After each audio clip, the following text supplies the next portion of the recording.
egingo eteldu. Beitu, eskerrik asko.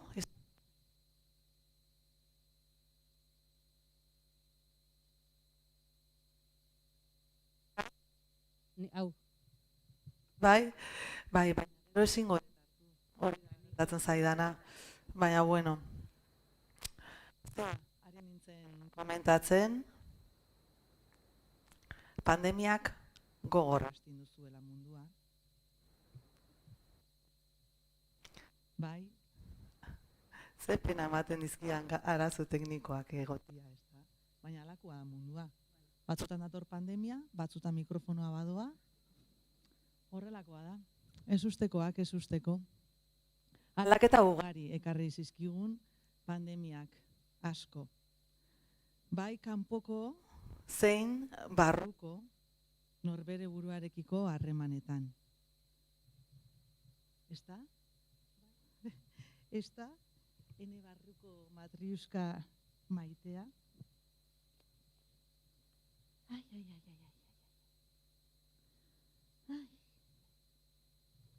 Bai, matriuska. Alaxe da. Kaixo da noi. Alaxe da bai, txikiok. Eta euskara, txikia da. Zaurgarriago bihurtu ginen. Baina, bideak eta moduak aurkitu genituen, egoera horri aurre egiteko. Ez dago erabat argi. Zer ez dago erabat argi? Ba, euskara, Europako eta agian mundu osoko hizkuntzarik zaharrenetarikoa dela. Baina euskararen meritua da gaur egunera arte bizirik mantendu izana. Euskaldunon meritua. Eta bizirik mantendu bada, gizarteak dituen beharrei erantzuteko gai delako da. Kulturak, jakinduriak, baloreak transmititzeko, zabaltzeko eta elkartrukatzeko gai delako. Gaur, hemen, zein pantailaren beste aldean zaudetenok, ezinbesteko eragileak zarete bide honetan. Bide honetan gaurkoan biziraupenaren bidean kulturak duen garrantzia zarituko gara. Eta baita, etorkizuneko euskaldunek, hots, gazteek, nola bizi eta egiten dugun bide hori. Teknologia berriek zer nolako ekarpenak egiten dizkioten prozesu honi eta hausnartu ere egingo dugu. Asko edo gutxi erabiltzen da euskara daukagun gaitasuna kontuan hartuta. Gaurkoan goiz oparoa izango da eta zuen ekarpenek oparoagoa egingo dute. Hori iradokitu, partekatu eta nahi duzuena, pentsatzen duzuena, gurekin partekatu. Horretarako tarteak egongo dira eta lasai parte hartu. Matriuska? Zer matriuska? Hasi egingo gara. Bai. Ongietorria egingo digute, Eusko Jaurlaritzatik Estibalitz Alkortak, Foru Aldunditik Garbine Mendizabalek, Eibarko Udaletik Idoia Alkortak, Argoitiak Barkatu Alkorta da Estibalitz. Ai, matriuska, Eibarkoa eta berakin egoten zara askotan. Ja, baina. Eta kitxo euskara elkartetik Ainara Labaduk. Hau, Ainara, orain mikrofonoa zuen. Eskerrik asko, matriuska.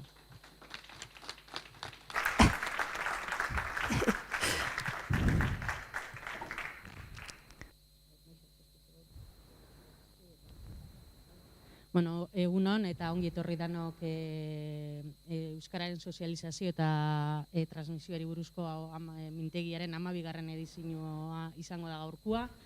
Nerekin maixan aurkeztu ditu gure matriuskak dauzkagun gonbidatuak, erakundeen aldetik, Garbine Mendizabal, Estibalitz Alkorta eta Idoia Argoitia ake baitik. Orduan, Estibalitz emango diot hitza, bera, hasteko.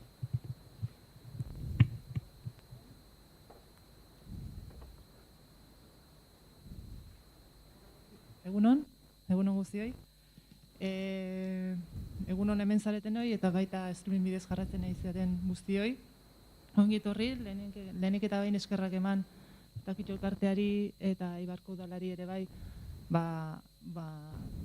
gaur hemen gaudelako eta mintegia antolatzeko aleginak egin duzulako, eskerrak denoi. Aurtengo mintegian kulturan iztasuna eta erabilera izango duzu izpide, izango dugu. Eta bain dela gutxi ere topaguneak antolatutako mintegian ere kulturgintzan jarri zan fokua. Orduntxe, Euskal Zaleon rola zein zan galdera horri erantzuten saiatu ginean. Eta orduntxe ere gauza, mezu bat edo, behintzat galdera bat botan izuen gero hausnarketako. Eta, hementxe ere botako izuet, ez? Esaten nun hartan, jardunaldi hartan ere, euskara eta kultura nola banatu egin diren azkenengo belaunaldi honetan, ez? Euskara alde batetik hizkuntza politika eginez eta kultura bestetik kulturarekin lotutako politikak eginez, ez? Baina askotan gure hizkuntza politikak behintzat ez dugu kulturreko sistema baten baitan kokatu, ez? Eta agian hori izango litzake gure rola hemendikan eta, datozen belaunalditan, ez? Euskarari begira jarri gatzaizkiola eta ez euskaldunon kulturei, ohiturei eta bar, ez? Eta, antxen ere esaten nun, ez dugu laztu behar, kulturak ematen diola gure komunidadeari, gure herriari edo gure gizataldeari bere dimentsio soziokulturala, ez? Eta emozionala ere bai.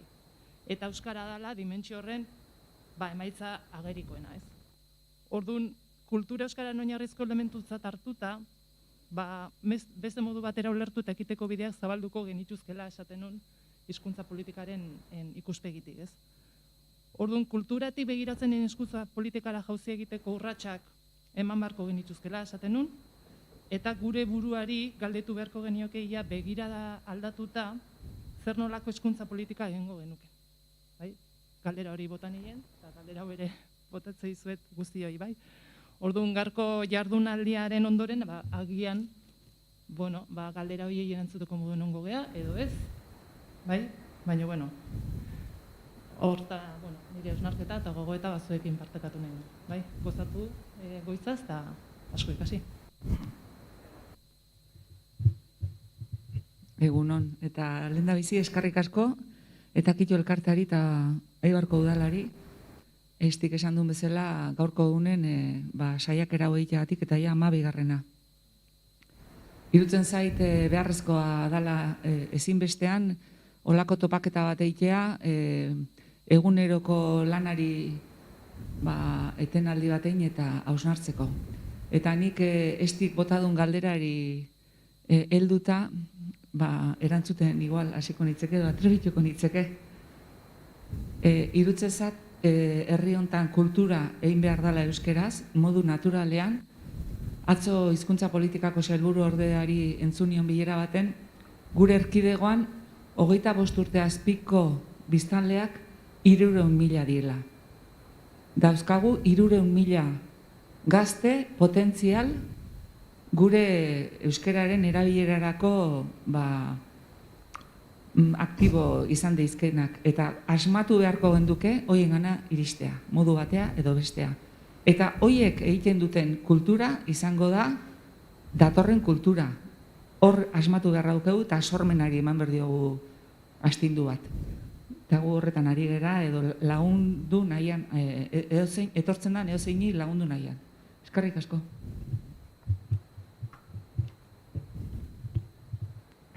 Nik ere eskerrik asko, zan nahi diote Takitxori, eta benetan urtero antelatzen duzuen mintegi honeatik eskerrak eman beharra dago.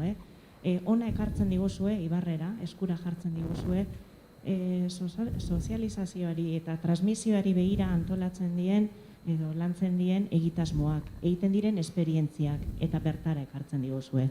Nik uste dut hemen biltzen garenok, edo estremin bitartez ere, bilduko dienok, eskartzen dugula hori.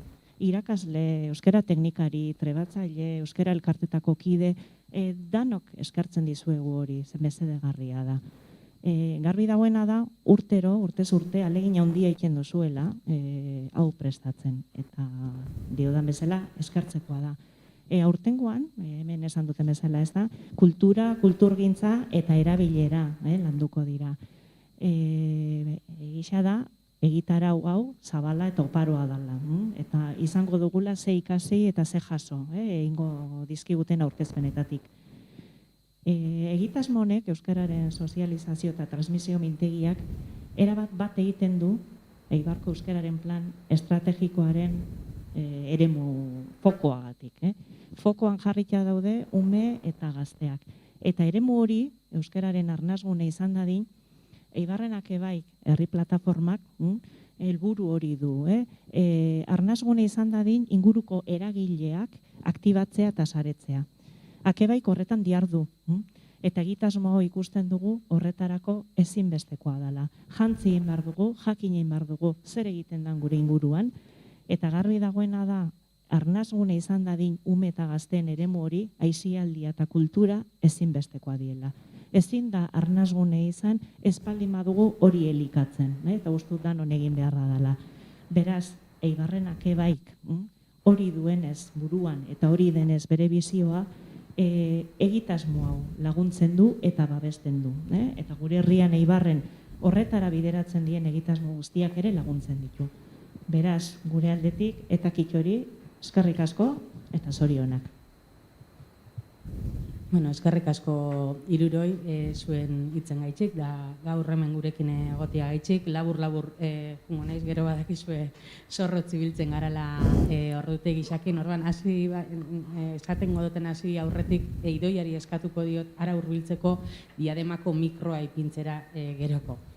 Bueno, esaten genduan moduan, 12. edizioa da, 2011an hasi ginen honetan, transmisioaren gaiarekin arduratuta, hemen gauden danok bezala, orduan konturatu ginen lehenengo mintegi horretan, Paula Casaresek ondo azalduta, transmisioa esaten genduanean modu zabalean, ez geundela esaten ondorengoetaratzea bakarrik, hori baino gehiago esaten ari ginela. Eta horri sozializazioa deitzen zitzaiola eta agian terminoak bestera batera erabiltzen hasi beharko ginatekela. 12 urte hauetan, emoten dago 12 urte ez da Euskaldunon, Euskararen, ero gizartearen historian ez dela ezer segundo bada. Baina egia da 12 urte hauetan gizartea Euskara ez, Euskaldunok egiten dugulako Euskara, aldatu egin dela. Aldatu egin da eta espero ez genituen beharrei erantzun behar izan dizkiogu, baina moldatzeko gai izan gara eta egiteko gai izan gara.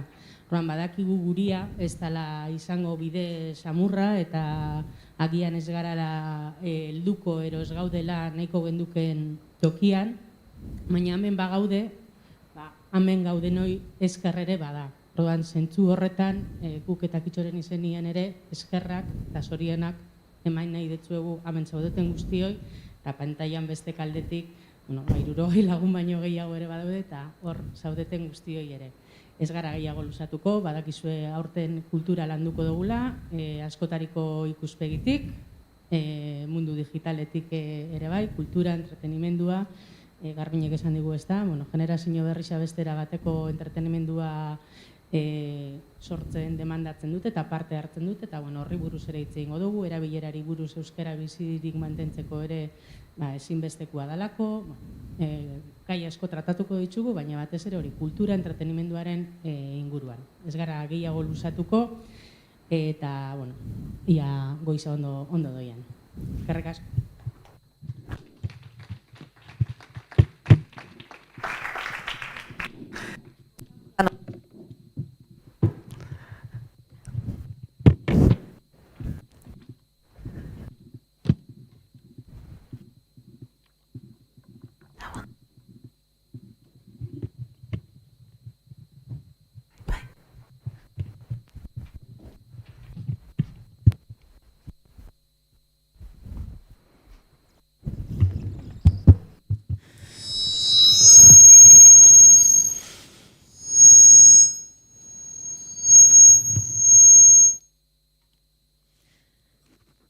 Ia entzuten dan, bai ez?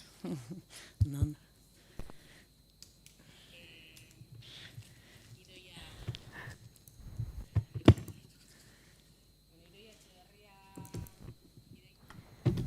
Idoia Etxeberria dakagu gurekin.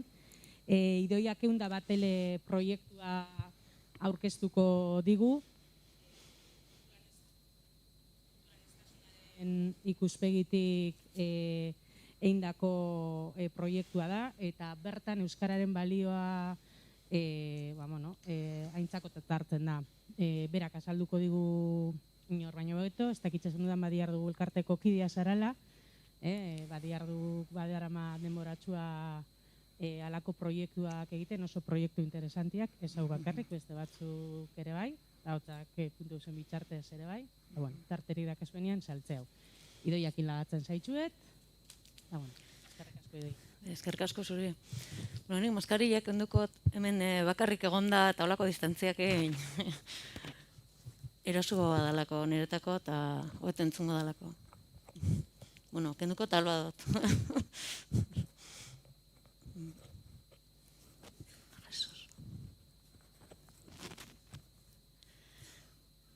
Ni Badiardugu elkartetin ator eta 101 L proiektua aurkeztera.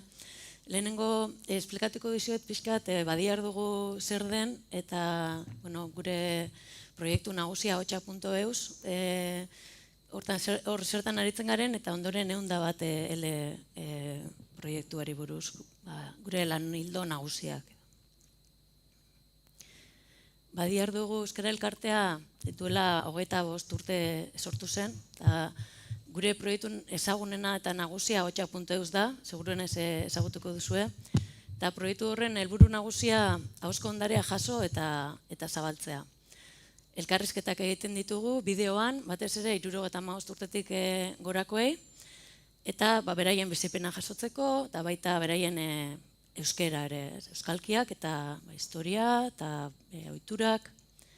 Eta beste askok egindako grabazioak, bai norbanako, zein elkartek egindako grabazioak ere jasotzen ditugu, eta azken batean online dagoen artxibo bada, ahozko ondariaren artxibo bat, erabilera librekoa, eta gure leloa da guztion artean guztiontzat.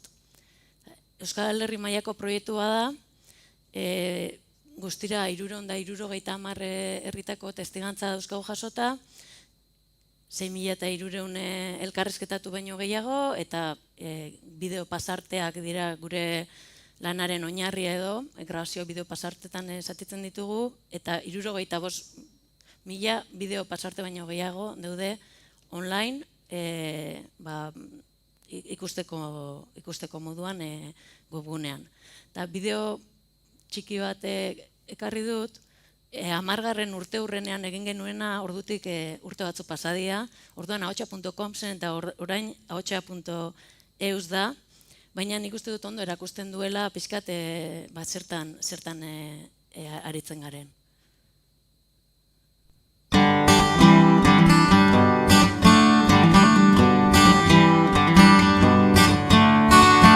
Bimila eta hirutik ahotsa jasotzen dihardugu, ez da itxasen galdu.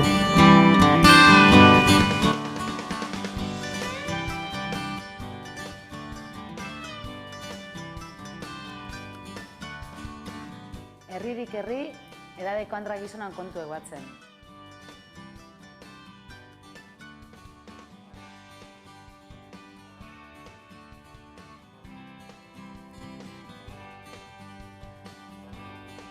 Eta grabazio zaharrak berreskuratzen.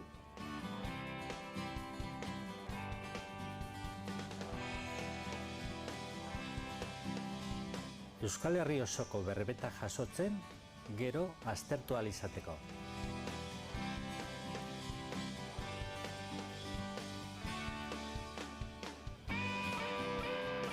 Gure historia ezagutzeko eta gogoratzeko.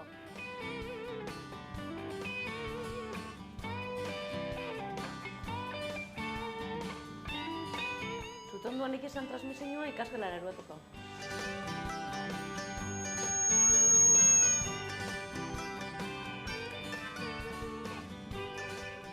Eta sarien bitxartez, mundu ere zabalduteko.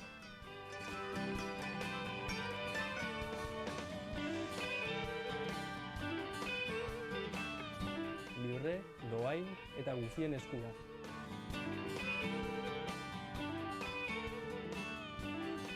Auzolanean! zuen moduan.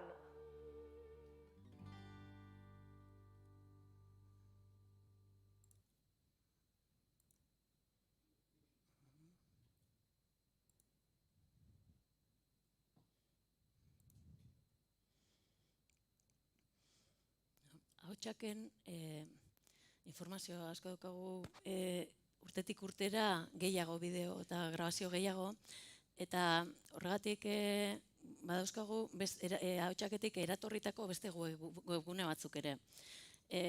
Batetik informazio hori guztia erakusteko zailtasunak genituelako, eta beste alde batetik lanketak egiten hasi ginelako jasotako ondare hori ezagutarazteko eta transmisioa egiteko. Eta orduan ahotsaketik eratorritako 4 webgune ditugu, bat Gazte gara gazte proiektua da, eta hor gazteak elkarrizketatzen ditugu proiektu hortarako, batez ere aisialdearekin eta euskararekin lotuta, eta hor badaukagu gazte hiztegia, eta podcastak, eta hainbat lanketa eginda webgune honetan, Gazte gara gazte. Beste webgune bat gerrako ahotsak da, eta hor oroimen historikoarekin lotutako grabazioak eta batzen ditugu, eta gerrako ibilbideak, eta hainbat material daude egindako lanketak. Beste webgune bat kanten kantoia, kontu eta kanten kantoia, eta hor abestiak eta ipuinak jasotzen ditugu. Eta lanketa batzuk ere egin ditugu, adibidez ipuin kontalariekin. Eta gero, beste webgune bat, ahotsak ikasgelan da, hau hemen mintegian ere aurkeztu genuen duela urte batzuk, eta honen helburua da jasotakoa ondare hori ikasgeletara eramatea eta ikastetxetan egitea transmisioa. Eta hor ere, fitxa dauzkagu, bideoekin, material pedagogikoa, ikastetxetan lanketak egiteko, eta hainbat gairen bueltan egindako lanak. Eta gero, ahotsaketik eratorritako webgunez gainera daukagu 100 bat ele. Eta hau da, Euskal Herriko hizkuntzak jasotzeko sortutako proiektua. Honek beste datu base bat dauka, apartekoa, ahotsakeko elkarrizketa guztiak euskeraz dira, euskeraz jasotako testigantzak, eta 100 bat elekoak ez. Guztiek ez dakite euskeraz, eta orduan, eta banaka batzuk ingelesez ere egin ditugu elkarrizketa batzuk, baina gehienak euskeraz eta gaztelaniaz. Hori bai, 100 bat elen egindako lanketa batzuk eta badaude baita ere ahotsak ikasgelanera bideratuta. Hau pixkati guzteko gure webguneen egitura, eta 100 bat ele proiektua Euskal Herriko hizkuntzak eta aniztasuna jasotzeko sortutakoa, hizkuntza aniztasuna eta kultura aniztasuna. Webgunea 100batele.ahotsa.eus da, eta hasi ginen 2015ean Donostian. Nolatan, 2016ko kultur hiriburutza baliatuta pixka bat, pentsatu gunez, polita izango litzakela hizkuntza jasotzea, eta aurretik hasi ginen 2015ean proba bat egiten. Ideia sortu zitzaigun, 2018an UNESCO-txeak egin zuen ikerketa baten harira. Esan zuten, Euskal Herrian gutxienez 108 hizkuntza hitz egite zirela. Eta guk pentsatu nuen, eta Donostian zenbat hitz egingo dira. Eta nire genuen karpa bat bulebarrean, eta egon bakar batean 19 hizkuntza jaso genitun. Eta esan genuen, hemen bai, badago xerrer egina, eta gainera interesgarria da. Askotan aniztasuna eskutuan egoten da, edo ez gara konturatzen inguruan daukagun aberastasunaz. Eta, izena, esan genuen, Donostien egingo dugunez, 108 baino gehiago ez dugu jarriko. Orduan, 100 bat izena jarri genion, eta ele, hizkuntzaren sinonimoa den hitz badelako, 100 bat ele. Eta elkarrizketak egin genitun, bai kalean, karpa batean, gero 2016an autokarabana batekin ibili ginen, auzo, elkarrizketak egiten, eta elkarrizketak autokarabana barruan egiten genituen, gero kulturretxetan ere egin genituen elkarrizketa batzuk, eta hola, Donostiako elkarrizketez gainera, gero joan zen pixka proiektua beste herri batzutara zabaltzen, eta egin genituen elkarrizketa elkarrizketak hainbat lekutan, eta guztira 250 elkarrizketa baino gehiago egin ditugu, eta 100 bat hizkuntza baino gehiago jaso ditugu. Hau da gure webgunea, eta webgunean daude jasotako material hori horren bilaketa egiteko aurkitzeko hainbat modu. Egin daiteke elkarrizketatuen arabera, jakin eskero nor dagoen elkarrizketatuta, horra atizetara daude ordenatuta izenaren arabera, eta hor egin daiteke bilaketa. Beste modu bada herriak atalaren bidez, adibidez Eibarren sartuta, herrien zerrenda dator, elkarrizketak egin ditugun herrienak, eta Eibarren sartuta agertuko liake hemen egindako elkarrizketak.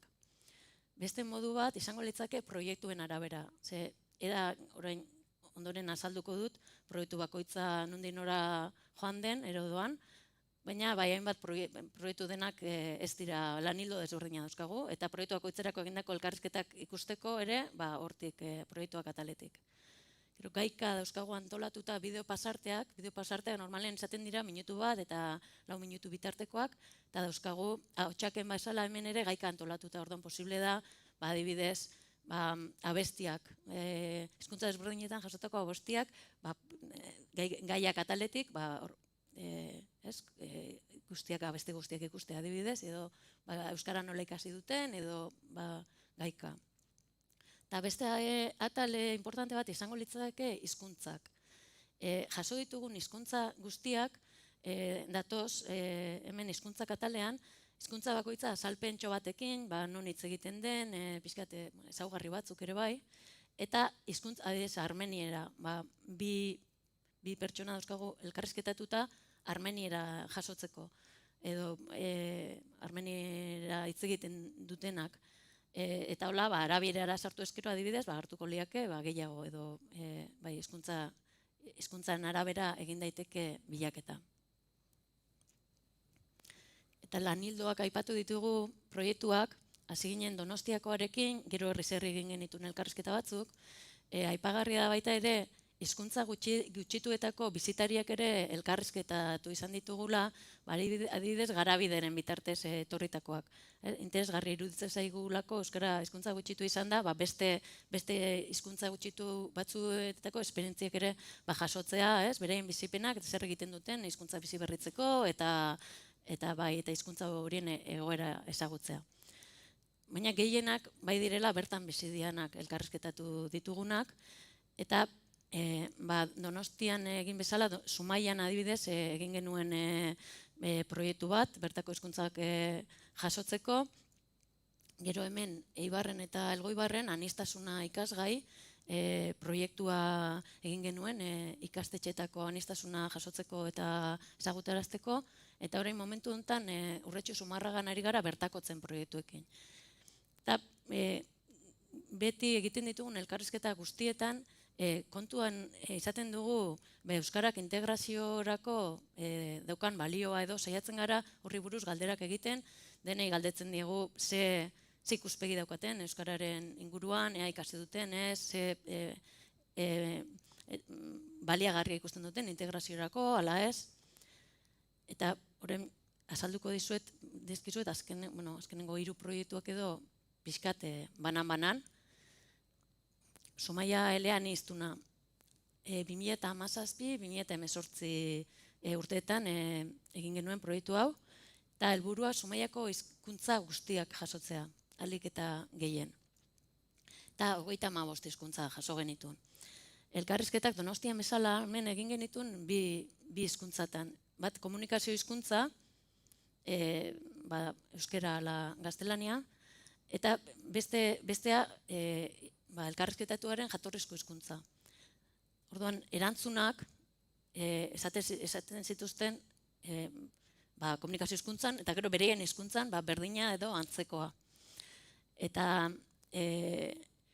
guzti galdetu genien, euskararen inguruan, zituzten bizipenak, eta zintzuzian, bereien hizkuntzei buruz ere bai, guztiei oinarrizko 20 hitz, izan zituzten beraien jatorrizko hizkuntzan, guztiei berdinak, esan genizkien hitz berak, hola hizkuntza askotan jasota geratzeko, Eta gero, bereien bizipenak ere bai, ez? Nolaten etorri zian Euskal Herrira, eta integrazio prozesua, beraien ohiturak, hemengo ohiturak, pixkat denetik. Gero, elkarrizketak grabazio landu genitun, eta 450 bideo pasarteko genitun webgunera, eta dokumental bat ere egin genuen 30 minutu ingurukoa, eta hori bideoteka atalean, egon da bat webguneko bideoteka atalean ikusi daiteke.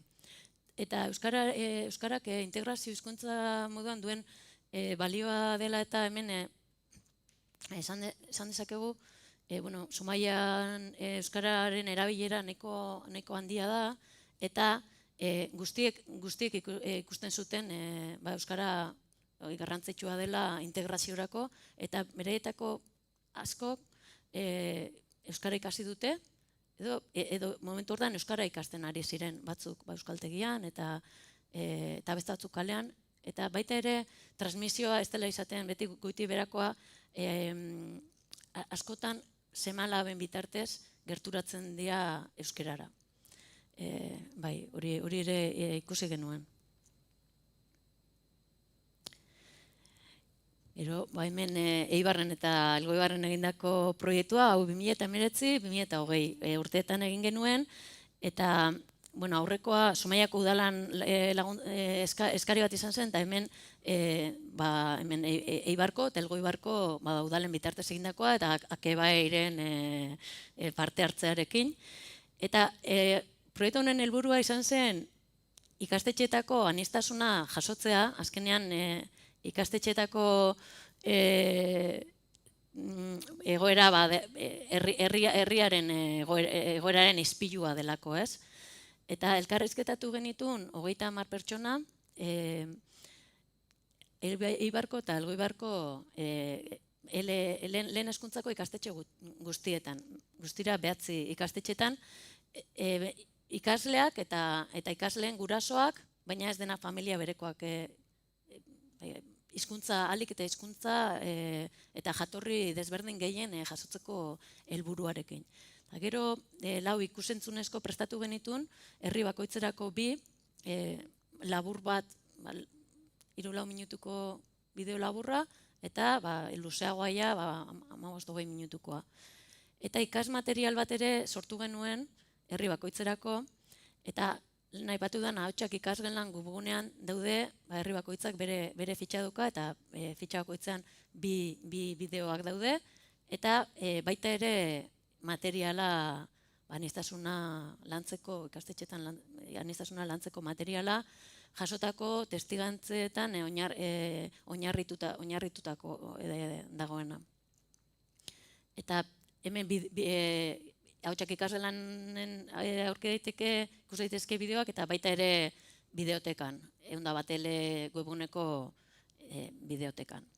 Eta kasu honetan ere hemen Eibarren eta Elgoibarren guraso ikusten da, Euskara denek ikusten dute integraziorako baliagarria dela, baina igual kale erabilera ez da hain erderarako joera handiagoa egon daiteke, eta igual behar txikiagoa ere bai Euskara ondo ikasteko, edo naiz eta bai gerturatu, baina igual Euskara ikasteko erabakiero gurasoen aldetik ez da hain handia igual. Eta baita ere, bai Zumaian eta hemen ikusten da oraindik badaudela aurreiritziak eta adidez itxuragatik pentsa dezakegula ez dakiela euskaraz edo ez dela euskal hiztuna izango. Adibidez, buruan zapia baldin badarama, edo beltzarana baldin bada, edo hori ere ikusten da. Baina bai jarrera ona euskararekiko bi proiektuetan ikusi dugu. Eta orain ari gara bertakotzen proiektuarekin, iaz hasi ginen elkarrizketak egiten, eta aurten oraindik lanketak eta egiten ari gara, Urretxu Zumarragan, eta helburua hontan ere da etorkinen bizimodu eta jasotzea, integrazioa azken finean, Eta hemen bai, elkarrizketatu ditugu, azken urteetan etorri direnez gainera, 60ko hamarkadan etorri ziren etorkinak eta hurrengo belaunaldiak. Egin ditugu elkarrizketak familia bereko kideekin. Aitona eta biloba, ama alabak, aita semeak, eta helburua bertakotzeko egindako prozesu hori jasotzea izan da. Ze, askotan, 60ko hamarkadan etorritakoak, ez ditugu bertakotzat ere hartu izan, eta askotan ez aie hitza eman, eta familia asko daude, ahalegina berezia egin dutenak, beraien seme-alabak eta euskaraz bizi daitezen, eta euskaraz jakin dezaten, eta orduan hemen aukeratutako, bai izan dira, aukeratutako familiak edo ahalegin hori egin dutenak, eta pixka bat, berek egindako lan hori edo, eskertzeko eta baloratzeko, baloratzea hori izango litzateke helburuetako bat. 17 pertsona elkarrizketatu genituen, gehienak herritarxeak, baina badaude bi ezaguna dianak, Gorka Hermosa musikaria eta Jon Maia idazle bertsolari musikaria, gaur gainera hemen egongo dena hitzaldia ematen, eta berare elkarrizketatu genuen urretxukoa delako jaiotzaz eta bere familia oso ondo bertakotu delako. Eta ikusiko dugu bukatu horretik bideo txiki bat, orain hemen egingo ditugu bi ikusentzunezko aurten bertakotzen proiektuarekin lotuta. Urtea bukatu aurretik, aurkezpena egiteko asmoa daukagu. Eta hemen bideo bat ikusiko dugu, Eibarren aniztasuna ikasgai proiektuan egindako bideoetako bat, proiekturako egindako. Kaixo. Kaixo. Kaixo, halo. Kaixo, salam. Ni hao. Salam alaikum. Megadef. Hola. Dom. Hello. Salam. Hola. Ahlan. Oye, namaste. Elo. Nangadef. Nire gurasoak dira portugaleskoak, baina orain bizi gara hemen. Eibar eta hemen Marrueko. We are from Nigeria, Africa. Nire hizkuntza da bere-bere, eta euskeraz badakit, erderaz, arabe pixka, arabe eta gero bere-bere. Hau da bere-bereko amazigoko alfabetua. Hau da euskara, txineraz idatzita. Dasai es un festival de unión toda la gente de familia. Ramadan edakago, eguzkia ateratzen denetik, hortze ezin dozu jan, eta eran bez, eta eguzkia sartzen denean ja dozu jan. El Oktoberfest. El Oktoberfest en Múnich es donde todos los extranjeros van, es como aquí, las fallas, o en Pamplona. Yo creo que es una de las cosas que más turistas atraen en Alemania. Hildakoeri ipintzen dute ofrendak, argazkiak hildakoenak, familiako hildakoenak, eta ipintzen dute janaria gustatzen zaiona. Esto es el muy famoso, más famoso. Se llama ful. Comemos con pan, así. Eso es el pan esto de Egipto. Esto. Hau katxebe da, eta arroza daka azenorioa, arageta nahi baduzu, ipinial jezu pikantea. Bueno, lo más típico puedo decir son los desayunos. Bacon, salchichas, alubias también, un tomate que se suele comer. El mate se toma siempre. Hay gente que se levanta y tiene el mate en la mesa, se va a dormir y antes se toma el mate, o sea, es cuando quieras. Hau da, jantzi bat oso berezia dela, festa festejatzen dugunean, beti jartzen dute falda eta hori. Bueno, hay muchos modelos, he traído solamente unos cuantos. Se pone uno así y otro así y luego se queda como una falda. Hau, ditzen da kente. Eta hau, kaklo. Eta hau da jai bat egoten bada ipini buruan. Nik kuatako naiz eta Eibar gustatzen jata. Senegalekoa eta Euskal Herrikoa. Nik katalana eta eibartarra naiz. Nik bere naiz, baina eibarkoa sentitzen naiz be bai. Bai.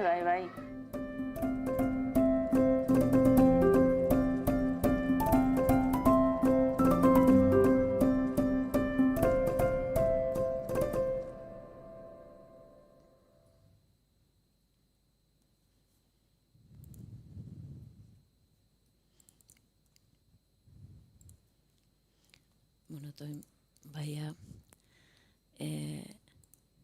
galderen txanda dela. Asko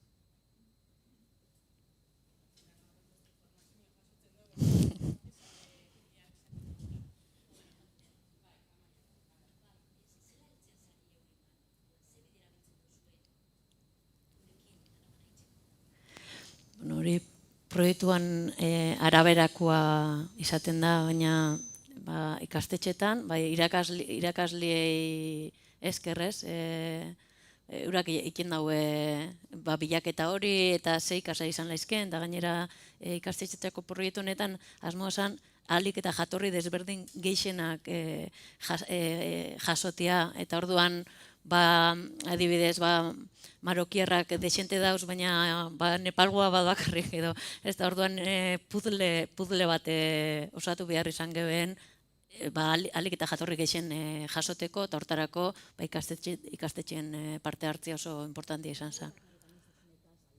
Orokorrian.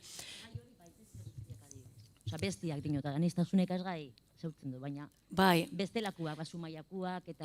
Sumaian udaletxian parte hartzea oso importantia izan zen, hori izan euskeratik eta aniztasuna bixak batuta, eta horko elkarteak Afrikarrena adibidez, edo beste, eurak ja beukain aniztasuna lantzeko bide batzuk zabalduta, eta horren arabera, batekin da bestiekin egon, eta errestasuna asko eukigeben alde horretatik. Eta beste batzutan, igual herri txikixetan eta ezagutzen ditugu, askotan da zuzenian euren gana jun, eta proposatu, elkarrizketia ikia proposatu.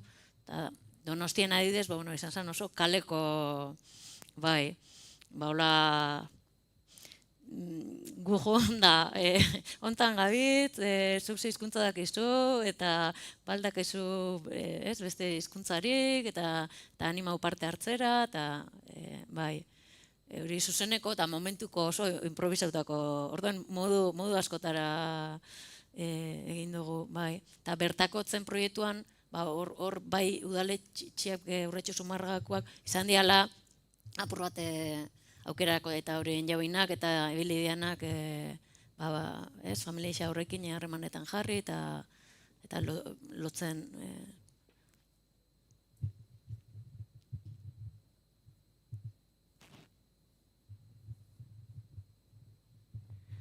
Bueno, galderaren bat gehiago badakagu. Garbiñe. Ez kuriosidadez, Donostin ibili zinetenen, atzerritarrak harrapatzen, ez? Komila arten. Kontrako erantzunik jasotzen duten, Eta bestetik, hemen seguronea azaldu die, aldekotasun handina zeukaten personak, ezta? Baina kontrako hori ikusi aldezue, eta gero, bertakotzen proiektutik, asko interesatzen zait, 60ko hamarkadan etorri zan familia horien sentipenak. Labur esan baditzak ez du? Eskerrik asko. Bai, karo, karpara eta autokarabanara eta kulturretxetara eta ez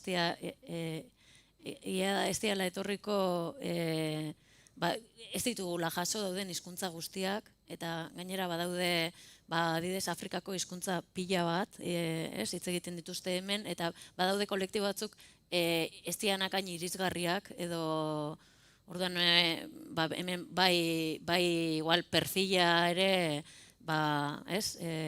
oraindik badagoela zer jaso eta ze hori. Gerturatu dianak denak edo ia denak euskararekiko jarrera oso ona erakutsi dute. Eta bai, inork ez digu esan, horrek ez du balio gaur edo hori gabe bizi naiteke edo gero karo da atxikimentua denak ez daukate atxikimentu bera, batzuk ez dute, gero benetan ez baina aldenago, baina igual ez dute ez ikasten eta ez egiten gerturatzeko. Hori ere hala da denetik, azkenean elkarrizketatuak asko dira eta danetik ikusten da. Bai, hori batetik, eta gero 60ko hamarkadan etorritakoek eta familia hauek bertakotzeko alegin bat egin dute eta beraiek ikusten dute oso beharrezkoa euskara integratzeko eta gero oso harro daude beraien seme-alabak euskaraz ezidialako, euskara dakitelako, gai dialako euskaraz hitz egiteko, lana egiteko, eta ikusten dute baita ere ate badela kulturara, euskal kulturan murgiltzeko. Eta bai,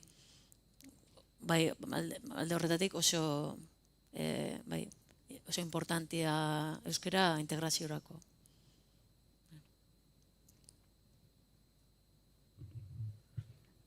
Bueno, oso ondo, eskerrik asko Idoia, gero ukiko dugu tarte gehiago ere galdera gehiago, ero zose gehiago komentatzeko. Baina, bueno, ordute gixari bakizue zorrotz jarraitzen diogula. Horra, bueno, nik esate Idoia agurtu dezakegula, eta igual txalo bat ere merezi da bela.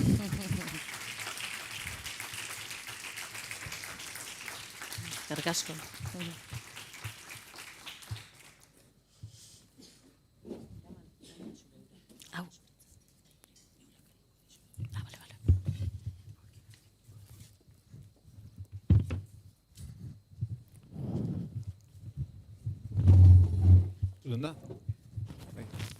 Bueno.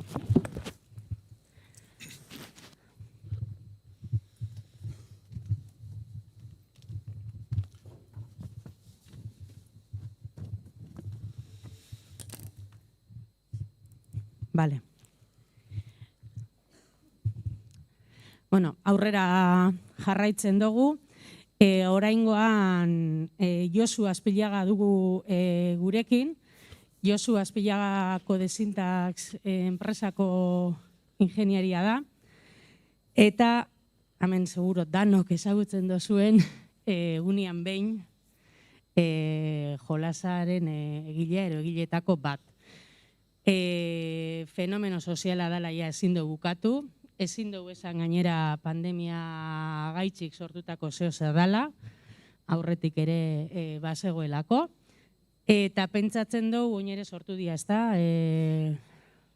Gudel, Berbaserka, eta hortik ere jundia sortzen beste batzuk, eta jungara engantzatzen danok danetara. Eta, pentsatzen dugu fenomeno soziala dela, badala entretenitzeko modu bat, gaztiak horre biltzen diala, eta seguruenik orain arte ezagutzen genduan kultura ero entretenimenduaren osagarri xa dala. Ez du ezer ordezkatzen, baina osagarri xa da, eta etorri bada, seguruenik gelditzeko etorri dela orduan. Naiz luzatuko, Josuk gehiago eta beto azalduko digulako dena. Nahi dozu nian, Josu. Eskerrik asko. Entzuten da, ez? Bai. Bueno, hori da, Jos Azpillaga naiz nik, Odesintas enpresako ingeniaria, eta egunean behin proiektuaren koordinatzaileetako bat, gutxienez. Gaina, hona etorrenetako akordau naiz, egunean behinen lehengo esperimentu bat egin genduen aldi bereko partida jokatzeko, gero telebistan ere egin ditugulako lehiaketak eta hortako lehengo esperimentu hemen egin genuen, bertako ikasleekin, da irakasle laguntzarekin, Kika Monarri izamen ibili izan, aurkezle lanak egiten, eta orduan, ilusio egiten dit hona etortzea, bizkat egunean behinen inguruko kontu batzuk aurkeztera, bale? Ordu erdiko hitzaldi bat eman behar nuela esan zidanean, titulua jarri behar zan, da titulua jarri nion jolas bat 3 datu eta 2 gogoeta, eta gero nahiko lan eduki ditut horra moldatzen nire aurkezpena. Baina ez da egite, egunean behin zer dan eta bizkat bere funtzionalitateak esplikatu baino, nahiago izan dut bizkat 3 urte daramatzaia egunean behinek, justu martxoaren 5ean jokatu zuen lehenengo partida, gure enpresako kide bate jokatu zuen, ondola 3 urte, eta pandemia pasada, eta pasada dira gauza guztiak. Eta 3 urte jolas digital batean asko da. Aplikazioak mugikorrean oso azkar zahartzen dira, eta ez genuen asko uste, ondala 3 urte, onaino etorriko ginenik, eta gero ez da gizen bat urte geratuko zezkion egunean behini, geratzeko etorri dela esan du, baina ez da gizen bat eraino geratuko diren olako gauzak, ze gauzak oso azkar zahartzen dira interneten, eta mugikorren munduan. Bueno, ez dena izena, orduan pixkat saiatu naiz jolasa esplikatzeaz baino, pixkat hortik atira egin, eta lortu ditugun hito batzuk, eta lortu ditugun datu batzuk zuekin partekatzea nahi izan dut, eta gero bukaeran pare bat gogoeta, pixkat aipatu duen, ez da fenomeno sozial, edo bintzat hauek dituzten zenbait ezaugarri nabarmentzeko, bale? Eta nola galdera erantzunen joko bat dan egunean behin, eta badakizuen mailu bat eskuan daukan arotzak bazter guztitan hiltzeak edo puntapaxeak ikusten dituen bezala, nik galdera erantzunak okurritzen zaizkit, eta orduan gaurko hitzalditxo hau ere galdera erantzunen bitartez egingo dut, eta puntu bakoitza aipatzeko aurretik egingo dizuet galdera bat, abertzen bat asmatzen dituzuen eta adi zaudeten. Eta orduan, galderen erantzunekin geratzen bazarete bukaeran, txapo, bale? Orduan, hasi gaitezen pixkat honekin, ez? Nola sortu genuen egunean behin, edo nondik sortzen da olako aplikazio bat. Hau da, duela 3 urte, gu pixkat kontu honekin bueltakan gabiltzanean, puri-purian zegoen aplikazio bat. Trivial estiloko, evidentemente euskarazko trivial estiloa egunean behin da, baina ez da munduan bakarra, trivial jokoak ehundaka eta ehundaka daude, eta hau da, momentu hartan, ondala 3 urte, fama handia zeukan, trivial joko bat. Aberraz, ezautzen duzuen baten batek. Ni ez dut demorarik ere jarri, zuk abixatu, ez dela. Bueno, hau da, HQ trivia. Estatu Batuetako trivial joko bat, famatua. Mugikorrean instalatzen duzu aplikazioa, eta gabeko 10etan edo ordu jakin batean aurkezle bat erteten da galderak egiten. Eta denak batera erantzun behar dute galdera horren erantzuna, eta dauzkatzu 8 segundu edo 10 segundu erantzuna emateko. Asmatzen baldin baduzu, hurrengo rondara pasatzen zara, asmatzen baduzu hurrengo rondara, eta horrela uste dut 12 ronda direla HQ trivia honetan. Oan dela 3 urte behintzat, oan pixkat galdu indu zona, eta ez dira ez dauka horremesteko publikorik, baina oan dela 3 urte, 100.000 lagun konektatzen ziren, gabeko ez da izorrutan, eta egin zituzten baita ere trivia tematikoak, bat hizkuntzarekin lotutakoa, beste bat kirolarekin, beste bat ez da gizenekin, eta jendea egoten zan zain, pixkat ordu hori iritsi eta jokatzeko, ez? Dirua banatzen zuten, sarietan, eta bar. Bueno, hori guk ere entzun da geneukan, eta bagenekien hori zegoela, ez? Eta pixkaten trivial estiloko jolasak eta nola ari ziren indar pixkat hartzen aplikazio munduan, Espainian ere egontzen nolako intento bat, Q12 izenarekin, gero Q11 futbolarekin, eta Q12 horrek ere berdin gabeko 10etan, gazteleraz, kultura espainiarraren inguruan, 100.000 lagun konektatzen ziren, eta gero ikusten zendun gainera, nola jendea joaten zen aplikazioa izten, erantzuna utxe egiten zuen neurrian, eta bukaeran 12. rondara edo izten ziren, 12 lagun, edo 5, edo bat, edo bakarra, edo inorrez. Bueno, guk hortik tiraka, genuen lehendik beste esperimentu bat, beste aplikazio bat, oain izta ezaguna, baina Tribua izenekoa, 2013an uste atera genula edo, baita ere galdera erantzunen jokoa zen, euskerazkoa eta ordurako dituen galderan mordoak sortuta joko hortarako, Tribualerako. Tribualen egiten zana zen, partida bat jokatzen zenuen zuk beste baten kontra. Biek galdera berdinak, eta orduan batera konektatu behar zan. Eta konturatu ginean, ikasi ingen horrekin zoze, klaro.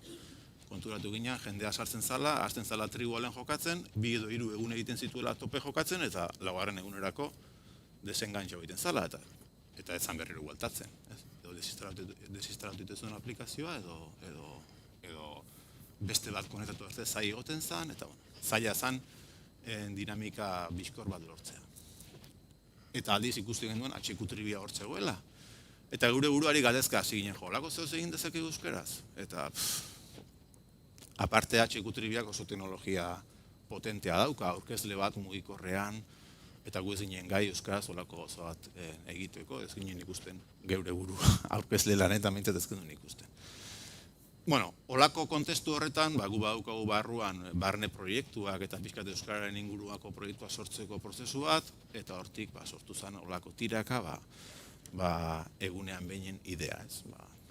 Lehen aipatu ditudan kontu horiekin, ikusten genulako Tribualen jendeak konektatzen zala, ondo pasatzen zuen, eta igual egun bat edo 2 edo 3 egoten zen partida jokatzen, baina, klaro, bete egiten zara, beti galdera gerantzuten, bete egiten zara, ez?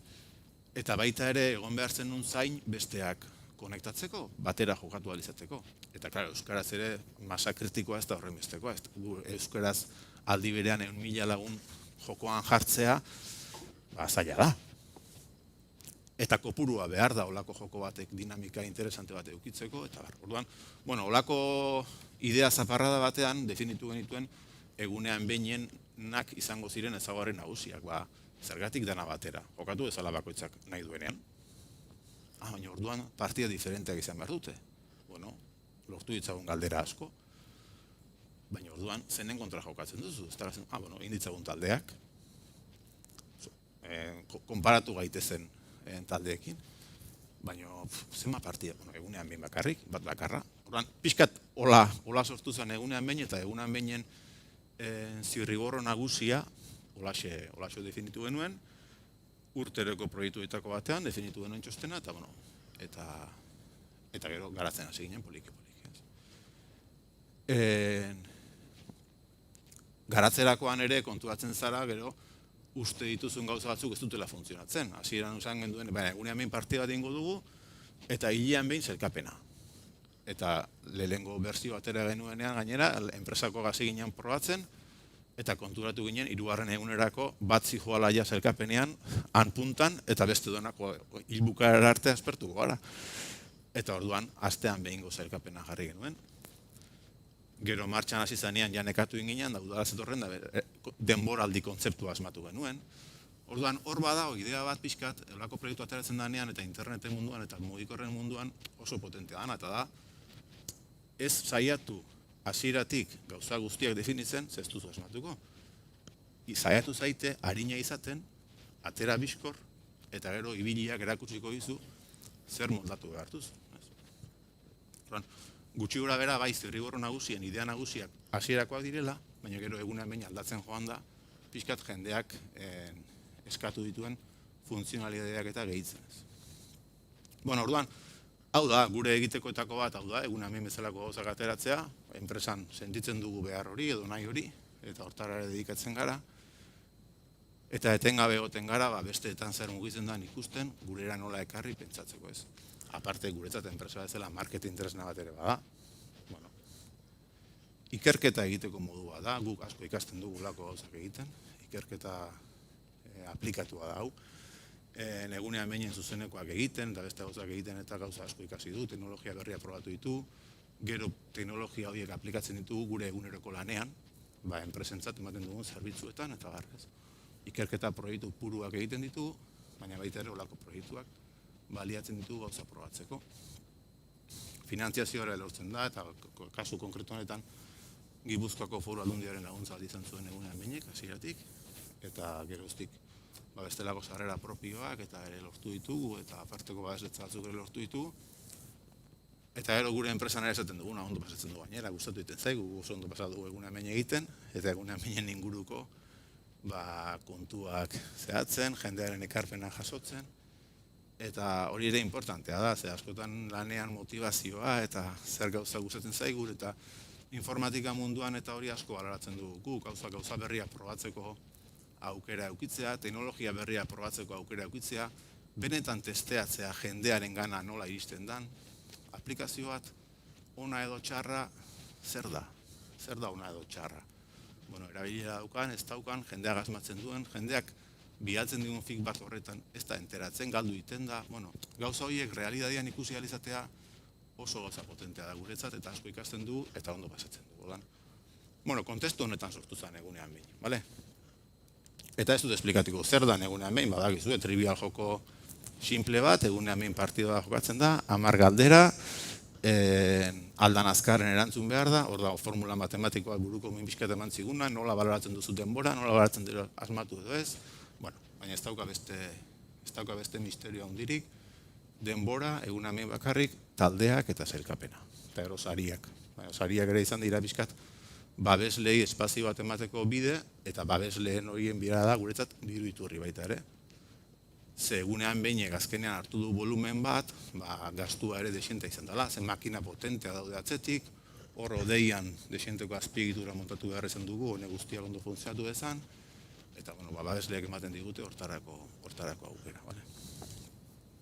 Gure enpresa hortxe gaude, Eibarren bertan, azitainen eta dako dezintaz. Egunean behin pixkat esplikatuta eta nola sortu zen eta azalduta, bi edo 3 datu. Pixkat gure kakotxe artean merkatua zein dan ikusi ezagun. Zenbat jendek instalatu du egunean behin ezkenengo 3 urte hauetan. Ez du esan nahi zenbat ari diren momentu honetan jokatzen. Edo zenbatek daukaten euren mugikorrean euskarazko ikono hori, ze hori da helburutakoa. Zenbatek instalatu dute egunean behin. 185.000, bale? 185.000 telefono zenbaki dauzkagu. Lehen Garbineko ez da izenek aipatu duen 300.000 gazte daudela 25 urtetik beherakoak. Horietako mordo baten telefonoak egongo dira gure datu basean. Eta asko da, 185.000 euskaldunen telefono zenbakia lortzea asko da. Asko da, ze euskarazko interneteko gainontzeko proiektuek duten zabalpena eta erismena, eta gutxienez gu ditugun beste proiektu daukatena, ez da inondik ere urreratzen kopuru hauetara.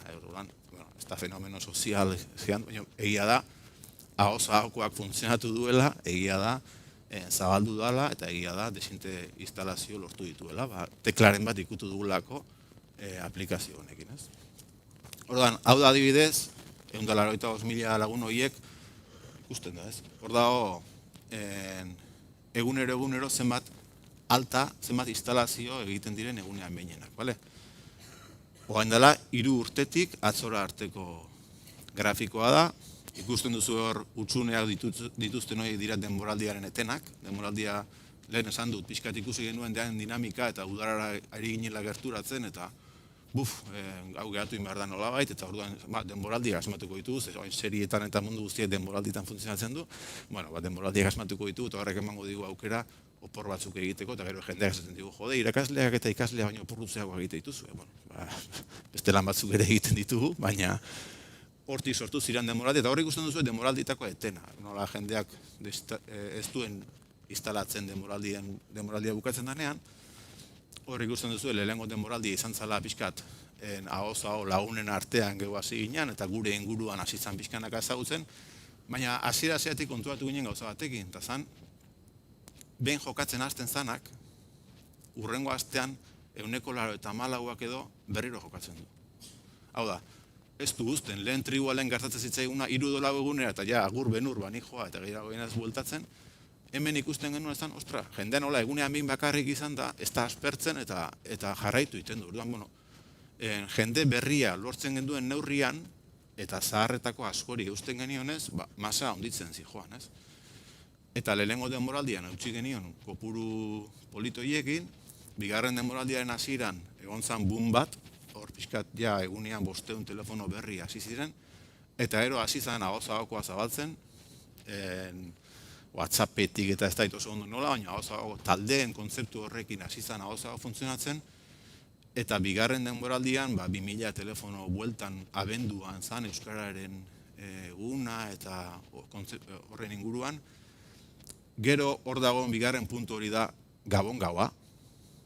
Gabon egunean egon ziren beste instalazio mordo bat, segurazki afarietan, familietako afarietan, alkarrekin komentau eta jendeak instalatu intzuelako.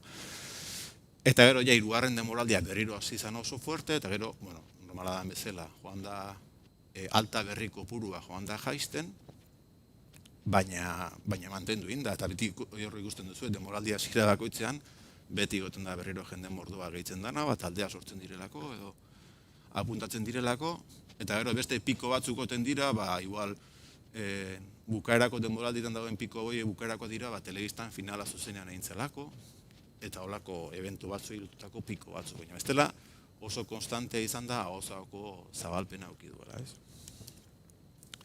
Horrek ez du izan nahi, 125.000 lagunari direnik egunero partida jokatzen, noski, batzuk aspertu dira, ja. Ez da, 3 egunean ez zara aspertzen, baina igual 3 hilabetean bai, edo 3 urtean batzuk jarraitzen dute, fin, baina.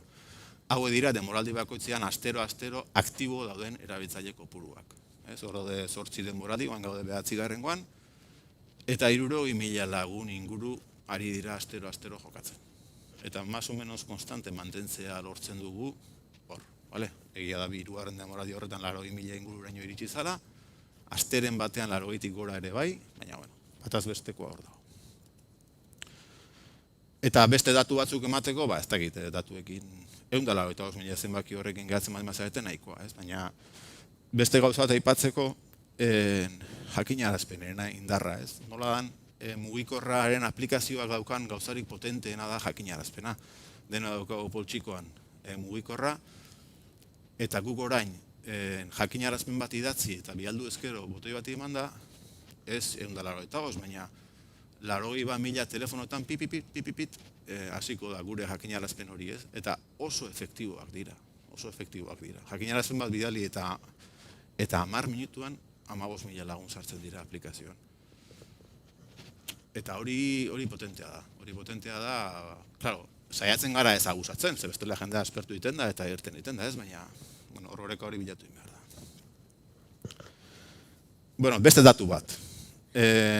Galderena. Gure jokorako lehen aipatut, egunean behin bakarrik izan da partida, behartzen gaitu denei partida diferenteak ematera, ze bestela bakizkitzu erantzunak. Horrek behartzen gaitu galdera asko egitera. Zenbat. Momentu enten ez da, hau egin nuenean 80.000 inguru zira, gehiago izango dira, baina hori idea galderak, ez? Ezagutuko dituzue galdera mota diferenteak, okurritzen zaizkigun neurrian joaten gara galdera sortak sortzen. Galderak ez ditugu banaka sortzen. Galdera sortzen dira sortaka. Ze programa informatiko bidez sortzen ditugu. Ez gara egu eskuz 80.000 galdera sortzen.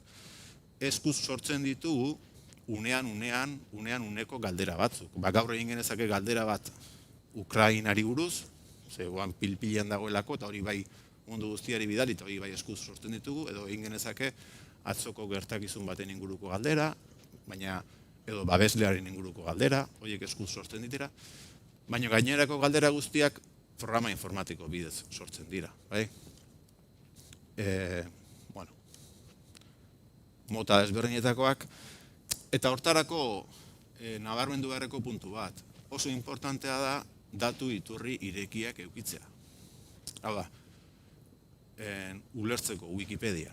Euskarazko Wikipedian, gu galdetzen diogu Euskarazko Wikipediari. Emaizkidatzu Euskaraz dakiten lehen mailako futbol jokalarien zerrenda. Eta berak ematen digu, izen bat esaten niko, ez da, berdin da. A jokalaria antzulakoa realean jokatzen du, eta bere argazkia da hau. Eta ematen digu zerrenda bat, 100 lagunekoa. Neska, muti, lo que sea. Eta guk zerrenda horietako bakoitzeko egiten ditugu galdera. Jartzen dugu argazkia eta nor da jokalari hori, edo jartzen dugu argazkia eta non jaio zen Irene Paredes, edo jartzen dugu programatikoki egiten dira, gero eskuz errepasatzen dira, ze Wikipedian gauza batzuk ere ez dira, Wikipedian gero eta goeto da dana, baina igual gauza batzuk ez ditu ondo sortzen, eta horrela multzoka sortzen ditu galderak, ez? Baina hortarako beharrezkoa da datu horiek modu ordenatuan eta irekian egotea, ez?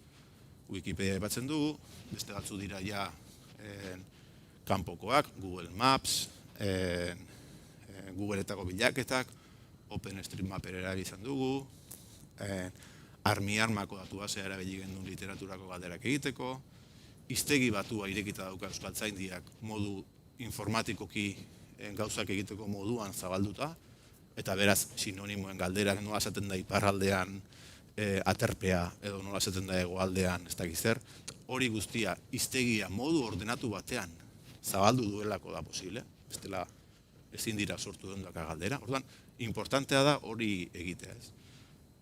Twitter ere erabili genuen bera zeran, mendiak.eus gure mendien beste datu base bada. Eta gero okurtzen zaizkiguna, gu ingenieroa gara asko, eta esaten diguten matematikako galdera asko dagoela egunean baina, da ez da beste arrazoirik, guri gustatzen zaizkigulako. Eta horiek ere errez sortzen dira, programa informatiko bidez oso erreza da, segidak asmatzea edo figura kontatzeko moduak egitea eta barra. Orduan, hori, datu iturri irekien garrantzia ere aipatzea nahi nuen. Eta hirugarren datua, honekin bukatzeko, hirugarren datua da, instalatu diren $185.000 gailu horien informazioa jasotzen dugu guk. Eskatu, telefono zenbakia bakarrik eskatzen dugu, ze gero horre balio digu sariak emateko, eta benetan bat ematekin harremanetan jarri gero dugu horretarako behar dugu telefono zenbakia, baina bestela ez daukagu inongo intentziorik datu pertsonalik eta lortzeko. Ez dakigu nundua den, ez dakigu ze adin daukan, ez dakigu ezer. Dakiguna bakarrik da, periko izena daukala eta irudian. Baina estadistikoki lortzen ditugu gailuen informazio batzuk. Zenbate daukate euskaraz? Gailua. Egunean behin da Euskaldunen gailuak daude hor. Eneko 13 zan euskarazko mugikorrak. Gero kanpaina bat egin genuen, HPS-ren laguntzarekin, lehen hitza euskaraz kanpainaren barruan, eta bikoiztu egin zan, eta hau aurrekoa da, eta baina 102 inguruan egongo da, euskarazko gailuen kopurua, ez? Batetik hortik ere tira genezake, euskaraz gailuak izatearen garrantzia, baina naiz hor luzatuko. Baina bai esateko pixkat, naiz eta ez eskatu datu personalik, naiz eta ez hortara joan gu, eta naiz eta taldeak egiteko bakoitzaren kontaktu zerrendak hartu, eta ez dituko horiek ezaztarako gordetzen, ez gara hortan sartzen, baina beste enpresa handi batzuk sartzen dira. Zenbat informazio personal ateratzen diguten, konturatzen zara, eskatu gabe ere. Hemen gu badakiguna da, pixkat multzo horren banaketa zein dan. Badakigu da, 151 inguru da emakumezkoa. Hasieran gizonen jokoa zen egunean behin, eta kezkatu ginduen datu horrek. Eta gero konturatu ginen, galderak ere sesgo desentea zeukatela. Guk lehen esan dudan adibidea, ematen badigu Wikipedia, maizkiatzu, futbol jokalari, eta 18 gizonezkoa dira. Eta horren galderetan ere aurpegiak gehiago azatzen ziren gizonezkoak.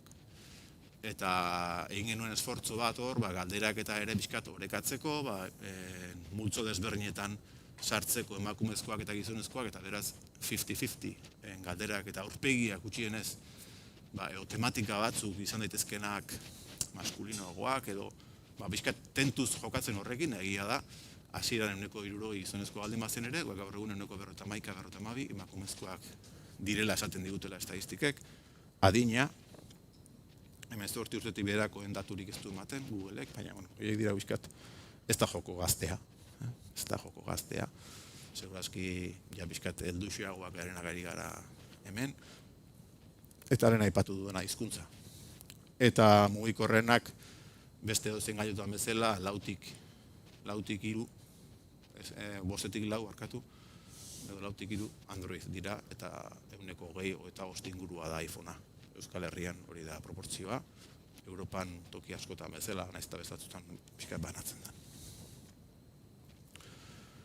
Eta ematen digu baita ere nondik konektatzen da jende bakoitza, eta hortik atera genezake guk beti konetatzen malmazara leku batetik, pentsatu genezake gorkoa zarela, ez dugu gordetzen hori, baina horren bila joan ezkero hori guztia atera daitekeela esan nahi nuen ez. Eta gailuaren hizkuntza ere, ze importantea dan, ze pentsatu guk egunean meinen 125.000, horietatik eguneko 13, 15, 20 baldin bada euskarazkoak, kanpoko aplikazio batek, Googleek, Applek, edo zeinek, Netflixek, Netflix dagoelako bolo-bolo, Netflixek ikusiko duena da, ez 125.000 euskaldunari direla konektatzen. 125.000-aren euneko 10. Osea, 18.000 gailu daude Netflixentzat euskaraz. Gero apartek ze konsumitzen dan, eta azpitituluak euskaraz, edo ez, baina ez dauzka, Netflixek ez dauzka 125.000 euskaldun. Netflix ikusten dauzka 18.000. Eta hori oso importantea da. Oso importantea da jokatzen ari garen ingurune digital honetan. Garen gutxienez erakusteko ez. Beste gerra bat. Eta bi gogoeta. Bukatzeko, ze bestela luzatu ingo naiz. Aipatu ditu bainarak ere, pixkat Berbaxerka, Wordle, beste joko batzuk egune hemen.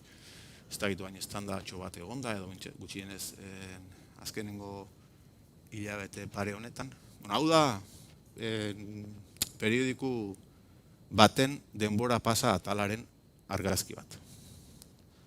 Evidentemente, egune hemen, trivialak, eta joko hauek ez dira atzo goizekoak.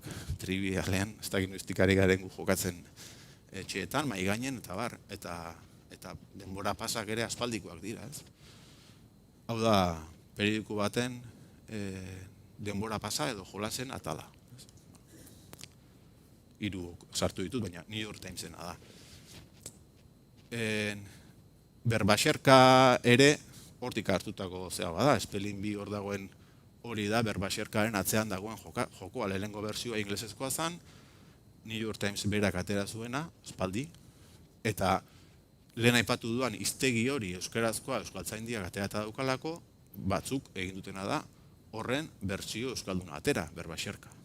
Aparte, software librea dalako, eta atzetik badauka beste komponente bat, bastante potentea baita ere, bizkat kontestuan jartzeko. Eta Wordle berdina, Wordle ere zan ingeniari batek pandemia garaian atera zuen joko bat, bere maztearentzat atera gomen zuen, etxian demora asko pasatzen zuelako, eta gustatzen zitezkiolako lako kurruzigramak eta denbora librean atera zuen hori, inglesez atera zuen, software librea da, eta gero zabaldu da beste hizkuntza mordo atera, eta talaiosokoak egin dute, hiztegi hori hartu, 5 letra dituzten euskarazko hitzak hartu, eta euskarazko bertsioa atera ez. Eta Wordle inglesezkoa New York Timesek erosi du, $1.000.000 ordainduta, eta orain dago New York Timesen barruan dago hori. Edabideentzat beti izan dira interesanteak, denbora, pasa, joko, tankerako gauza hauek, kursigramak eta hauek guztiak. Beste dimentsio bat hartu dute digitalean, baina hor da egon dira ez. Eta hor daude, ematen die edabidei ere asko estimatzen duten gauza bat, ez? Jende berriaren gana iristeko aukera, jende hori denbora askoan euren webunean eukitzeko aukera, ze normalean kursigrama bat egiten ari dana, edo ez da gizte jolas egiten ari dana, denbora desente dago hor barruan, eta barrez orduan. Horrela sortu dira Berbaxerka, horrela sortu dira Wordle, eta sortuko dira berriak, seguramente, software librean kanpotik datozen esperientziak, gure datu iturri libreekin nahazteko kapaz garen neurrian, gu ere tren horren barruan sartzeko modu edukiko dugu. Eta egunean behin ere, softwareak geu asmatu genuen, kasu honetan ez da kanpotik bat hartu genuelako, kanpotik idea batzuk hartu genituen, baina bai datuak eta behar ditugu iturriak sortzeko, eta hori ekosistema hori zaindu behar da, horako gauza sortu alizateko. Eta jolas hauek ze partekatzen dute, zer dira arrakastaren gakoak, baneki berriro hartako nuke beste bat, baina bai gauza batzuk nabarmendu direla Wordle, Berbaxerka, eta nik uste egunean meinen kasuan ere, aipagarriak direnak, ez? Denboraren muga bera, egunean bakarra izatearena, gogoan dela 3 urte, Wordle dauek baino lehenago euki genuen intuizio hori nik uste importantea dela. Ze badago mugikorren kontuan, eta bideojoko batean sartzen zara, eta eute dituzu astebete ia hortara bakarrik, eta gero, egiten duzu eta kito bukatu da. Baina, mugatu horrek egiten dizu, gutxienez egun hemen bakarria, eta ez dutan beste denbora galtzen, eta pixka lasaiago geratzen zara. Errazak izan behar dute, oso erraza, oso simpleak. Mundu guztiarentzat gauza nahi baldin badugu, oso simplea izan behar du. Erraz, ez da esplikatu behar bat, jolas bat ez da esplikatzen. Edo initen duzu eta asmatzen duzu, edo baldin badukazu manual bat eman beharra, malo, ez da zabalduko. Gero, sentsazio hori, zehoze ikasteko, gutxien zehoze ikasten dut, badakitu baina aramaiok zenba biztanle dauzkan. Gure kasuan nik uste oso importantea dela, hizkuntzarekiko lotura bat, mugikorretan ez dago euskarazko aplikaziorik. Eta orduan euskarazko bat jartzen duguzunean, gutxienez euskarazko aplikazioet, hori ikusi dugu, jendeak asko estimatu du zentzu horretan, gurea behintzat, eta nik dut besteak ere bai. Ez dakate publizidaderik, oso estira bateri intrusiboak. Diskrezioarena, hau jende asko ez dakitu lertzen du, baina importantea da, egunean behinen erabaki bat izan zen, norbera partidak eta emaitzak ikusten dituzu, eta badakizu aramaio zenba biztanle dituen, ez duzula asmatu, zuk. Baina zure lagunak dakizu 10-tik 7 asmatu dituela, baina ez dakizu non utzi egin duen. Eta gero jendeak Twitterren banatzen ditu, 10 asmatu ditut edo 8, 9, inok ez du esaten, ez aramaio esan dut Bizkaian dagoela, inok ez du hori zabaltzen. Ez? Gaur, intimidadean egin ditu gure falluak. Eta hori ere nik uste badala puntu bat, jendea baloratzen duena. Nik uste hor sortu dela pixkat hizkuntzarekiko atxikimentu horrekin eta gako batzuk hor egon direla joko horrentzat. Eta zurazki beste batzuk bat aldeena eta beste batzuk ere bai, ez? Baina, arrakastatxoa hortik torri dela. Orduan, elementu horietan sakondu beharko genukela, seguramente beste gauza batzuk egin beharritu gunean ere. Baina, ojo, hau ez da jokoen ekosistema, hau da, gertuago dago papeleko kruzigrametatik, gaur egungo bideojokoen mundutik baino. Bideojokoen mundua beste gauza bada, era bat diferentea, Microsoftek erosi duen dela gutxi, ez da izema milioi ordainduta Activision. Beste mundua da, evidentemente, eta hor euskarazkoak ibili beharko dugu beste plataforma handietan ibiltzen dugun bezala. Haren barruan euskara nola sartu pentsatzen. Baina pentsa ezina da, nire alaitu zebintzat, maila hortako industria bat sortuko dugunik euskaraz. Ez dago merkaturik. Baina horren barruan jokatzen hasi beharko dugu, eta meta eta ipatzea ditu hor. Eta bukatzeko, ja bisu gogorra eman dira Rosa, bigarren gogoeta. Egunean behin, 60.000 lagune jokatzen dute egunero edo astero, eta denboratxo bat dedikatzen dute, 2-3 minutu partida jokatzera egunero. Egun hortan mugikorrean pasaduten denboraren ze eguneko da egunean behinen pasatzen duten. Hau da, 2 minutu, ez da ezer. Ez da ezer. Beste zema minutu pasatzen dituzte mugikorrean, beste zema gauza egiten. Eguneko bat. Asko da, gutxi da, bakoitza esan dezala, baina mugikorrean denbora asko pasatzen dugu.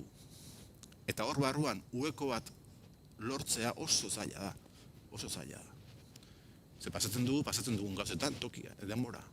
Badakigu da, zertan pasatzen dugu. Eta estatu batuetako datua lortu ditut, eta barkatuko dira zuen hemengoak ez dut lortu, baina ez dira oso urruti biliko, edo igualamendik urte betera etorriko dira hango datuak ona, baina 4 ordu pasa da bataz besteko media mugikorrean. Eta eguneko bat hortik atera dute. Ez dakit eguneko bat adan egunean behinekoa edo eguneko 5, baina 4 ordu pasatzen manden baditugu bataz beste mugikorrean. Eguneko bat da egunean behine pasatzen dana, eta beste 249 minutu zertan pasatzen ditugu, ez? Eta goraka doa, eta ja telebista pasadu mugikorrak, iez egon ziren albiste asko, ja telebistaren aurrean baino, bataz beste denbora gehiago pasatzen dugu mugikorraren aurrean. Hau da gure panorama digitala, badakigu ez da izai hemen ezer berririk kontatzen, Baina bigarren gogoeta bat bai horren arira, ez? Nola, hau dan gu jokatzen dugun joko zelaia, horren barruan bilatu behar dugu ueko bat, horren barruan bilatu behar dugu toki bat euskararen atzalena aipatzen nuen, eskolan baino denbora gehiago pasatzen dute gure gazteek mugikorraren aurrean. Hala da, Osea, urtean, ez da gizen bat ordu pasako dituzten, 1000 ordu inguru da ikasturte normal bat ikasleentzat, 1000 ordu baino gehiago pasatzen dituzte mugikorren aurrean gure gazteek eta guk ere, bai. Guk eskolan baino bastante gehiago mugikorren aurrean, baina hori da gure joko zelaia hori da, horren barruan egunean hemen sartu dugulako, logroa eta asko posten gara, baina kontuan hartu behar dugu zer falta zaigunez. Hau da, lehen aipatu duan datu hortatik 4 ordu baldin badira mugikorra, digitalak eta ez digitalak, telebistan nola pasa duen. Bakoitzean, digitalaren barruan da mugiaren barruan ere zertan pasatzen du jendeak denbora, jokoetan gutxi, bideoak ikusten geute gehiago, sare sozialetan, podcastak, audioak, badakit, eta jende askoari dago aztertzen, eta ez daukan inongo formula magikorik. Bakarrik esan nahi nuena zan, hau dala gure joko zelaia, hor jokatzen dugula gauza asko.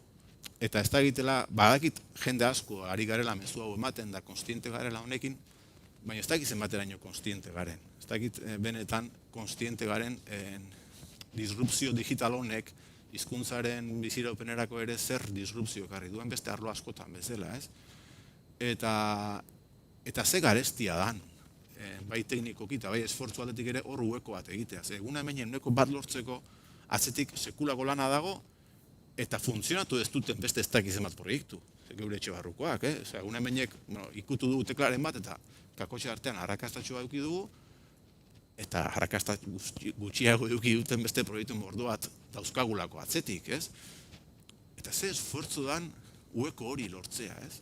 Ze ekosistema horren barruan, hanka sartzea oso zaila da.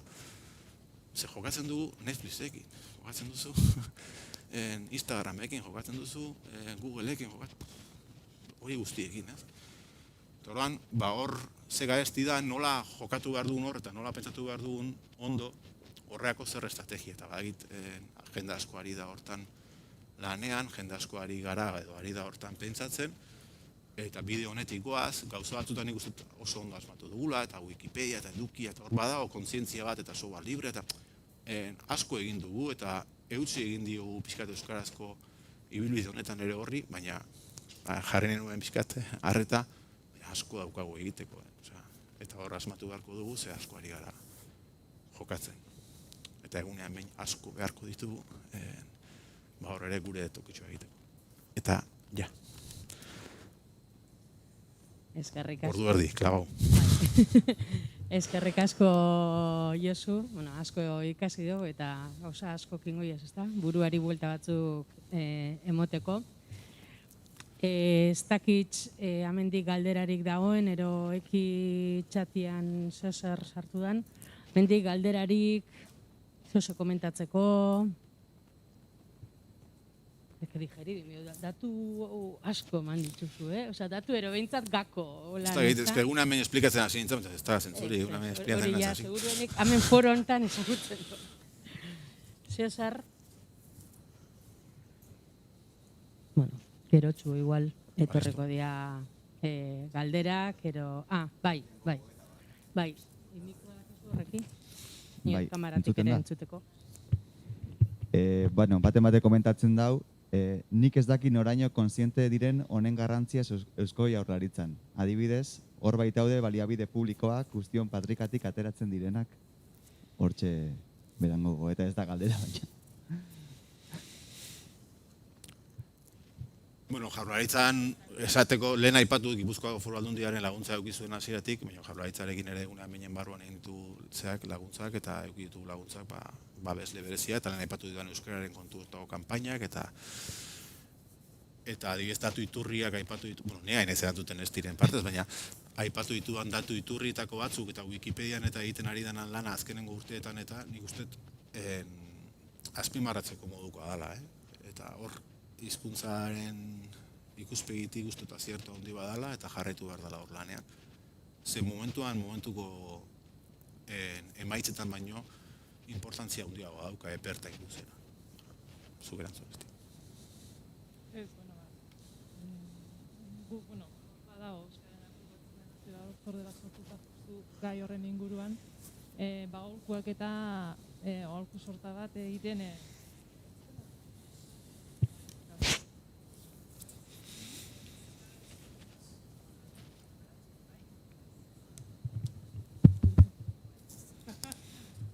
Bai. Ez zaten nun, Euskaren aholku batzordean baitan badagoela sortuta propio Euskaren ingurune digitalean izeneko azpi batzordea, lehengo urten atea zen ibilbide horria edo deitu dion horri, eta hor daude aholku eta sorta bat, ez? Eta hoiei erantzuten saiatzen gea, bai nire zuzendari sustapenetik eta bai hainbat saietatik, ez? Eta, hortik adibidez atea zen euskarazko Wikipedia lekotu beharra, eta, badamakigu ja 3-4 urte Wikipedian alegin berezi bat iten, eta munduan dauden hizkuntza gutxitugun artean, hor gaude, ez? Euskara hor dago, eduki kopuren aldetik, ez? Eta, holako aholkuei erantzuten saiatzen gea, eta justu ez dakit galdera zania partekatzen ditugun dirulagundutako lanabesak, tresnak, eta hor daude, egia da ez gara oso trebeak hori erakusten, baina hori dena open datan eta, gu dirulagundutako lanabesak, tresnak eta korpus guztik saiatzen gea denon eskura jartzen, ez? Eta hori da, seguruna, datozen urtetan, gutzako, hizkuntza politikatik, izango dugun erronkarik handiena, ez? Sortzen den korpus guztia, euskarazko korpus guztia, denen eskura jartzea, ez? Hortikan, atea itxizkelako, oain hizkuntza teknologian oinarritutako hainbat eta hainbat tresna, tarteko itzultzaile neuronala edo bestelakoak, ez? Eta, hortan, edo behintzat aholkuei eta bai adituek esandakoei erantzuten saiatzen gaz.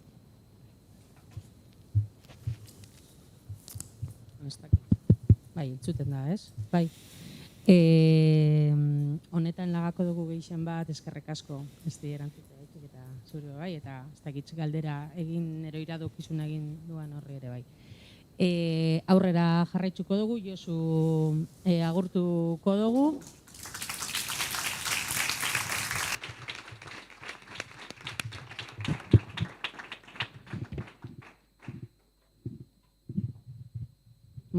Naroa Jauregi zuria jartzen den bitxartian, ura ipiniko diogu, eta beran aurkezpena deskargatzen duen bitartean, bera aurkeztuko dut. Naroa Jauregi zuria AICAeko aholkularia da, ikerketa proiektua ez? Egin du kultura eta transmisioan inguruan, batez ere gaztiekin finkatuta, eta hortik, damola, tigo volumena eta beste gauzatxo batzuk ere etorri dira, orduan berak azalduko dizkigu hoiedanak, prest dagoenean. Bera prestatzen dagoan bitxartean, beste bi ohar.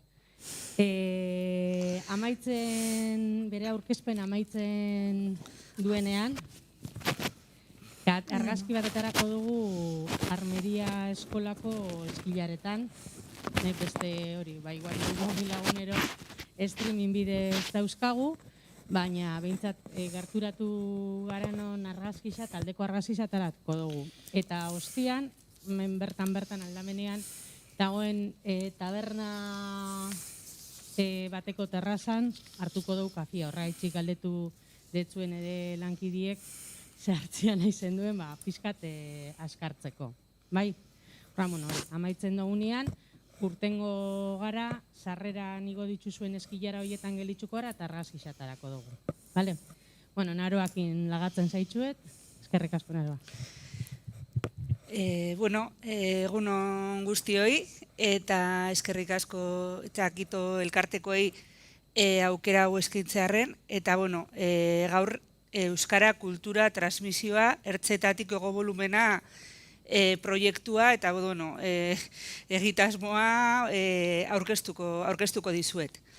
Zertarako proiektu hau, edo, alde batetik periferiako gazteek euskararekiko dituzten asoziazio, jarrera eta praktika identifikatu, eta ikastetxek mantentzen duten lotura baliatuta euskarazko kultur sorkuntza jaso eta bizitzeko tresnak sortzeko. Nola egin dugu? Gaztei zuzenan galdetu diegu, euskal kulturarekiko ateak zabaltzen saiatu gara, eta euren pentsaera zein bizipenetatik abiatuta hizkuntza eta kultura berrinterpretatzeko eta barneratzeko alegina egin dugu. Orduan, hori da purtsu bet gu egin duguna edo gure proiektuaren oinarria. Jarraitu aurretik edo nahi dut apur bat zuekin partekatu edo periferiaren inguruan egin dugun gure definizioa edo proiektuan erabili duguna. Ze periferia azkenean, kontzeptu honek zer esan eman du, ez? Hainbat aurkezpenetan eta gai hau hori landu izan dugunean, eta guk esan nahi duguna da, 11 definizio egin daitezkela, baina hau da zehazki guk erabili duguna eta proiektu honetarako justo proiektuaren oinarrian dagoena. Horretarako erabili dugu Etienne Balibar filosofo marxistaren aipu hau erabili dugu, eta honela da, ez? Hemen jartzen duena. Espazio baten inguruan deritzonari, da hori da periferia, zentro eta periferia dualitatea metafora espaziala da. Erdigunea eta inguruko eremu ez hain garatuen artean erlazio estrukturalak esplikatzen saiatzen dena. Dualitate hori ezberdinkeria ekonomiko eta sozialei referentzia egiteko erabili izan da batez ere. Gure kasuan hizkuntzari aplika dakioke, hizkuntza eta kulturari. Moduren baten azaltzearren, zentruetan arnazguneak egon daitezke, eta gero eta kanporago joan edo periferiak. Periferiak euskaren munduaren parte dira. Ikusten duzuen ez, hor jarri dugu marraskitxo horretan, laranja hori agertzen dena, parte dira, baina hartzeetan geratu dira, bai? Eta posizio honek barrema zuzena dauka hizkuntza eta kulturaren presentzia, baliabide eta gabeziarekin. Hauen estatus gabeziarekin, bai? Orduan, gabezia gora honek, alde batetik kanpoan geratzea ekar diezaioke hor dagoen jendeari kasu honetan gazteei, baina baita kontzientzia hartzea, gatazkak sortzea, mugiaraztea, birsortzea eta indartzea ere. Orduan, hori da apur bat guk lotzen duguna edo guk oinarri moduan hartu duguna kasu honetan. Ikusten duzuenez, proiektuak 5 urte uste dut eukio ibilbidea izan du, eta bide honetan eragile askorekin lan egin dugu, hezkuntza munduko eragileekin, euskalgintzakoekin, gazte mugimenduko erakundeekin, talde askorekin aritu gara, ez? Hasieran ikuspegi akademikoa izan zuen, eta gero, momentu honetan, guztiz eragiteari begira dago, ez? Osea, nahiz eta ondino, hainbat eztabaida eta markoari begira ere, hainbat kontu ere lantzen ari garen horri begira. Eta gero bestetik, ez da garari gazten parte hartzaz, gazteak izan dira honetan protagonista, bai? Guk bide hau egin dugu, azkenean, helduak gara, honetan aritu garen gehienok, baina behintzat, atera ditugun ondorio guztiak, hori gero gazteekin batera kontrastatu, aztertu eta landu egin ditugu. Orduan, hori bai da elementu importante eta garrantzitsuena daukaguna, ez? Proiektuaren definizioari begira edo ezaugarritzari begira. Zein da kezka, zeri erantzun diogu edo nondik abiatu zen hau. Gurea zen, 2000 urtetik aurrera, Bizkaian, Araban eta Gipuzkoan, jaiotako gazte gehienek ereduan ikasi dute. baina euskaraz dakiten arren, erabilera ez da neurri berean hasi. Bai, orduan, hori da azkenean euskalgintzan dagoen momentu honetan kezka nagusietako bat, ez? Ezagutzan aurrera egiten ari da, gero ikusiko dugu nola, baina gero aldi berean, erabileran, kasu batzuetan, atzera eta dana egiten ari gara. Kezka horrekin, bi galdera planteatu genituen. Bat, periferiako 15-18 urteko gaztek nola bizi dute euskara eta euskal kultura, hori jakin genuen, ez? Eta gero bestetik nola hobetu daiteke euskararen eta euskarazko kulturaren transmisioa eta artikulazioa periferiako 15-18 urteko gazten artean. Bai?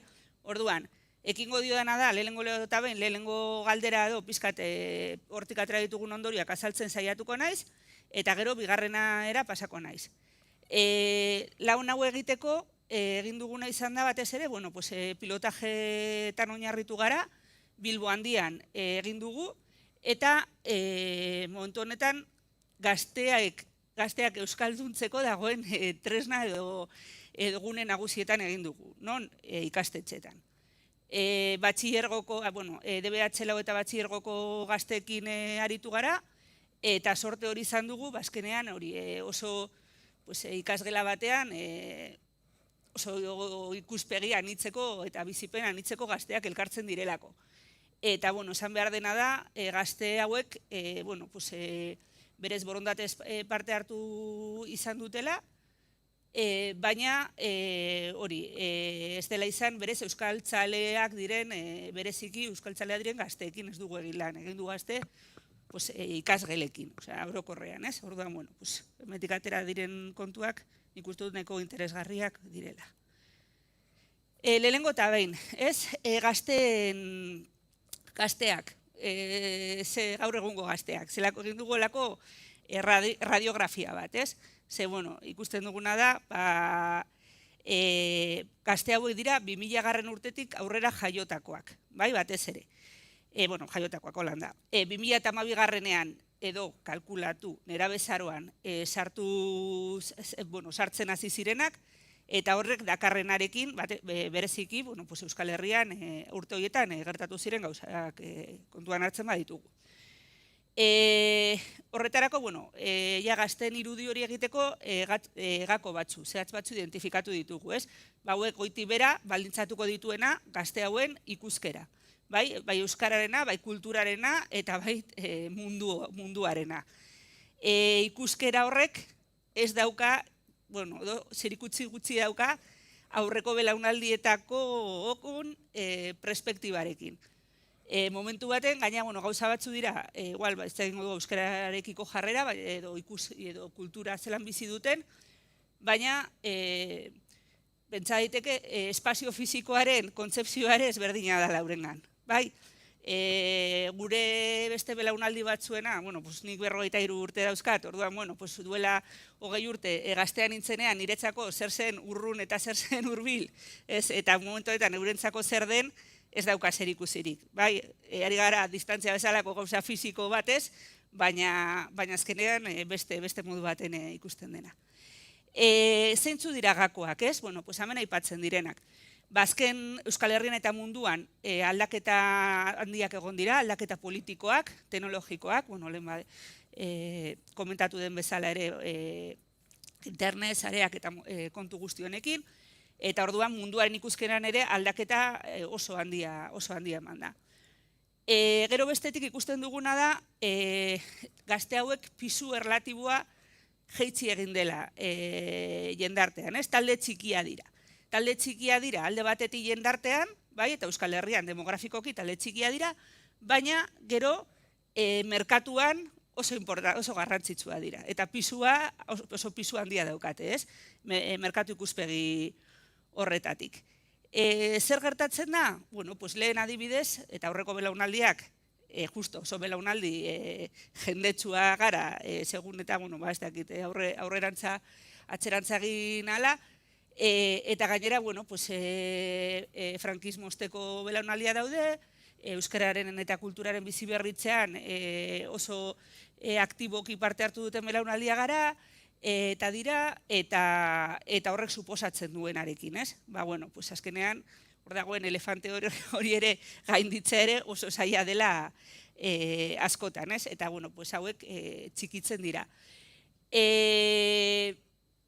Eta hori, gazteak lehen, adibidez, lehen institutuetan zeuden, lehen kalean plazan zeuden, gaztetxean zeuden, ikusten ziren, ez? Gazteak lehen kalean, eta horren gero eta gutxiago ikusten dira. Ez daudelako, osea dinot, kopuruan ere txikiagoa dilako, ez? Eta zer egiten dute gazte hauek? Pues gazteek egiten dutena da, kalean topatzen ez dutena, plaza digitalean topatzen dute, munduan topatzen dute, ez? Berdinak diren horiek hor topatzen dituzte. Eta horrek orduan, zeharo eragiten du ere, euren arteko harremanak, euren referentziak, eta euren inguru dana, ez? Osea, orduan, kasu horretan ere, identidadea, gaur egungo jendartean, elementu oso baliotsua eta bihurtzen da, eta gainera hori izan duguna, ez? Transmisio sare anitza daude. Oso urrunetik datozenak.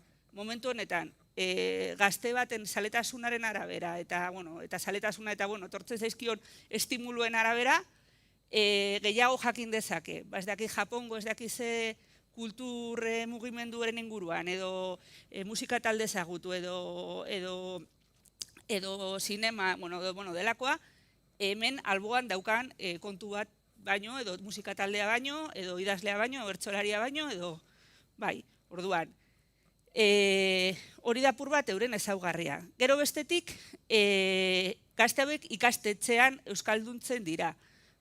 Gazte hauek ez dute gehiengo, momentu honetan, gazte gehiazten gehiengoak, ez du etxetik euskara jasotzen. Hauek ikastetxean jaso dute. Eta gainera, gurasoen erabakiz izan da. Eta erabaki hori askotan ere ez da kontzientziatik hartu den erabaki bat, baizik eta pragmatikoa dena eta kakotx artean normaltasunetik hartu den erabaki bat. Ez du beste esfortzu bat edo beste zer planteatu. Orduan, hori da purtsu bet egiten den argazkia. Argazki horrenkin zer ikusia dukan beste kontu bat, da non daude, non bizi dira gazte gehienak. Euskal Herrian non bizi da jende gehiena. Herri handietan eta hirietan bizi da jende gehiena. Eta orduan, hiri handietan ere, euskaldun gehien hiri handietan eta herri handietan gaude. Baina, aldi berean, euskara ere hiri eta herri handi horietan ikustezina da. Orduan, ikusten du egiten duguna gazte hauek euskara ulertzen dute, baina ez dute ikusten. Ikastetxetik aretago euskararen mundurik eta ez bada gero aipatuko dugun une zehatz batzutan, ez?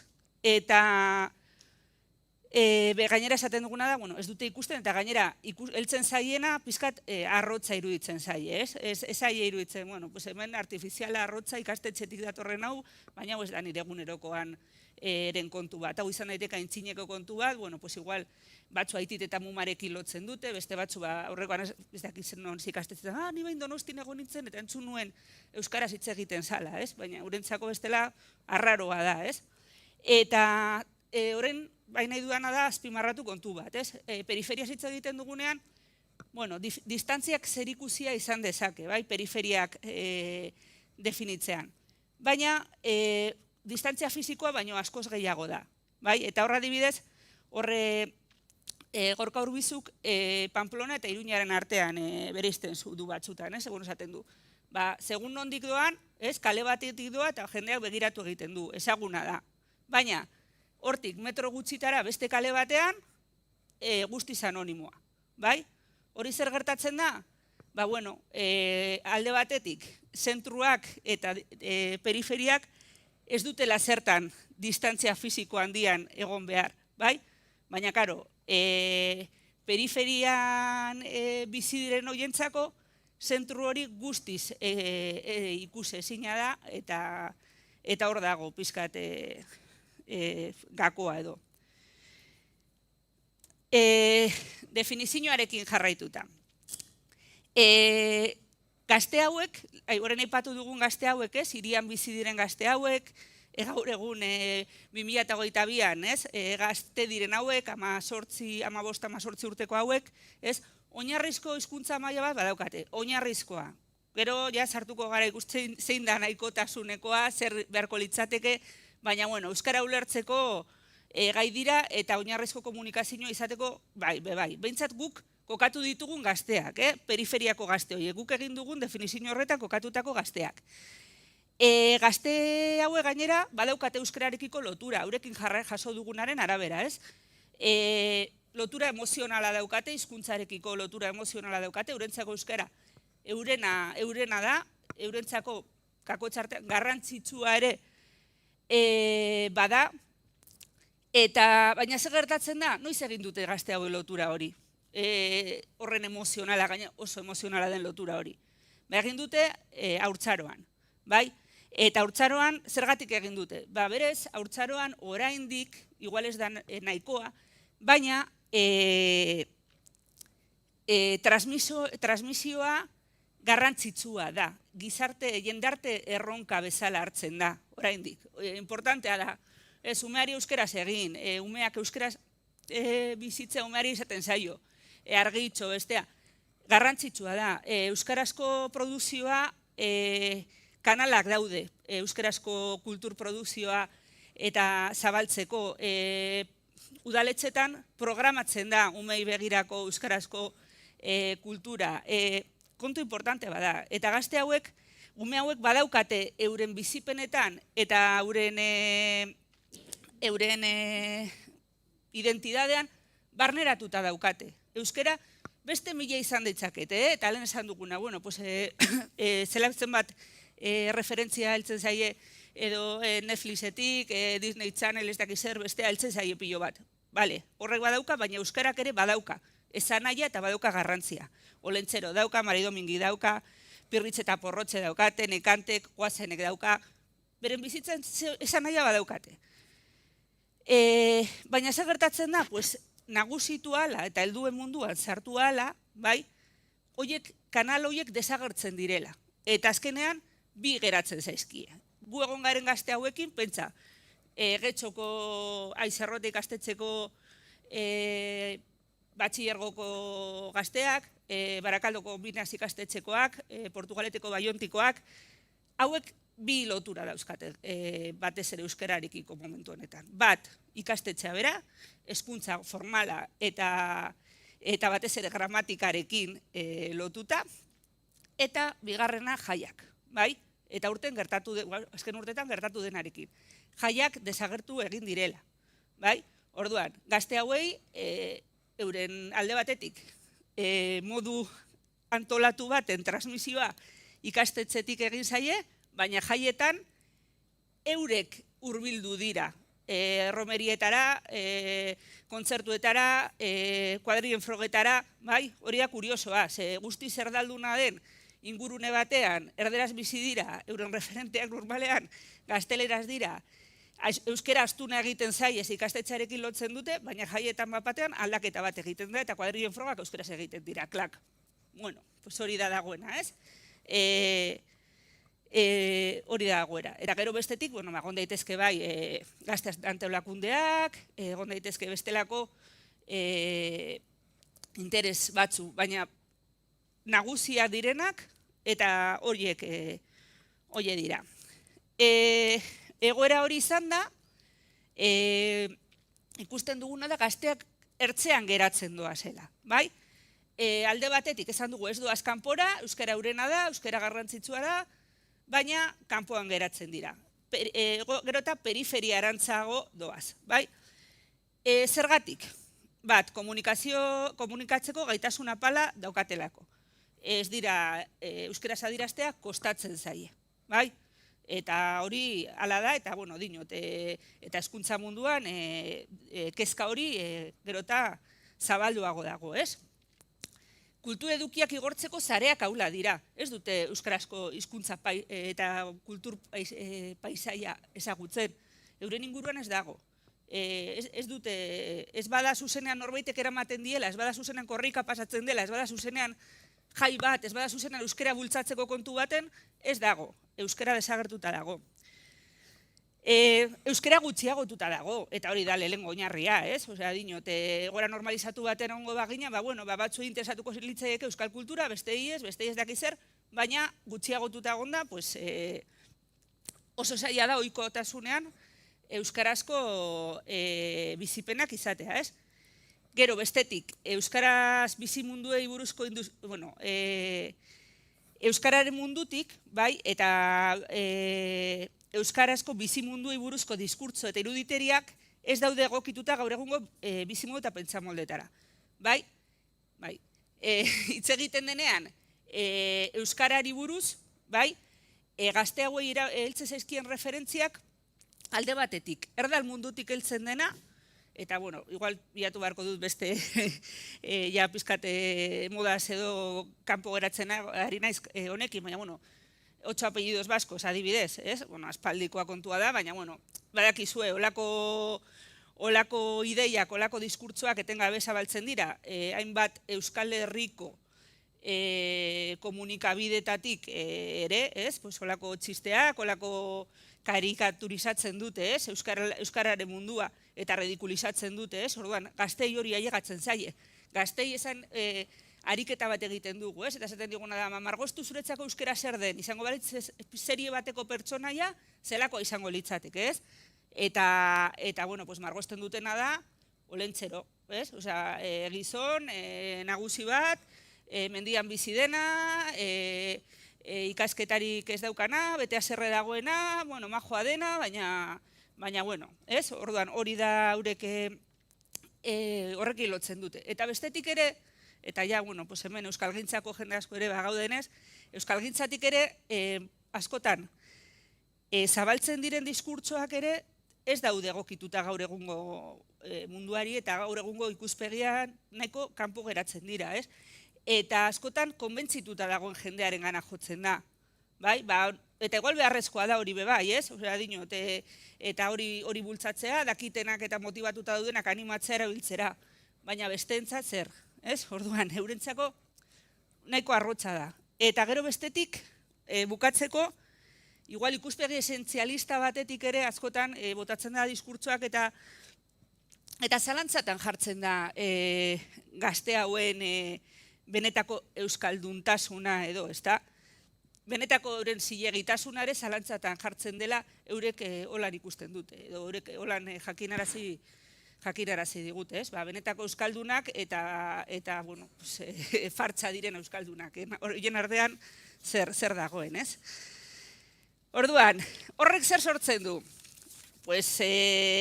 Egoera horrek sortzen du kriston estres linguistikoa. Testu inguru horretan bizitzea gainera, bueno, gero eta urrunago egon, normaltasunetik, bueno, edo zentruetatik gero eta urrunago jo, ez? Orduan eta gora desatza ginagoa da. Ez badakizu hemen zaudeteno, segurenik. Bueno, da, esfortzua egitea eskatzen du, tentsioak kudeatzea eskatzen du, eta, bueno, gazte hauen biziuneak larriagotzen du hau, ez? Osea, ja bada, nahiko hori joatean ez dakin ora eta bronka bat izatea, justo gaztea izan da, desatze ginagoa eta zailagoa askotan hori eramatea. Eta, bueno, holan izan da nola eragin, ez? Edo guk zer planteatu dugun, edo zer uste dugun. Bueno, alde batetik, hirigunetan eragitea uste dugu oinarrizkoa dela, ez? Jende gehien hor mugitzen da, eta bataia ere importante bat hor izan behar dugu, ez? Eta zelan, lehenengo eta behin esaten genuna zen, euskararen munduak ikusgarri, entzungarri eta sentigarri bihurtu behar direla, ez? Ze bestela oso zaila da, ezagutzen ez duzun horrekiko interesa izatea. Bai, orduan, lehenengo eta behin, erakutsi behintza zer dagoen. Horretarako, bozgarailuak eta fokoak sortu behar direla uste dugu. Eta hori izan duguna, ezinezkoa bai da, ezagutzen ez duzun hori nahi izatea edo interesa izatea.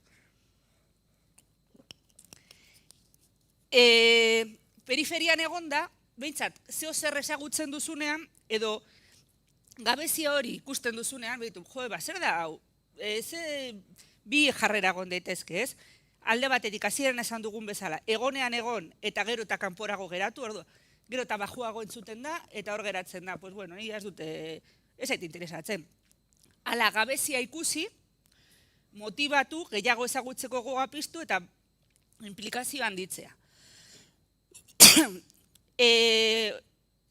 Baina, bueno, ikusi behar duguna ere da, transmititzen dugune hori, erakustea ez da nahikoa, ez? Ez da, transmititu, erakutsi, ez da nahikoa. Zer erakutsi nahi dugu, ez?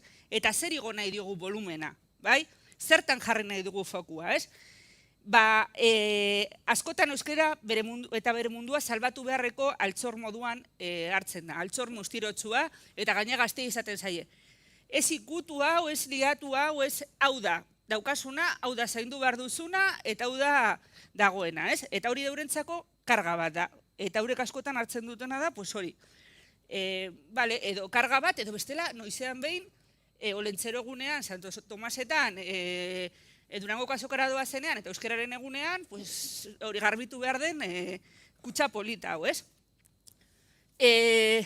Aipatu dugun horretik, ez? Horretatik, euskara misterioetsua, euskara ze emozionantea, euskara, bai, baina honek balio digu eguneroko bizitzarako.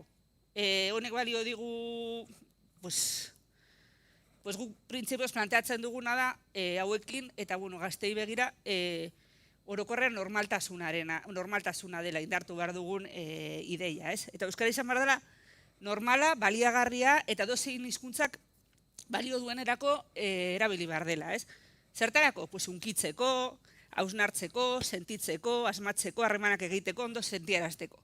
Orduan, hori bada, izango da, eurentzako baliagarria dela zeo zertarako. Eta orduan, bueno, pues, interesatuko zaie horretan aurrera egitea, ez? Baina berez, altxor bat delako, bale, pues altxorrak azkenean igual museoan bukatzen dute. Orduan, pues, hori ez. Orduan, nola ikasi, edo ezagutu ala erabili. Eta uste dugu hori dela oinarria.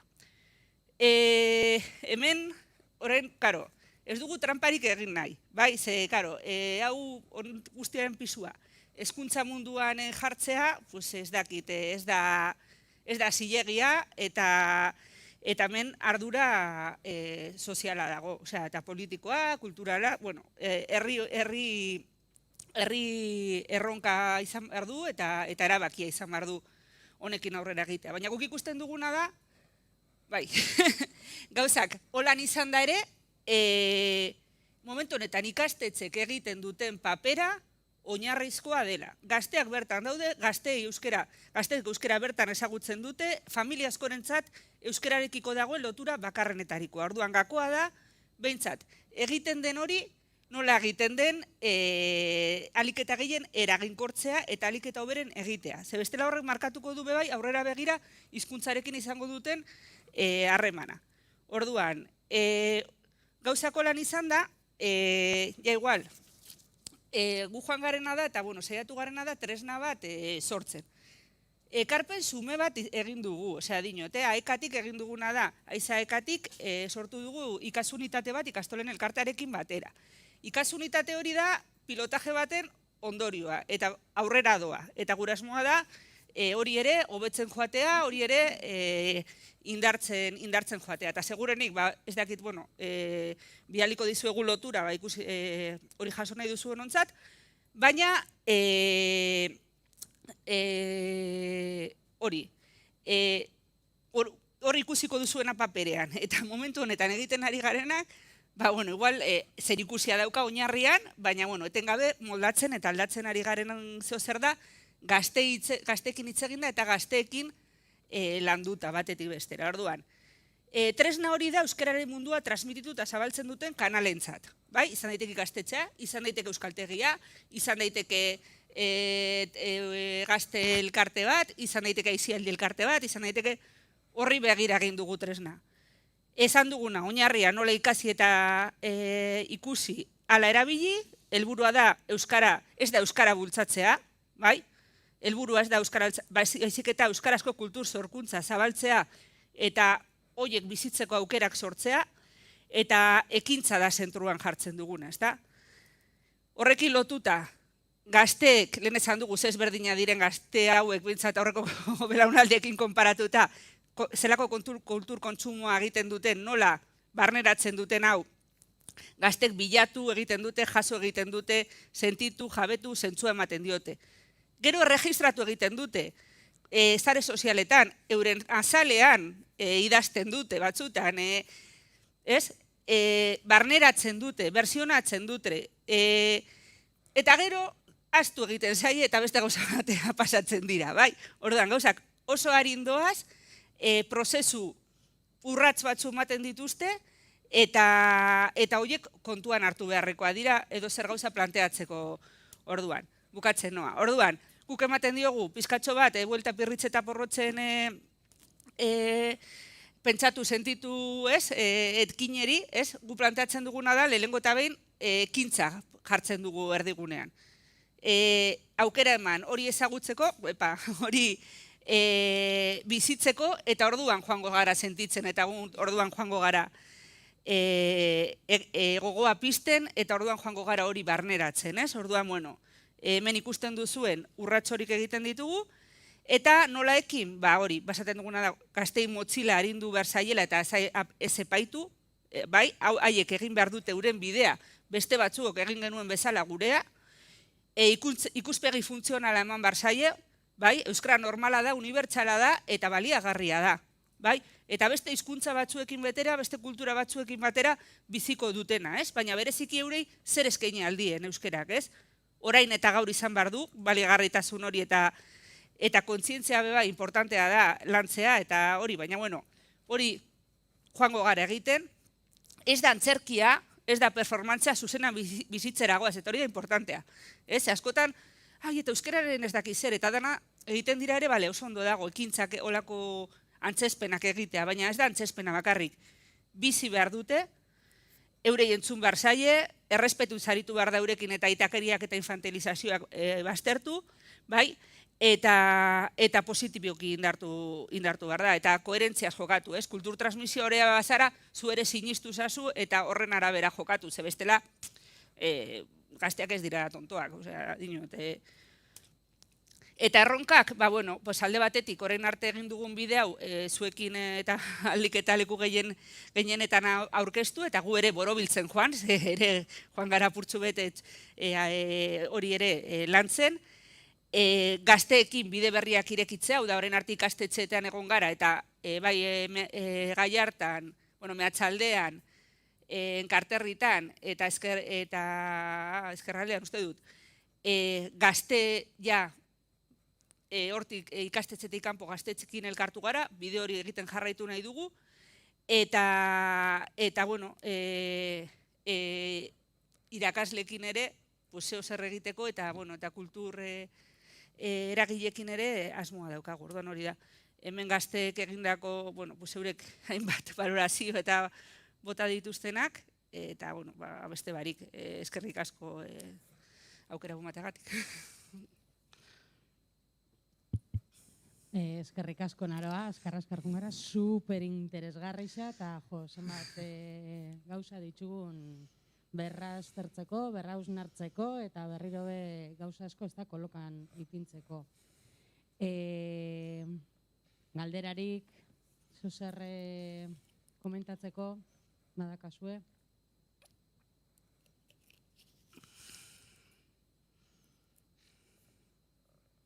Igual gero okurreko jaku kafea hartzeko aukera ere ukiko dugu, eta naroa ere egongo da gurekin, dagian beste modu informalago batean animauko gara galderak egiten, ero dana dalakua. Txalo bat, ezta?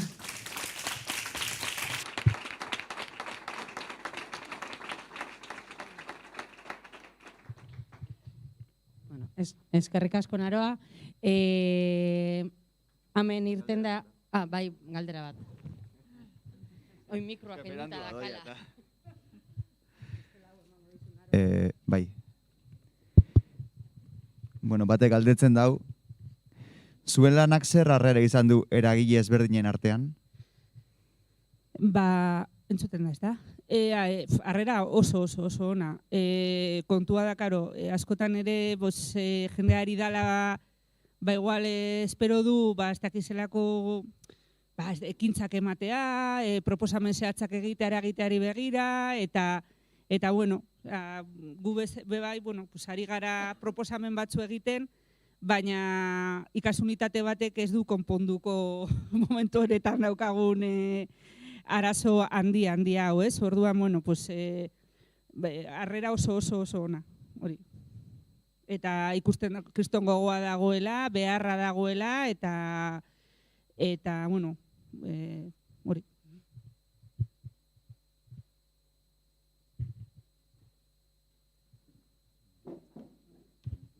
Bueno, irten ningo gara, bale? Argazkia atarako dugu hemen, eskerrik asko Naroa.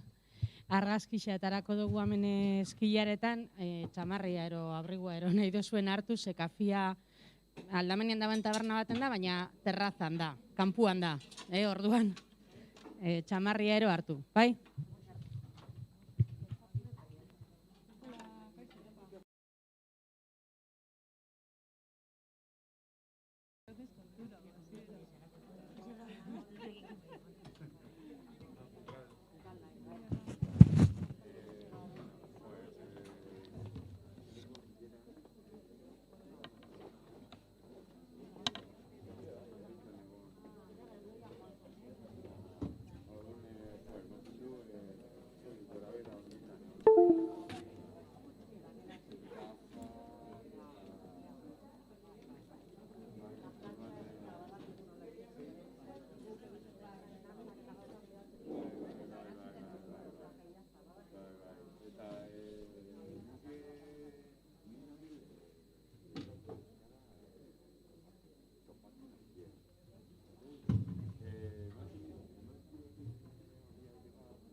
Gero pasako dizkiazu, euskara hartzen duzunean, kultural zerbidez,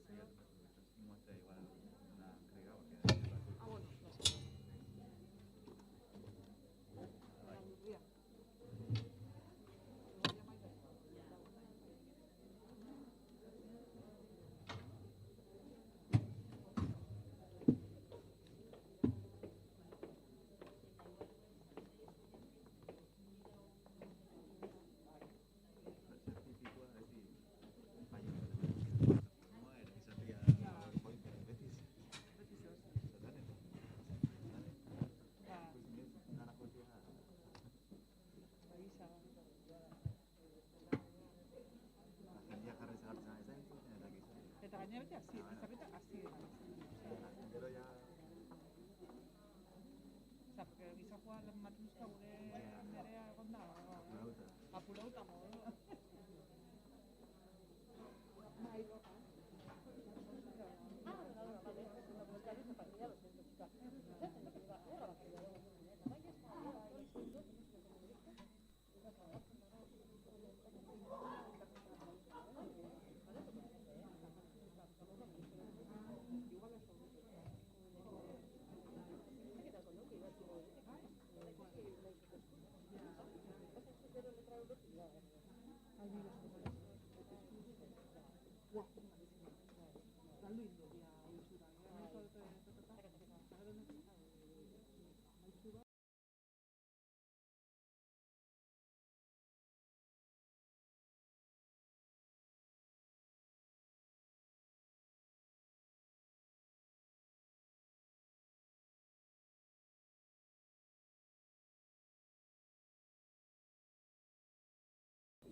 Bueno, bueltan gara, jarraipena emango diogu gaurko goizari, ez dakit zaitzik izan ikusten pantailan, Oskar, ez da ikusten pantailan, gukamen ikusten duguna.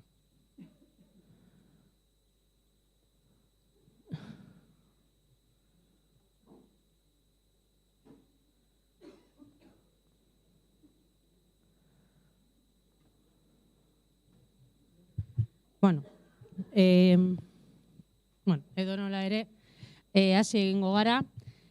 Jarraian, aurkezpen gutxi behar duen pertsona bat dugu hemen gurekin, Jon Maia, bertsolaria, kultur eragilea ere, kulturaniztasunean aditua dela ere esan ginke. Aritua bai. Eta nik uste aritu maila ere badakala, baina aritua oso aritua. Kantu bat gara ikuskizuna darama garatzen errege egunetikan, ez da? Donostikoa gelditzu zen bai, bertan bera. Eta, errege egunean Bilbon izan zen estrenaldia, horretik aurrera hainbat lekutan izan dugu. Eta, kultura, ahoskotasuna, euskera, herrisa, garana, zer garan eta zela mugitzen garan horretan eta kulturak ze eskaintzen digun, horren gainean hitz egingo digu. Horren zurea da hitza, Jon. Zondo, eskerrik asko. Beste behin ere eta kitxokin urtetako harremana daia eta batzutan bertxotan, beste batzutan nire roiotxoak aurkeztera, beste batzutan hemen ere izan da nago mintegian eta eskertzen dizuet plaza hau eskaini izana. Azkenean ia beti berdina kontatzen dut, ezta? Batzutan liburua egiten dut, beste batzutan diskoa, beste batzutan dokumentala eta beste batzutan ez dakit zer.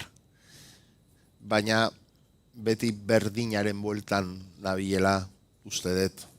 Eta hori da, zer garen gu, nola proiektatu gu garena, nola ulertu, zer garen, eta nola egin gero eta gehiago izateko, ezta? Gu, horretan. Azkenengoa kantu bat gara ikuskizun hau da, zeina oinarritzen den kantuaren adierazpen artistikoan. Urteetako bide baten ondoren, urteetako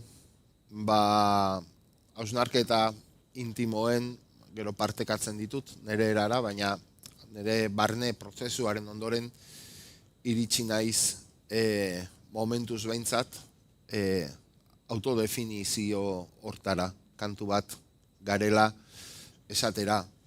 Baina ez da izan bide errezan niretzat ere, nik behar bada, behin baino gehiagotan entzungo zenidaten, inoiz entzun banauzue behintzat, nola nire barne gatazkak izan ditudan, nire identitate kulturalarekin, nire identitate politikoarekin ere bai, eta nola nera bezaroan, haurtzaroan, ez nekien kudeatzen identitate gatazka hori, ez da nire baitan.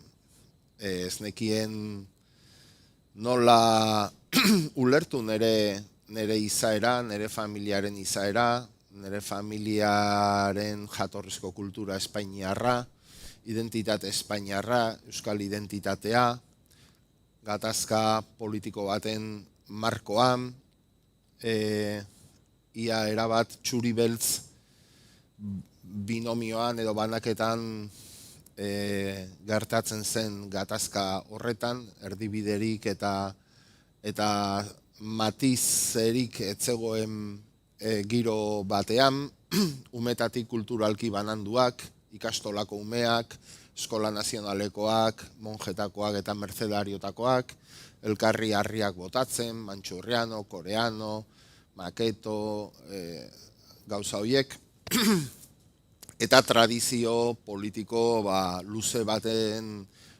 paradigmen barruan bizi ginenan, non euskal identitatea oraindik nahiko lotua zegoen pedigriari, euskolabelari, tradizioari, espresio folkloriko tradizionalei, abizenei, noski, eta guzti horren baitan jaiotzen zerazu Maia, Soria, Herrero, Valderrama, zure abizen hoiekin, etxean gazteleraz hitz egiten duzu, zu bizitzaren herrian gehienek gazteleraz hitz egiten dute, zure osaba errefusiatuta dago, eta manifestazioa daude noiz nahi kalean, eta daude onak eta gaiztoak, eta horrela, ezta? Eta pixka bat, kasualidadez, nun jaiotzen zaren, horrek erabakitzen du ze bandotan zauden ere bai, ezta? Nik uste ez dela erabaki ez da euskalduna izatea ere. Nire gurasoek erabaki zuten ikastolara bialtzea, eta etxetik jaso de tradizio politiko bat, eta inkluso linguistiko bat, euskararekiko atxikimendu bat, maitasun bat, eta identifikazio bat ere bai. Eta hori etorri zait oinordetzan edo etxeko transmisiotik, ez da nik erabakitako zerbait, bideratuta etorri naiz, ez da. Baina, nik zer naizen ulertu alizateko, ulertu behar izan dut, nire aurrekoak, batez ere nire familiari buruzari naiz, nire aurrekoak zer izan diren, eta zer diren, ez da. 25 urtekin deskubritu nuen, nire familia, migratzaile familia bat zela, gerra galdutako familia bat, Extremaduran, Albaceten, eta republikanoa zirela, eta olako gauzak, ez da, eta bizitza berri bat astera etorri zirela Euskal Herrira, hemen mantendu zituztela, beraien balore republikan hoiek, balore rebelde hoiek, eta hemen ere, Frankoren garai hortan kokatu ziren hemen zapaldua zegoen bandoan, Albaceten eta Extremaduran egin zuten bezalaxe. Eta beraz, euskaldun askok ere ez zituztenean bere seme alabak ikastolara bialtzen oraindik, 75ean, 76ean, Mantxurriano, Koreano eta Belarri Motzoiek, eta beraie bezala beste askok, gerrako galtzaile ziren etorkin askok bezala, bere seme alabak zapalduen bandoan kokatu zituzten, o gintuzten, ikastoletan esaterako, ez da. Oraindik ez zirenean, orain diren proiektu konsolidatu eta prestigio duna, ez da, euskarazko hezkuntza hori. Abentura hortan sartu gintuzten eta gaur arte, ez da. Dena den, etzen orokorrean behar bada hori gertatu, eta euskal kultura eta erdal kultura, bi komunitate kultural, bi mundu, orain ja anitzagoa dena, bi baino gehiago direna, ja, ez da, erdal kultura, Euskal Herrian, orain kultura askoz gehiago dira, baina nagusiki, hemen hegoaldean bederen, gaztelerazko kultura edo espainiar kultura esango nuke dela nagusi, eta bestaldean euskerazkoa, ez da. Portal berdinetan bizigaren familiak eta euskal herritarrak, baina askotan ez duguna inondik inora elkarren historia ezagutzen, ez dioguna galdetu elkarri benetan gure bizitzaren berri, migratzaile milaka eta milaka 500.000 migratzaile inguru hoiei, ez diegu galdetu, segurazki, inoiz, eta beraie gurekin ere, segurazki ez dute izan kasu askotan komunikazio hori. Naiz eta portal berdinetan bizi, 70, 80 urtetan dagoeneko, ez da. Hau dana oso azkar esplikatzen ez da gaurko gaia behar bada. Eta askotan esplikatu izan dedalako, baina bai nahi dut hortik iritsi kantu bat gararaino, ez da.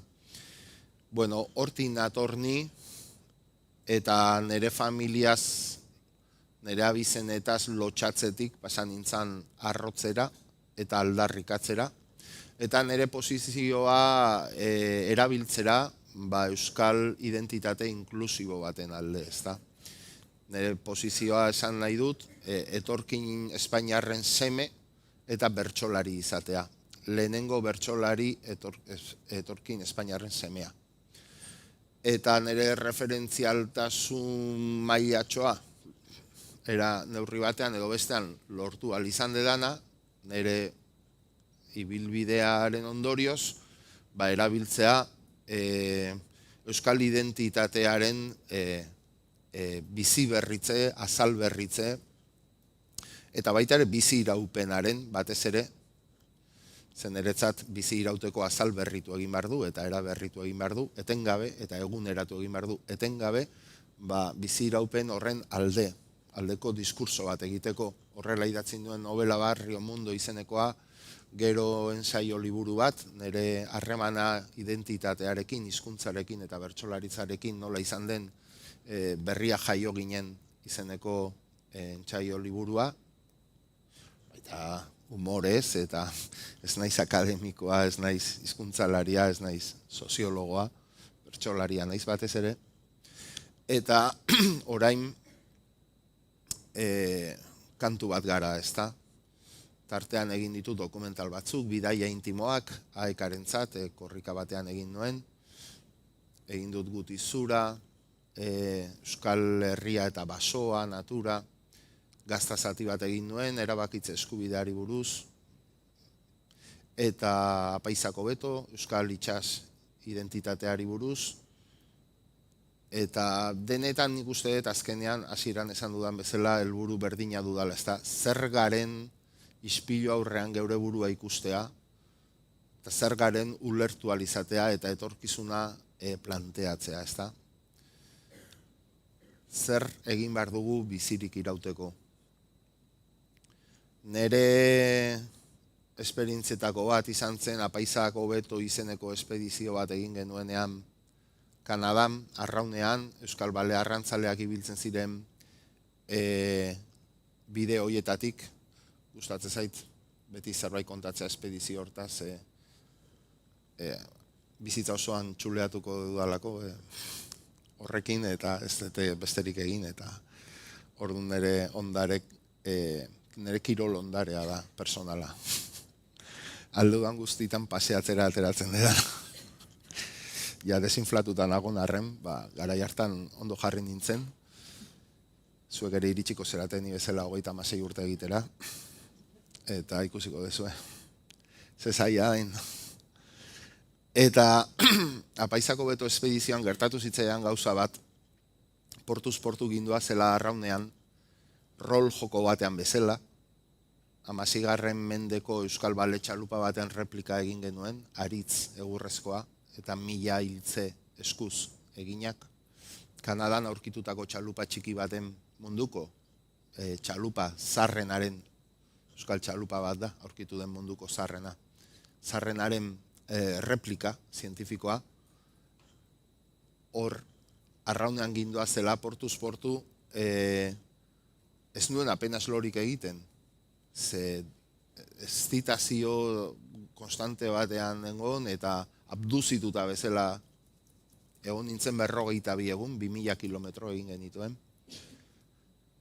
Eta horrela egiten zuten arraun gure arbasoek, hemen egiten zuten lo, hondartza honetan, balea horrela ikuste zuten,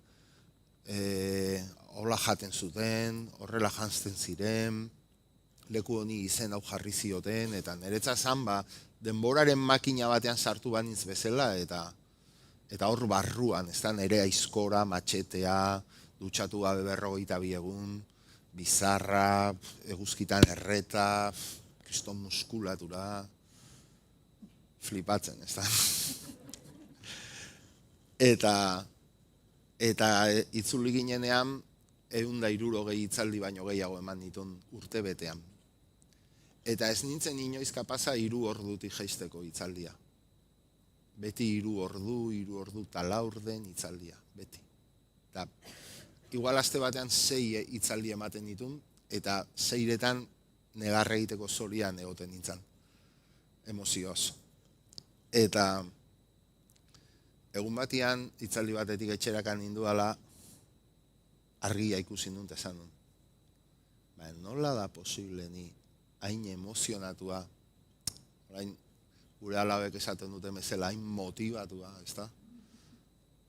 Ez nula lorik egiten espedizioan, hemen nagola beti unkitu eta gure arbasoen historia horrekin, nola da posible hori? Nik ez daukat eta arbaso bakar bat euskalduna.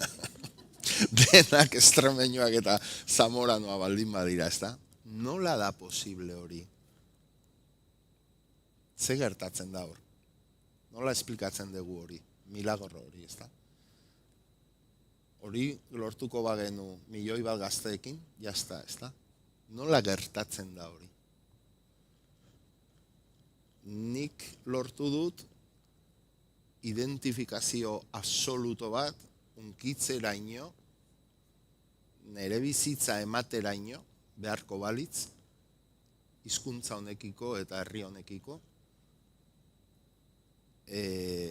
etorkinen seme izanik, lortu dut, herri honen historia guztia, eta ondare hori guztia, eta relato hori guztia, eta bere min, zauri, eta poz, eta amets guztiak, erabat nereak izatea.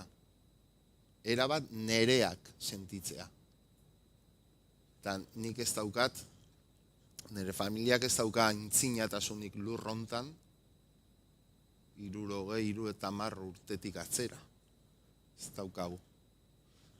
Berria jaio ginen liburuan esaten edan bezala, etorkinak ez dira sustrairi gabeko zuaitzak, alderantziz dira nere ustez. Zuaitzi gabeko sustraia dira. Ze personat guztiek dituzte sustraiak. Guztiek. Euskaldun batek evidenteki denodakigun bezala, dauzkan bezala, estremeño batek ere bai. Sustraiak dauzka. Eta bere lurra asko maite du, ezta? Estremeño batek ere bai. Edo zamorano batek ere bai. Gertatzen dana da lur berrian oraindik ez daukala zuaitzik.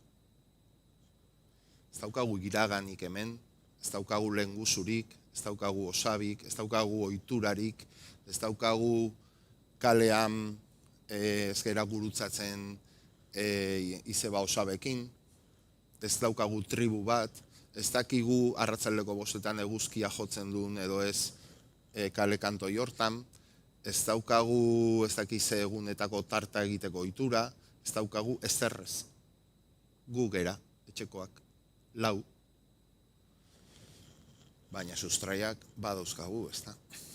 Persona guztiek, munduko persona guztiek dituzten bezala, ezta? Orduan, nik zerbaitik esan de pixka bat horrela epikoki, nire bizitza emango nukela. Nik sentitzen dudalako herri honi dena zor dio dala. Ze herri honek ez zuen egon behar nire gure familiaren historiaren bidean. Gauzak normal jun izan balira. Gerra bat galdu izan ez balute, adibidez, ezta. Euskal Herriak ez luke azaldu behar gure familiaren bidean. Eta euskerak ere ez. Eta guk jabetu egin behar izan gehagu hizkuntza hontaz, identitate hontaz, lur hontaz jabetu egin behar izan geha. Irabazi egin behar izan dugu gure euskalduntasuna, gure euskera maila ikasi egin behar izan dugu, historia. Gero balore universal batzukin posizionatu gera, guzti horren alde. Askatasuna, elkartasuna, anistasuna, nahi desuna, universalak.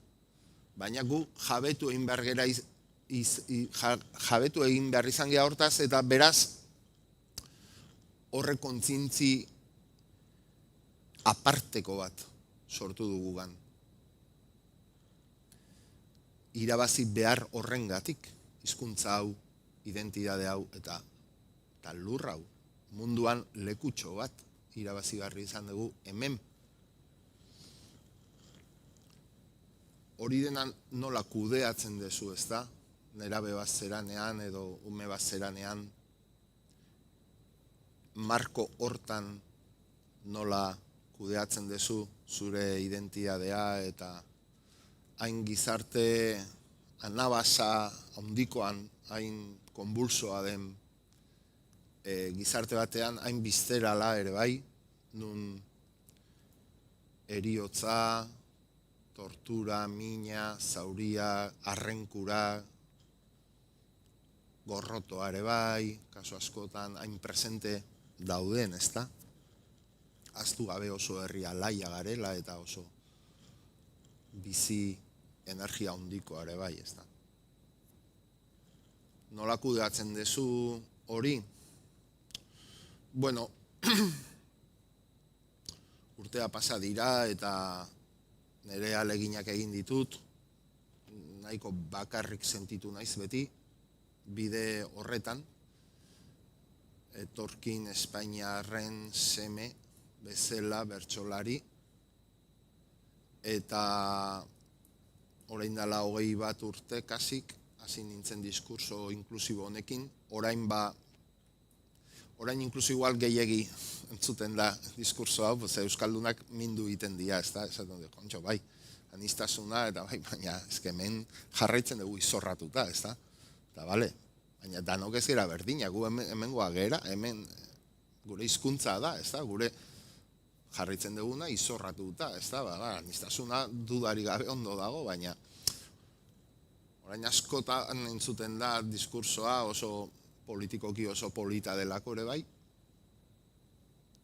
baina ni hasi nintzenean diskusio asko eukitzen ditun belarri motzen, esperientzia kontatzen nuenean eta beraiekiko empatian, ateratzen nintzenean herriz herri, Rio Mundo liburua aurkezten adibidez, ez da. Jarraitzen dut diskurso horrekin, 10 minutu.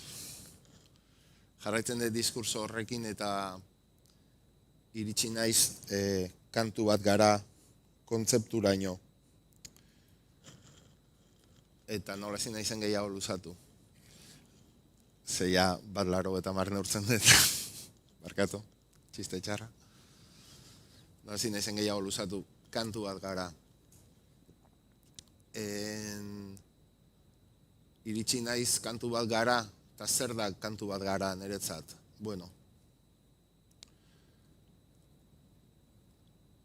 iruditze zait,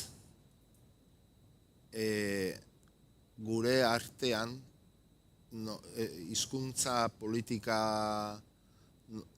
euskararen normaltasunerako politika bat eraiki ahal izateko, nire ustez beharko genukena, euskararen bigarren iraultza historiko bat, Frankotik ona eta gerokoa, ja agortuta dago, nire iritzi apalean agortuta dago, ja desgaste batean sartuak gaude, eta ez diegu bermatzen gure seme alabei euskaraz bizi ahal izateko Euskal Herri bat, ez diegu eman.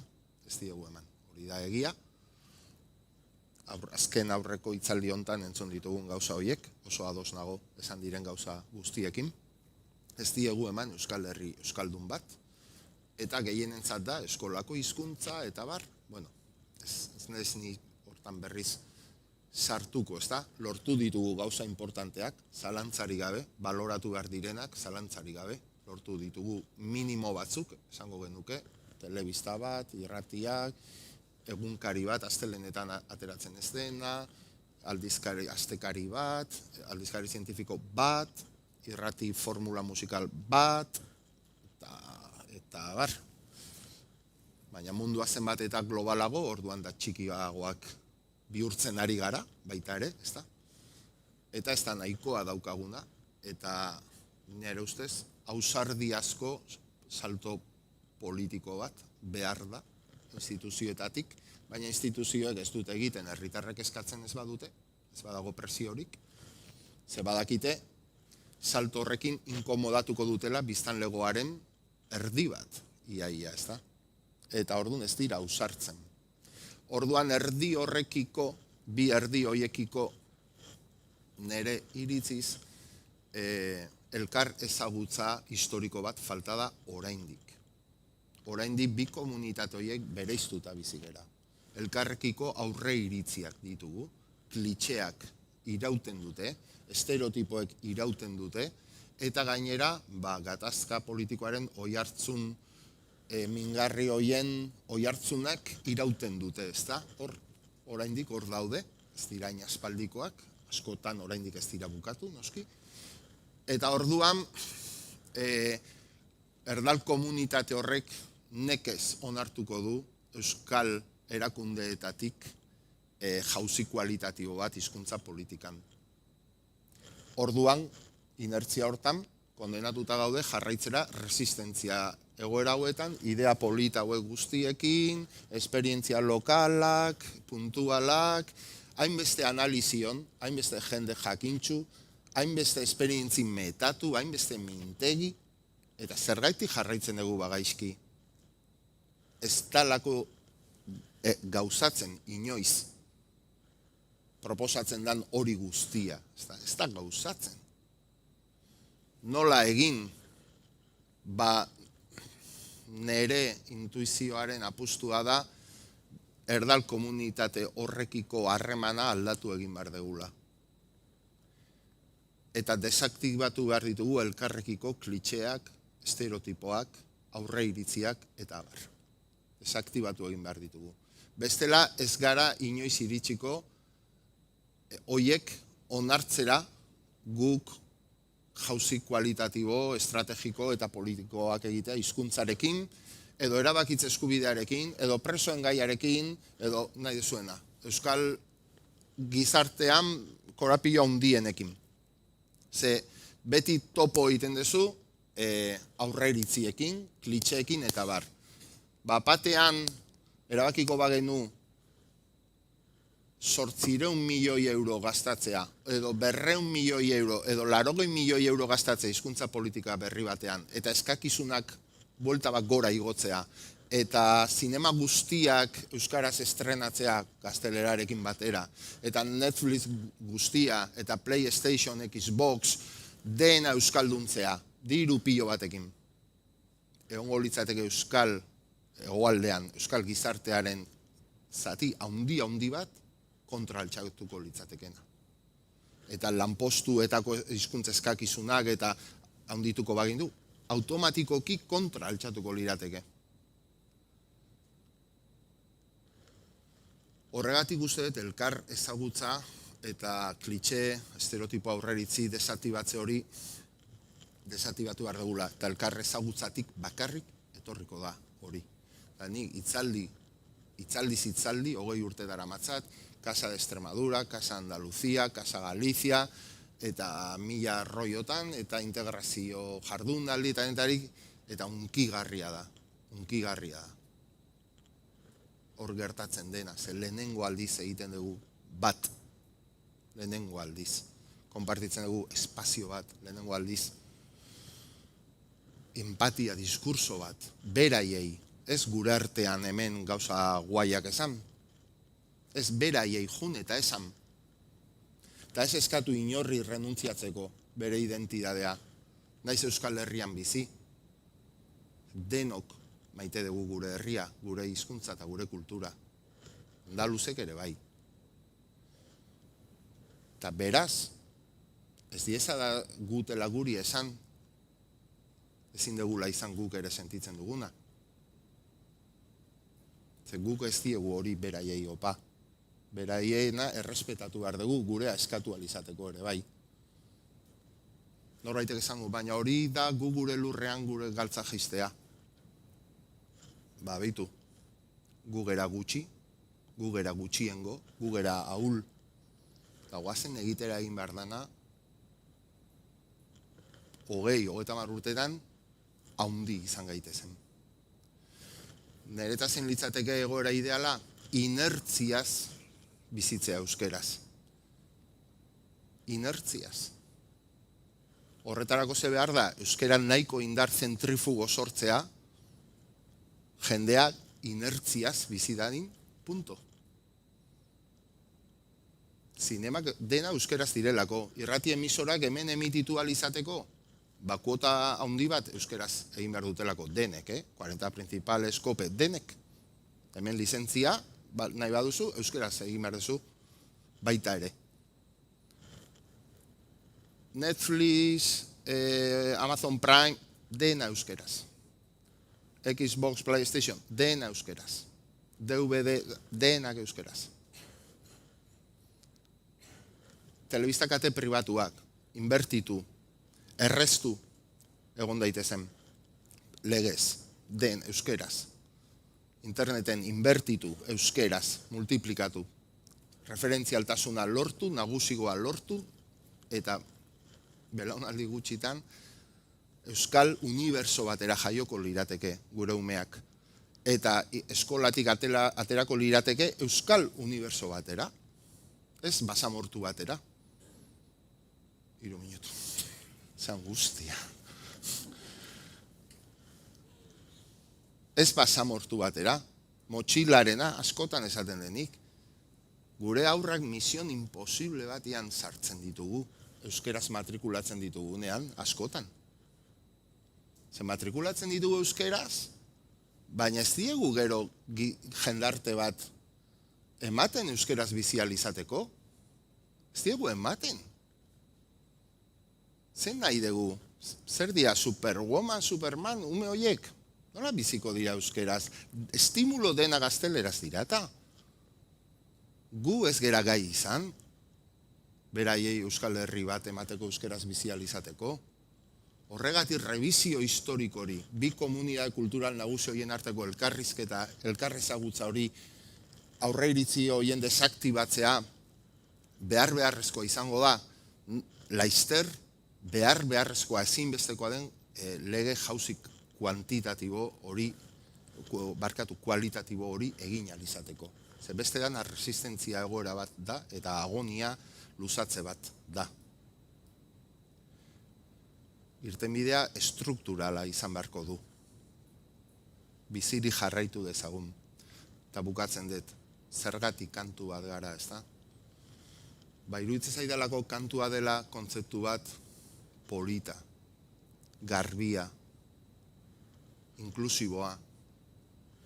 Ze beti jotzen dugu gure burua definitzera administratiboki, juridikoki, eta egia da, herri guztiek behar dute egituratze bat, forma juridiko bat bere existentzian, ez da? Gu orain zer gera autonomia bat, dago kontzeptu eskaxa, ez da oso emozionantea autonomia bat izatea munduan. Ez da oso estimulantea, ez da? Nere iritziz. Izan ginen erresumua bat, esaten dute batzuk. Izan nahi dugu estatu bat, esaten dute beste batzuk. Izan nahi dugu errepublika bat, beste batzuk. Departamentu bat gara, iparraldean. Bueno, hori dira gure burua autodefinitzeko forma administratiboak. Eta denak dira iragankorrak. Segun ze gerra galtzen dugun, segun ze gerra irabazten dugun, segun politikan eta geopolitikan eta zer gertatzen den, 200 urtetan erresuma bat izan ginen, orain, igual, 100 urtetan autonomia bat izango gara, 80 urte barru igual izango gara estatu bat, ez dakit. Hori dena aldakorra izango da beti, gure existentziaren milaka urtetako bidean, forma horiek, beti izango garena da kantu bat. Milaka urtetatik datorren kantu bat, lurrontan gizakia dagonetik egin den kantua. Euskerazko kantu hori.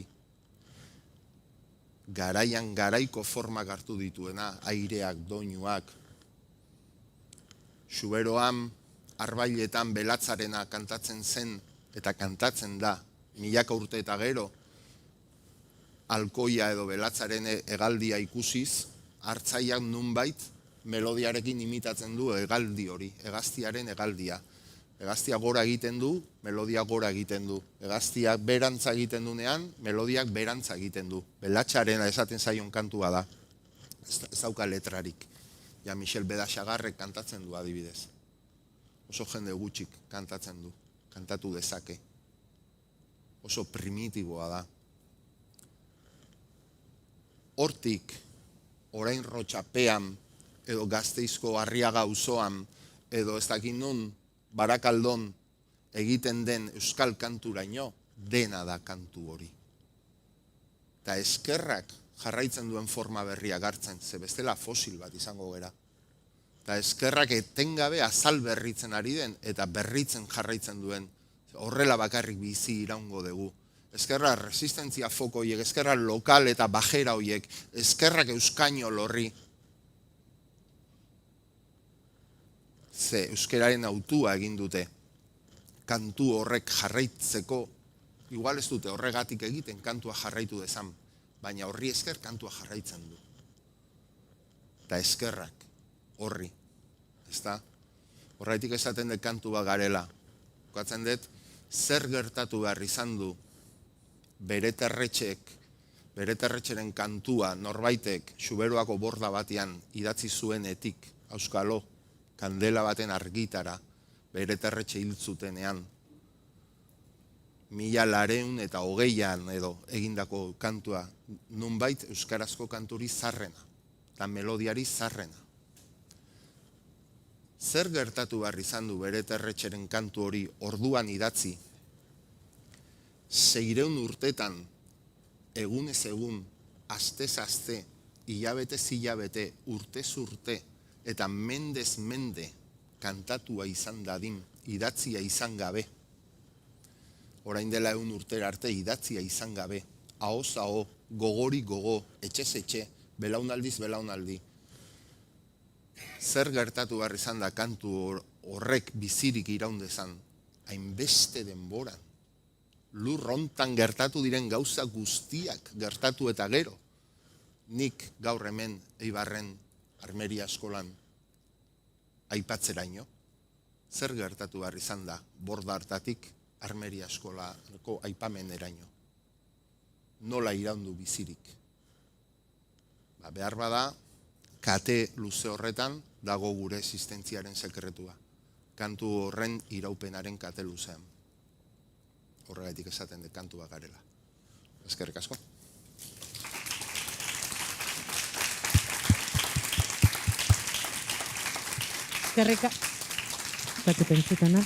Eskerrik asko, Jon.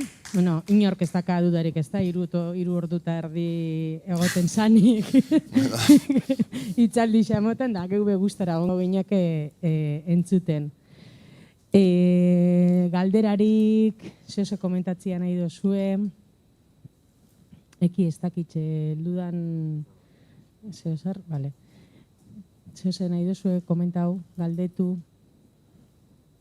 Bueno, eskerrik asko, Jon, plazer bat, beti bezala zu entzutia, bakitxe, motz litzu zaizula, eta guri bebai. Aurrera, aurrera jarraitzuko dugu, oraingoan Iñaki Jurrebaso eukiko dugu gurekin.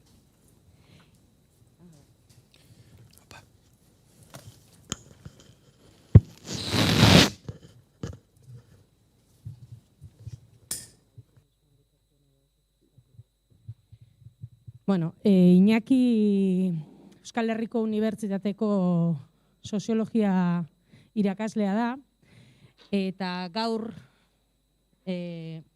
honi buruz hitz egin dugu hainbat ikuspegitikan, batez ere Naroaren hitzaldixan ere jardun dugu horren gainean, ezta, erabilera eta onjonek ere esan dago, ezta, ze foro dituzte gaztiek erabilerarako, eskaintzen diegu erabilerarako fororik, badago, eta Iñakik beste galdera bat egiten digu, ezta? Dauan ezagutza mailarako, dakagun gaitasunerako, erabilera ze da, altua, ero bajua. Zarretxan esaten dugu, erabilera horrek eskatzen gaitu, ezta? Bajua da, ez dugu lortzen horra aurrera pausuak emotia. Eta, bueno, berak egin du horren gaineko ikerketa oso interesgarria, orain hemen aurkeztuko diguna, eta, bueno, berriro ere, gaur goizian zeharrain batek egin duzuen bezala, gure usteak eta gure jarduna, moduren baten ere, pixkatan kasgora ipiniko diguna. Orduan, bueno, zure da itzainek. Vale. Bueno, egunon, da eskerrik asko, eta kitxoko lagunei, gonbidapenagatik eta euskararen alde egiten dezuten lanagatik. Ainarak esan duen bezala, nire galdera horri nire erantzuna da, euskera asko erabiltzen dela gaur egun, dagoen hizkuntza gaitasunerako. Hizkuntza gaitasuna ezagutza sinonimo bezala erabiliko ditut. Aurkeztuko ditudan datuak dira doktore tesia egiten ari naiz, Iñaki Martínez de Luna eta Patxi Juaristiren zuzendaritzapean. Demolinguistika gaietan sartu naiz. Demolinguistika dakizuen bezala da soziolinguistikaren barruan inkesta, zensu eta kale neurketa eta olakoen bidez hiztunen portaerak neurtzen eta sailkatzen dituen disiplina. Eta horren barruan nahi naiz, pixka bat, hizkuntza gutxituen jarraipena, ordezkapena eta indar berritzea neurtzeko tresnak zeintzuk izan daitezken zehazten. Gehien bat euskerari dagozkionak garatzen. Hortarako, Euskal Herrian egia esan, hortan sortea daukagu, ondare demolinguistiko aberatsa daukagu, gutxienik gehiago ere badira, baina ditugu 3 iturri oso indartsu, biztanleri zensuak, kale neurketak eta inkesta soziolinguistikoak, eta horietan gauzatu dut. Orduan, gaur aurkeztuko dut, sortutako adierazle horietako batzutan oinarrituta, galdera horri, hasieran jarritako galdera horri erantzuteko ainako informazioa. Gehien bat inkesta soziolinguistikoetan oinarrituko naiz gaur. Kale neurketetan ere bai pixka bat, baina gehien bat inkestetan. Azalpena Euskal Herri mailan egingo dut, errealidadeak ez dira berdin-berdinak lurralde eremuka, adinka, hainbat alderdika, baina gaurkoz denborak hortara hori agintzen du, bakarrik Euskal Herri osoko ikuspegia eskeniko dut, eta 2016ko datuekin, gaur egun ditugun datu berrienekin. Eta datu asko aurkeztuko ditut, grafiko desente, horietako danak ondo azaltzeko, beharko lirake metodozko azalpen luzeak, ez gera hortan sartuko, ez dago denborarik, egunen batean tesia bukatu eta ikusgai egongo dira, zehaztasun tekniko guzti horiek, eta gaur bakarrik ezinbestekoenak aurkeztuko ditut, azalpen tekniko ezinbestekoenak. Nondik abiatzen gera? Gaitasunean indartsu erabileran ahul ikuspegia deitu diot, orain arte gurean nagusitu den ikuspegiari. Nik uste dut, seguraski ez dela izango hau etorri zeaten lehenengo mintegia, tankera hontako mintegi asko egin izan dira, eta Euskal Soziolinguistikan konsensutik nahiko gertu egon den ideia da justu aurkakoa. Gaitasunean ondo gaude, ondo xamar gaude, ezain gaizki bintzat, eta arazoa daukagu erabileran, ezta? Bai egungo errealidadea ikusterakoan, eta bai bilakeera marrazterakoan. Gaitasunean desente aurreratu dugu, erabileraren ezain beste, adibidez, ezta? Nik uste dut, Euskal Soziolinguistikan azkeneko 3-4 hamarkadetan gehien planteatu den galdera, hain justu horti dijoala. Nola egin erabilera gaitasunean daukagun mailara ekartzeko. Hor mugitu gera denak, ni ere bai, hori izan da gure mundua. Soziolinguistikaz aparte, ikuspegi horrekin egon dira, nik uste, erakunde publikoak, euskalgintza ere neurri oso handi batean, horrela egiten diranean diagnostiko laburtuak, euskararen gaitasuna da indargune bat, erabilera berriz da ahulgune bat, hortik gatoz. Eta nik ikuspegi hau, azteko zalantzan jarriko dut ikuspegia bera. Ikuspegi hau, garrantzitsua da, nun oinarritzen da? Beti nik okerez banago, oinarritu izan da demolinguistikan, datuetan. Hor erakusten dizuedan datuen konparaketaren bidez. Adibidez, horrelako asko egin daitezke. Hau da, Euskal Herri osoko iztunei buruzko datua, 16 urtetik gorako iztunenak, eta esaten da, Euskaldunak 28 gera, euskara hitz egiteko gai geranak, eta erabilera berriz dago 16an. 16,5 dira, inkestaren araberako sailkapen batean, euskara zerderaz bezain beste egiten duten hiztunak. Bezain beste edo gehiago. Orduan, koska badago, eta honek oinarritzen du lehen esan dugun diskurtso hori guztia, ezta? Eta hau gainera borobiltzen da, askotan, esanez, eta hori horrela denez, pentsatu daiteke, Euskalduna gerala utziak, axolagabeak, ez dugula benetan guri hizkuntza maite, edo, esan bai, baina gero praktikan erderara erretxiki jotzen degula, eta hori da eukidegun zera. Baliagarria alda alderaketa hau da, alderaketa egin daiteke, ez da, baina hizkuntza bat ezagutzen dutenen kopuruak eta dagoen batazbesteko erabilera bi kopuru horiek alderatuta ondorioztatu dezakegu zein dagoen indartsuago eta zein dagoen ahulago. Horrek balio du ondorioztatzeko hori. Hori erantzuteko hemen azkar datu batzuk. Lehenengo ariketa bezala. Eibarren, 94% da euskalduna, zentzuko datuen arabera, eta erabilera 23%koa kale neurketen arabera. Bai, gaitasunean indartsu, erabileran ahul, badirudi baieztatzen dela. Goazen kanpora. Kataluniakoa ekarriko dut, baina beste edozein tokitakoa ekarri nezaken. Katalanera zizketan dakitenak, 80%. Erabileran hizkuntza arrunt katalanera dakatenak, 26%. Han ere orduan arazo berdina dakate, gaitasunean indartsu eta erabileran ahul. Ekarri nitzake beste 1000 tokitako datuak. Baina ekarriko dut, beste datu bat, agian kontraesana hobeto ikusten balioko duna. Ibarren euskeraz aparte, badakigu, beste hizkuntza badagoela, ez da? Oso indartsu dagoena. Agian ez dakizutena da, ondoko gelan bilduta daudela erdalgintzako eibartar batzuk, ipunto elkartea antolatu dutenak, oso kezkatuta daude, oso kezkatuta, zergatik. Eibarren erderazko gaitasuna dagoen mailarako erabilera azpitik dago. Erdera ere Eibarren gaitasunean indartsu erabileran ahul. Hau da, laburtuz. Beti da gaitasuna horrela neurtuta, beti dago erabileraren gainetik. Beti. Joan zaitez edo elebitasun egoera bat dagoen tokitan. Beti. Galdetuko diazue, beti. Erabilera gainetik ezin du sekula egon. Hau da, euskalduna bagera 28, gehienez 28an erabiliko da. Hori agerikoa da. Noiz izan daiteke berdina, noiz iritsi daiteke erabilera gaitasun maila hori berdintzea. Gertatzen denean, edo euskaldunak erdaldunekin ere erderaz hitz egitea, hau da, ni daukat bikotekidea erdalduna eta berarekin euskaraz hitz egiten dut, eta lankideak erdalduna ditut, horrela egingo bagenu, berdinduko genuke. Egoera irreal bat.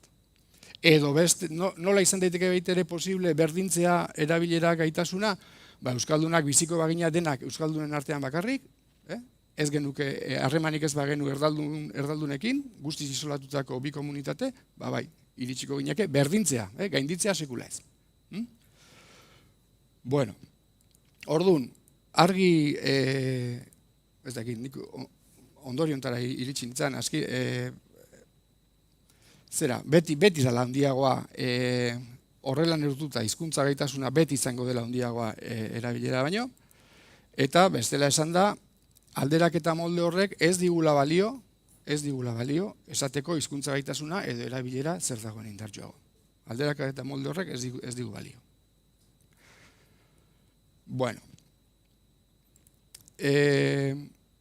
Hori horrela izanik, urrengo galdera. Eta ez da posible, konparatzea, gaitasuna eta erabilera zer dagoen indartsuago edo aholago, berez galdera oso garrantzitsua da, oso interesgarria hizkuntz komunitate batentzat, ez? Azkenean, nazioartean, soziolinguistikan eta lantzen diren hiru dimensio nagusiak ero, dira, gurera txepetxek ekarri zituen, ez da, 1973 urte inguruan, dira, gaitasuna, erabilera, eta gero alderdi subjektiboak. Deitu ditzakegu motivazioak, deitu ditzakegu jarrerak, atxikimendua, nahi dugun bezala. Baina, oinarrizko bi dimensio badira, eta oinarrizko mapa bat eukitzea zein dagoen indartsuago horrek badu garrantzia, hizkuntza komunitatearen realidadea ezagutzeko.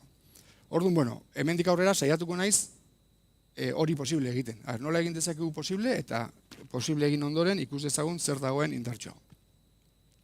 Aurrera. Esan behar da, bi alderdi bezala, bi alderdi direla, argi eta garbi, bi errealitate ezberdin direla, hizkuntza gaitasuna batetik eta erabilera bestetik, baino erabat lotuta daudela praktikan. Irudi hortan jartzen den bezala, esan dezakegu, erabilera dela hizkuntza gaitasunaren motorra, ez da posible hizkuntza bat ikastea, edo hizkuntza batean trebatzea, edo gure gaitasuna garatzea erabiltzen ez badugu, hori agerikoa da. Eta beste aldera, hizkuntza gaitasuna da erabileraren zoru. Komunitate batean ematen den erabilera, determinatua dator neurri oso handi batean, komunitate hortako hiztunek hizkuntza batean edo bestean duten gaitasunean. Hori, ederki dakigu, batetik.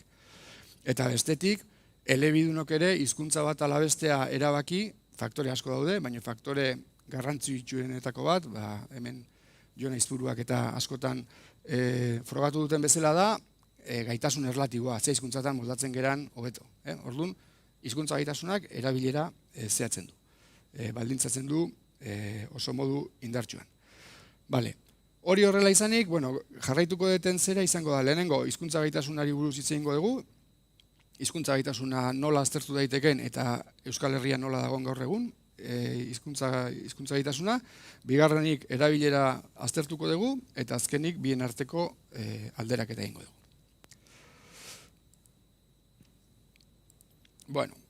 Hizkuntza gaitasuna aldagai psikologiko, kognitibo bat da berez, eta gai aztertzen duten psikolinguistei eta jaramon eginez, errealitate komplexua da. Gizakiarekin zerikusia duten alderdi guztiak dira komplexuak, baina, adibidez, erabilera aztertzea, demolinguistika ikuspegiti bintzat, erresagoa da gaitasuna aztertzea baino, komplexua da. Lau oinarrizko gaitasun bereizten dira, hitz egitekoa, ulertzekoa, idaztekoa eta irakurtzekoa, eta batean eduki dezaket garapen maila handiagoa, bestean baino, eta abar. Gainera, hauetako gaitasun bakoitza adituek azpi gaitasunetan garatzen dute, hau da mundu nahiko komplexua, ez naiz gehiegi luzatuko. Gaia lantzen duten ikerlarien arabera, elebitasunaren gaia lantzen dutenen artean, lantzen dutenetan, komplexutasun hau irudikatu dezakegu horrela. Elebitasun maila ezberdina daude, mutur batean ditugu hiztun elebakar muturrekoak, esan dezakegu, zurito bat, no te entiendo, oso muturreko elebakarrak, eta beste muturrean ditugu elebidun perfektuak edo izango liratekenak, literatura espezializatuan, anbilingueak, ekilingueak, elebidun orekatuak ditzen zaienak, eta horiek dira hizkuntza batean zein bestean ondo eta maila berdinean moldatzen direnak. Adituek esaten dute, bigarren kategoria hori praktikan iaia ez dela existitzen. Oso zaila da, bi hizkuntzetan maila berdina edukitzea, eta arruntena da, elebidunak izatea, edo bateko nagusitasuna dutenak, edo besteko nagusitasuna dutenak. Eta bi muturroien artean, elebidun perfektu eta elebakar muturrekoien artean, badago kontinun handi bat, eta tartean ditugu, adibidez, elebidun hartzaileak, direla hizkuntza batean ondo hitz egiteko gai izan, eta bigarren hizkuntza ondo ulertzen dutenak, eta abar, daukagu mailaketa hori. Demolinguistikan, geure buruari galdetu behar digu, guazen datuetara ekarri nahi degunean, ze ezaugarri hartu behar ditugu kontuan. Eta, nire abia puntua hau izan da. Ez dugu behar aldagai dikotomiko bat, askotan gurean erabili izan diren motatakoak, euskaldunak eta erdaldunak. Honi buruzko kritika interesgarriak egin izan dituzte, Paula Casaresek adibidez, edo Hernandezek, edo hori oso mugatzailea da, euskaldunak eta erdaldunak, hori baino interesgarriagoa litzake, sailkapen zabalagoa eukitzea, elebitasun mota guzti horiek kontuan hartuta. Eta bestetik, hizkuntza batean dugun gaitasuna bakarrik da importantea, euskeraz duguna edo erderaz duguna ere aintzat hartu behar da. Nire ustez argi eta garbi, bi hizkuntzak hartu behar dira kontuan. Orduan, printzipio horien gainean, eta ja datuetara hurbiltzen hasiko gera, inkesta soziolinguistikoan galdera dexente daude hizkuntza gaitasunari buruz, hortan inkesta sendoa da Euskal Herrikoa, eta besteak beste egin izan dira galderak euskeraz ulertzeko gaitasunaz, euskeraz hitz egiteko gaitasunaz, gazteleraz frantsesez hitz egiteko gaitasunaz, gaztelera frantsesez hitz ulertzeko gaitasunaz, eta elebidunen kasuan euskeraz edo erderaz ze hizkuntzatan moldatzen gean hobeto horri buruzko galderak. 5 galdera horiek uztartuta, sailkapen hau duen adierazle sintetiko bat sortu dugu. Ez da berria, berez 1991ko inkesta soziolinguistikoan antzeko sailkapen bat aurkezten zen, nik egin dut pixka bat garatu eta moldatu. Garrantzitsua da hemengo kategoriak zer esan nahi duten ondo ulertzea. Muturretatik hasiko naiz, erdaldunen elebakarrak eta euskaldunen elebakarrak lirateke hizkuntza bakarra hitz egiteko gai direnak eta beste hizkuntza ondo ulertzen ez dutenak. Eduki dezakete ulermen maila txiki bat, baina ondo ulertzeko gai ez direnak. Orduan, erdaldunen elebakarrak eta euskaldunen elebakarrak. Erdiraka etorrita, urrengo bi kategoriak elebidun hartzaileak genituzke, ezta? Batetik erdaldun hartzaileak deitu diegu erdaldunak diran eta euskera ulertzeko gai diran hoiei, eta euskaldun hartzaileak lirateke aurkako egoeran leudekenak, ezta? Euskeraz hitz egin ondo eta gaztelania frantsesa ulertzen dutenak. Eta erdiko 3 kategoriak ditugu elebidunak. Erdiko 3 kategoriek osatzen dute elebidunen multzoa, hor gaude euskeraz eta gaztelaniaz edo frantsesez, iparrego bereiztuta, ondo hitz egiten, ondo edo nahiko ondo hitz egiten dakigula diogun hiztunak. Eta hauen barruan, era berean, 3 multzo. Erdal elebidunak, erderaz euskeraz baino errezago hitz egiten dutenak, euskal elebidunak, euskeraz errezago egiten dutenak, eta nagusitasunik adierazten ez dutenak. Hau da, ze hizkuntzatan egiten duzu errezago, bietan berdin, erantzun dutenak. Sailkapen hau edukita, ona hemen 2016ko banaketa, Euskal Herri mailakoa, 16 urtetik gorako hiztunena. Hau da banaketa.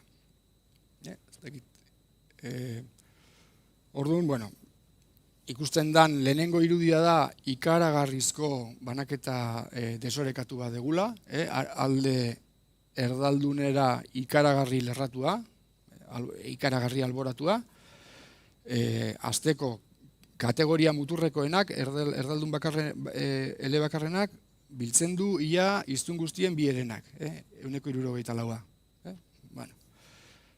Horren pareko alitzaken kategoria hutsaren urrena da. Berez, azkeneko bidatu hauek estimatu ditugu 2001ko inkesta soziolinguistikoko datuekin, ze 2006tik aurrera ez da galdetu izan erderazko ezagutzari buruz. Baina, hor nun bat ibiliko da. Orduan, lehenengo ideia hori. Banaketa hau dago, edozein elebistasun sozial egoera orekatu xamarrak izango luken banaketatik ikaragarri urruti. Elebitasun orekatu xamar bat euki genezake, demagun, multzo hau, handi xamarra baliz, baina orekatuz beste muturrean ere talde indartsu bat balego.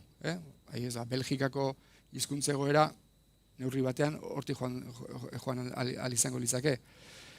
Edo izan daiteke elebidetasun orekatu xamar bat, erdiko kategoriak indartsu baleude eta muturretakoak, bi muturretakoak, ia pixuri gabe. Ez, gurea da muturreko, desoreka, ikaragarrizko egoera bat.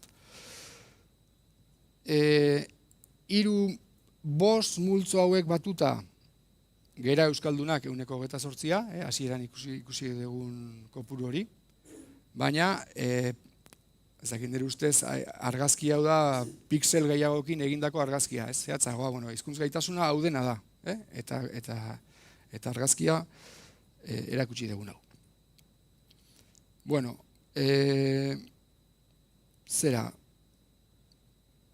Komeni izaten da, batetik zehatzera joatea, baina gero baita ere datuak sintetizatzeko edo gaitasuna eukitzea. Eta nola gero, erabilera neurtzerakoan esan dizuet lehen simpleagoa dela erabilera neurtzea. Erabilera azkenean neurtzen da hainbeste gazteleraz, hainbeste euskeraz. Hori errealitate dikotomikoa da berez. Orduan, banaketa nahiko bagenu joan bitan banatzea eta banaketa simetriko xamar bat egitea, banaketa logiko bat hau izan daiteke. Zeintzuk dira erdal gaitasuna nagusi duten hiztunak? 2.250.000 hiztun, 184 dira. Zeintzuk dira euskerazko nagusitasuna dutenak? 7,4. 185.000 hiztun. Kuantitatiboki kriston aldea da, ikusten dugun bezala. Termino futbolistikoetara eraman da 11 ez da 2 3 ez 11 Erdiko multzo hori, esan degulen, adituek diotela ez dela arrunta, pentsatzekoa da horietako gehienak izango direla, alderdi batzutan erderaz hobeto moldatzen direnak eta beste batzutan euskeraz. Eta horiek banatuko bagenitu proportzionalki, gutxi gora bera proportzioak izango lirake 80-10. Hola, asko simplifikatuz.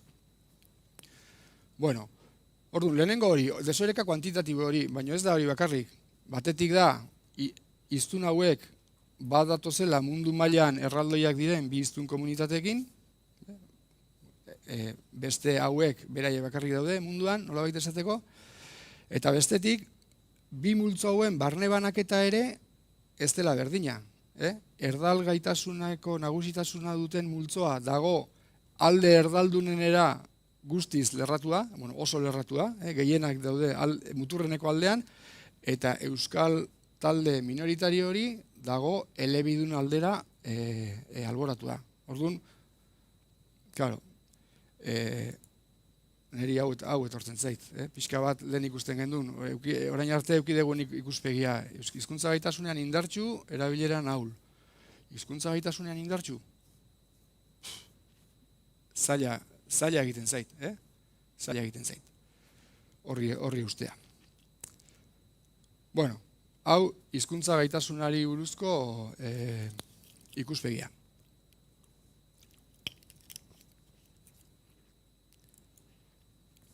Erabilera. Erabilera inkesta soziolinguistikoetan modu ezberdinetan jaso itzaten da, baina nagusiki eta Euskal Herrian horrela egiten da, galdetzen zaio elkarrizketatuari hainbat eremutan, hainbat mintzakideekin ditun erabilera ohituraz. Nola egiten duzu, bikotekideekin, lankideekin, lagunekin, dozena bat edo eremutan zein dan erabilera. Horien artean dauden erabilera maila ezberdinak aztertzea interesgarria da, baina hori ez da gaurko gaia, eta gaur behar deguna da erreferentzi puntu bat gaitasunarekin konparatzeko. Hau da, erabilera maila orokor bat kalkulatzea. Eta hortarako, landu dut beste adierazle bat, dala aurrez aurreko egoeretarako erabileraren adierazle sintetikoa, izen hori jarri diogu. Orduan, adierazle honetan biltzen dira inkesta soziolinguistikoan jasotzen diren erabilera mota ezberdinak, ematen zaie pixu ezberdina eremu bakoitzak bizitza arruntean duen eukidezaken pixura hurbildu nahi ez, zehazki eman diegu familiko erabilerari 140, lagun artekoari 120, lankidekikoari 130, eta merkataritza eta zerbitzu publikoetan egiten dugun erabilerari 110. Irizpide hauek kuestionagarria dira, baina irizpide bat dira. Edozein kasutan, ikusita zein den ibiltartea, hau da, erabilera nola aldatzen den eremuz eremu, asko aldatuko ez baliz, lortuko lirateken emaitzak nahiko antzekoak izango lirateke. Bueno, orduan, horrela kalkulatuta ez nahi sartuko xietasunetan, familiaren barruan ere, pixu bat eman diegu gurasoekikoari, ez nahi sartuko. Honen hau kalkulatuta ateratzen zaigu aurrez aurreko erabilera, inkesta soziolinguistikoan oinarrituta, 115 inguruan egongo litzatekeela euskararena. Gaztelerarena 185.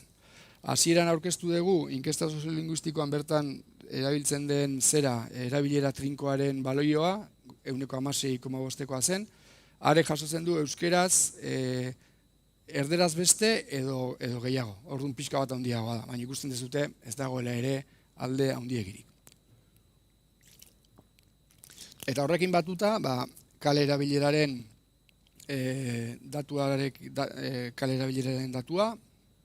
helduak bakarrik hartuta, 15 urtetik gorakoak bakarrik hartuta, 11%aren inguruan dabil. Bi artekoen desoreka edo aldea zortzaio gauza ezberdinei, baino gehien bat, erabilera aitortuak pixka bat handiagoa dela, erabilera erreal baino. Orduan erabilera, azken batean, 11%, 12% inguru hortan ibiliko da segurazki Euskal Herrian, edo 13% agian aurrak ere kontuan hartuta, erantzuna aitortuetan dagoen alboraketa hori kenduta. Gogoratu, ez dut proposatzen ere zuzenean alderatzea, baina esaten gendula euskerazko nagusitasuna zuten hiztunak 10% inguru genitun, eta erabilera badirudi hori baino goraxeago badagoela. Bueno, aurrera. Orain arteko hasieran hiztun guztiak kontuan hartuta zein zen batazbesteko erabilera. Orain aurkezten dizudena hor da, euskalduna bakarrik hartuta, zenbait euskera eta zenbait erdera erabiltzen dugu adierazle hortan. Aurrez aurreko harremanetan, inkesta soziolinguistikoak neurtzen ditun eremu horiek kontuan hartuta. Hainbat eremu ez daude hor. Besteak beste, pantailen mundua, telebista, internet, kriston pixua daukana eta konsumo mailan ia erabat erderaz dena horrezta sartzen. Kontuan hartzen diran horiek hartuta, ia erdi eta erdi banatuko litzake batazbesteko euskal hiztunaren erabilera. Gutxi gora erdia euskeraz, 52 ateratzen da, 52,5, eta beste hainbeste 47 gaztelaniaz eta frantsesez. Datu hauek ikusita eta segurazki gure barruko euskaltzale suminduak esango da, gutxi da, 52 ez, gutxi da. Karo, baina ze aukera dauka batazbesteko euskaldunak euskera erabiltzeko?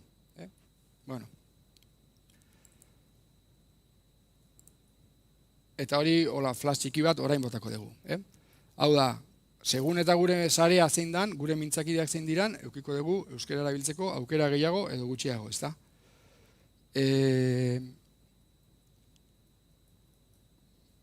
Inkesta soziolinguistikoan ere oso ondo jasotzen da horri buruzko informazioa. Hau da, zure amak euskeraz baldaki, zure aitak baldaki, zure bikoteak, zure lagunetan zen badakite euskeraz, eta abar. Hoie guztiak lehen erabilerarekin, erabilitako ponderazio irizpide berdinak erabilita sintetiko batera ekarrita, ateratzen zaigu batazbeste euskaldunaren sare euskalduna 163 ingurukoa dela.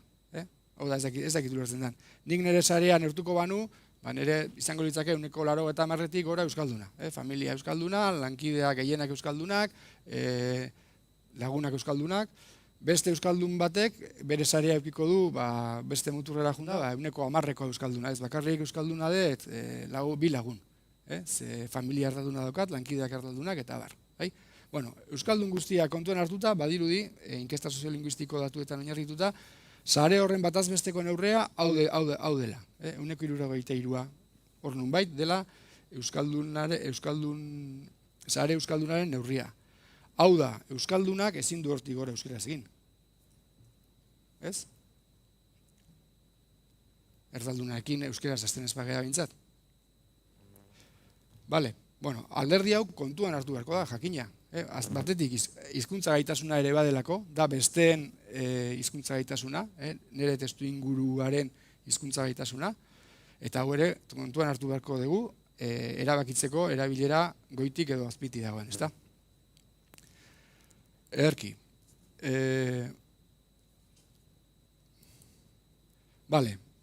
Orduan ja ikusi dugu, gaitasuna, gogoratu, nola daukagun erdal aldera nahiko ez, oso alboratua, erabilera datu orokor batzuk ikusi ditugu, 12 inguruan asko laburtzeko batazbesteko erabilera, eta 50% inguruan, 50% inguruan euskaldunaren batazbesteko erabilera. Bueno, guazen ja orain, aurkezpenaren muinera eta pixka bat hasierako galdera hori erantzun nahi izatera. Gogoratu, lehengo alderak eta horrek ez digula balio, zenbait euskaldun eta zenbaiteko erabilera maila horrek ikusi dugu zergatik ez dugun balio, guazen pixka bat erreferentzi puntu sendoagoak edo eraikitzea kontuan hartuz, hori, hizkuntza gaitasunaren zorua kontuan hartuz, erabilera baloratzeko erreferentzi puntuen bila guazen. Hiru bide landuko ditugu hortarako, eta lehenengo da, erabilera posible maksimoa eta minimoa. Hau da, euskaldunak benetan ez egoera, existitzen ez den egoera batean, egungo egoeran dituzten harreman sarearekin, gehienera, lehen ikusi duguna da, erabilera maksimoa da 163. Hau da, euskaldun guztiak ingo balute beti euskeraz euskalduna topatzen duen aldiro, baina erdaldunekin erdelaz, erabilera izango litzake euskaldunarena 163. Bai? Hemen kalkulatu dugu erabilera posible minimoa. Hau da, euskera bakarrik erabiliko bagenu, euskeraz erderaz ondo ez dakien hiztunarekin. Hau da, euskal ikusi ditugu 0,4 bat ziran, hori ere badago, eta handitxea balitzake aurrak ere sartuko bagenitu. Baina, erabilera minimoa noski oso txikia da, euskaldun ia denak erderaz dakigulako. Orduan, euskeraren erabileraren ibiltartea derrigor hor tartean dago. Ezin du egon ez hortik gora, ez hortik bera. Nun dago? Hor azatzen zaigu. Maksimotik desente gertuago, erabilera posible maksimotik desente gertuago, erabilera posible minimotik baino. Bai? Bale, lehenengo referentzi puntua hori. Hau da, hizkuntza gaitasuna makro mailan aztertuta, hau da, sareetan eta nola banatzen den euskaldun, erdaldun proportzioak, honek zehazten duen markoa eta horren barruan zein den erabilera. Bigarren erreferentzia puntua, eta esango dizuet niretzat nagusien hau dela, da erabilera erosoaren erreferentzi puntua edo deituko genuke. Erreferentzi puntua hau da, batetik kontuan hartzen dugu lehengoa. Hau da, erdaldunekin ezin da euskera izegin.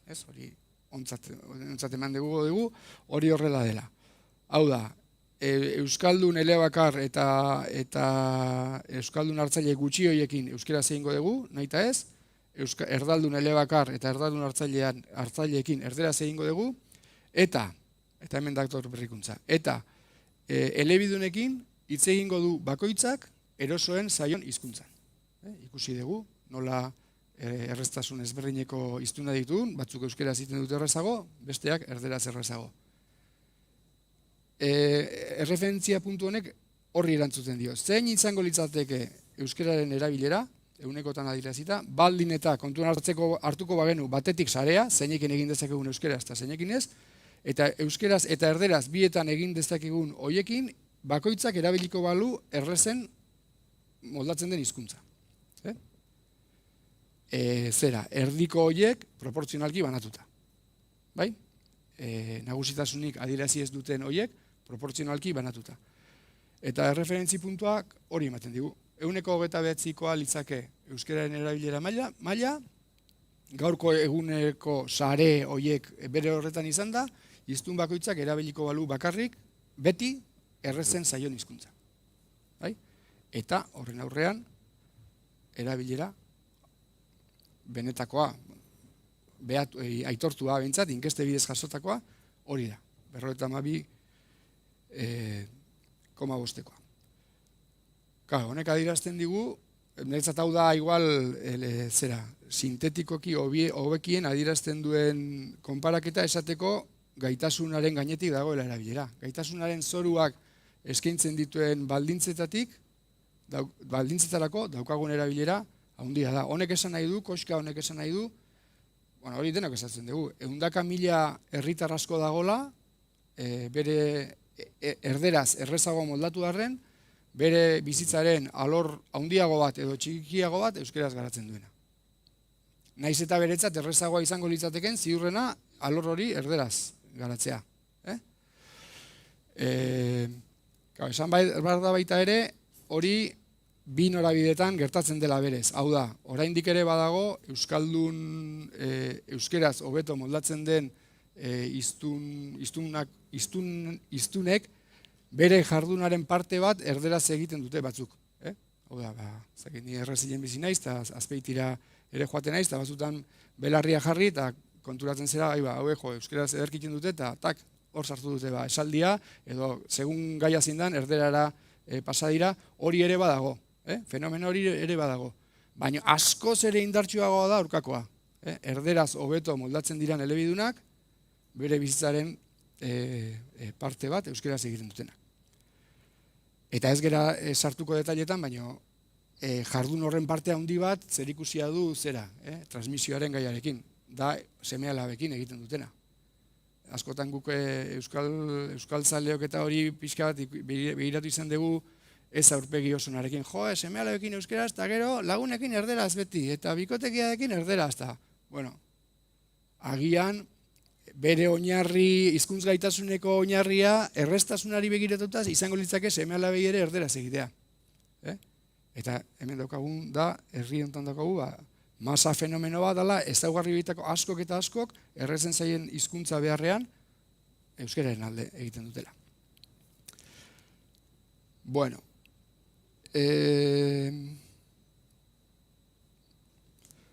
hemen lio pixka bat daukagu, batzutan ari naiz euskaraldunen datuekin, besteetan hiztun guztiei buruzko datuekin, esan, hemen, 28,9 litzakela erabilera erosoaren hipotesipean euskaldunek egingo luketen batez besteko erabilera, eta esan horrek hiztun guztiak kontuan hartuta esan nahiko lukela 8ko erabilera. Bai? Bueno, orduan, hemen ja ondorioa argi ateratzen da. Hizkuntza gaitasunean daukagun zorua kontuan hartuta, euskera asko erabiltzen da. Hirugarren erreferentzi puntua, aurrekoaren osagarria eta bat dator guztiz, da hizkuntz gaitasuna ikusi dugu horren arabera nola 7 multzotan sailkatu ditugun hiztunak, erdaldun muturrekotik euskaldun muturrekora, nola baita esateko. Hemen hartu ditugu 5 multzo euskaldunak, euskeraz hitz egiteko bai diren 5 multzoak, eta atera dugu zein dan beraien bataz besteko erabilera mintzakideak euskaldunak dituzten kasuak bakarrik kontuan hartuta. Hemen, bai, mintzakideak euskera egitea posible duten egoera kontuan hartuta. Eta hemen ja, datuak ere zentzu berdinean doaz, ez? Nagusitasunik ez duten elebidunak, beraz, suposa dezagun gaitasun bera dutela euskeraz eta erderaz egiteko, bere jardunaren 78% posible dutenean euskeraz egiten dute. Eta erderaz 22% bakarrik. Berez,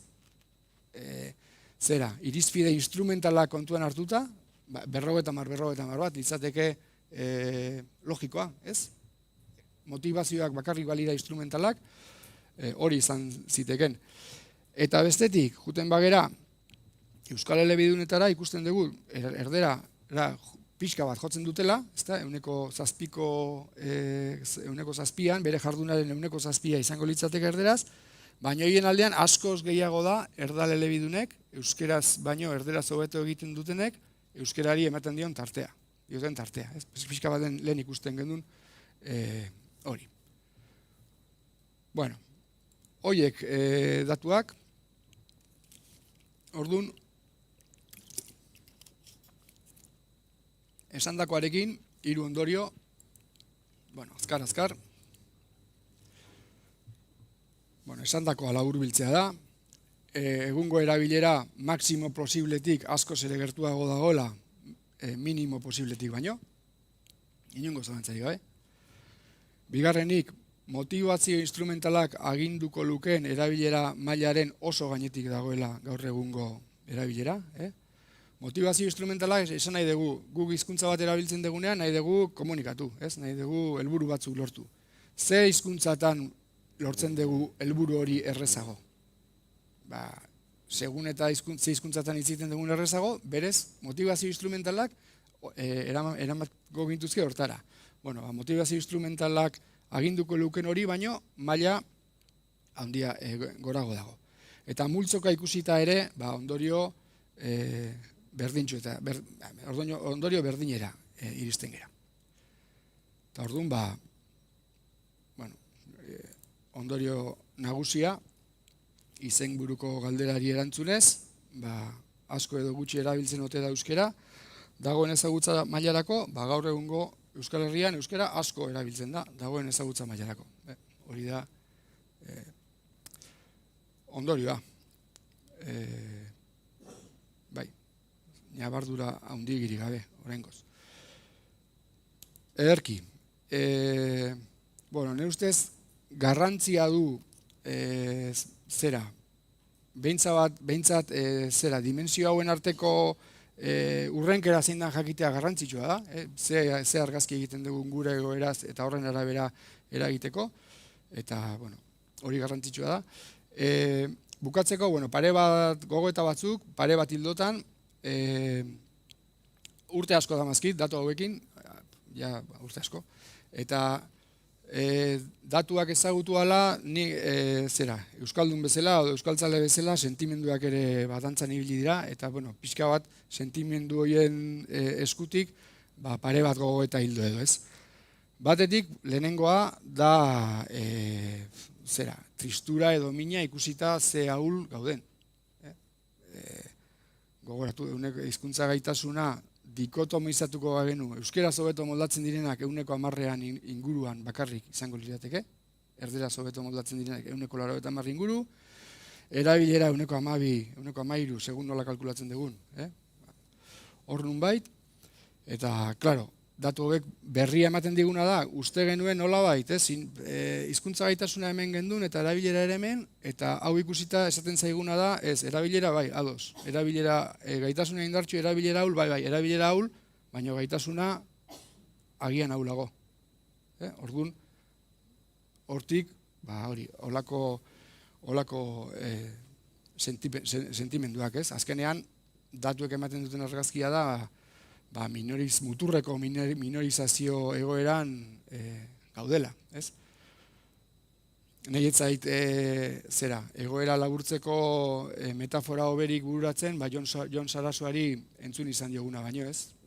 Gure hiztun komunitatea gaixo dago, eta daukagun gaixotasuna ez da katarro bat edo erraz konponduko dan gripe bat, baizik eta gaixotasun hilgarri bat, minbizia moduko gaixotasun bat, eta asmatzen ez badegu terapietan eta aurre egiteko neurrietan, joanengo gara. Ez dago hemen besterik.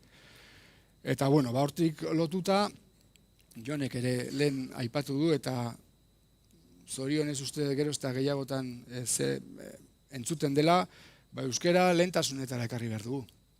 Euskera lehentasunetara ekarri behar dugu, eta asmatu behar dugu, jauzi handi bat nola egin, hori behar dugu. Egoera oso ahultasun izugarrizko egoeran gaude eta ez gaude brometarako.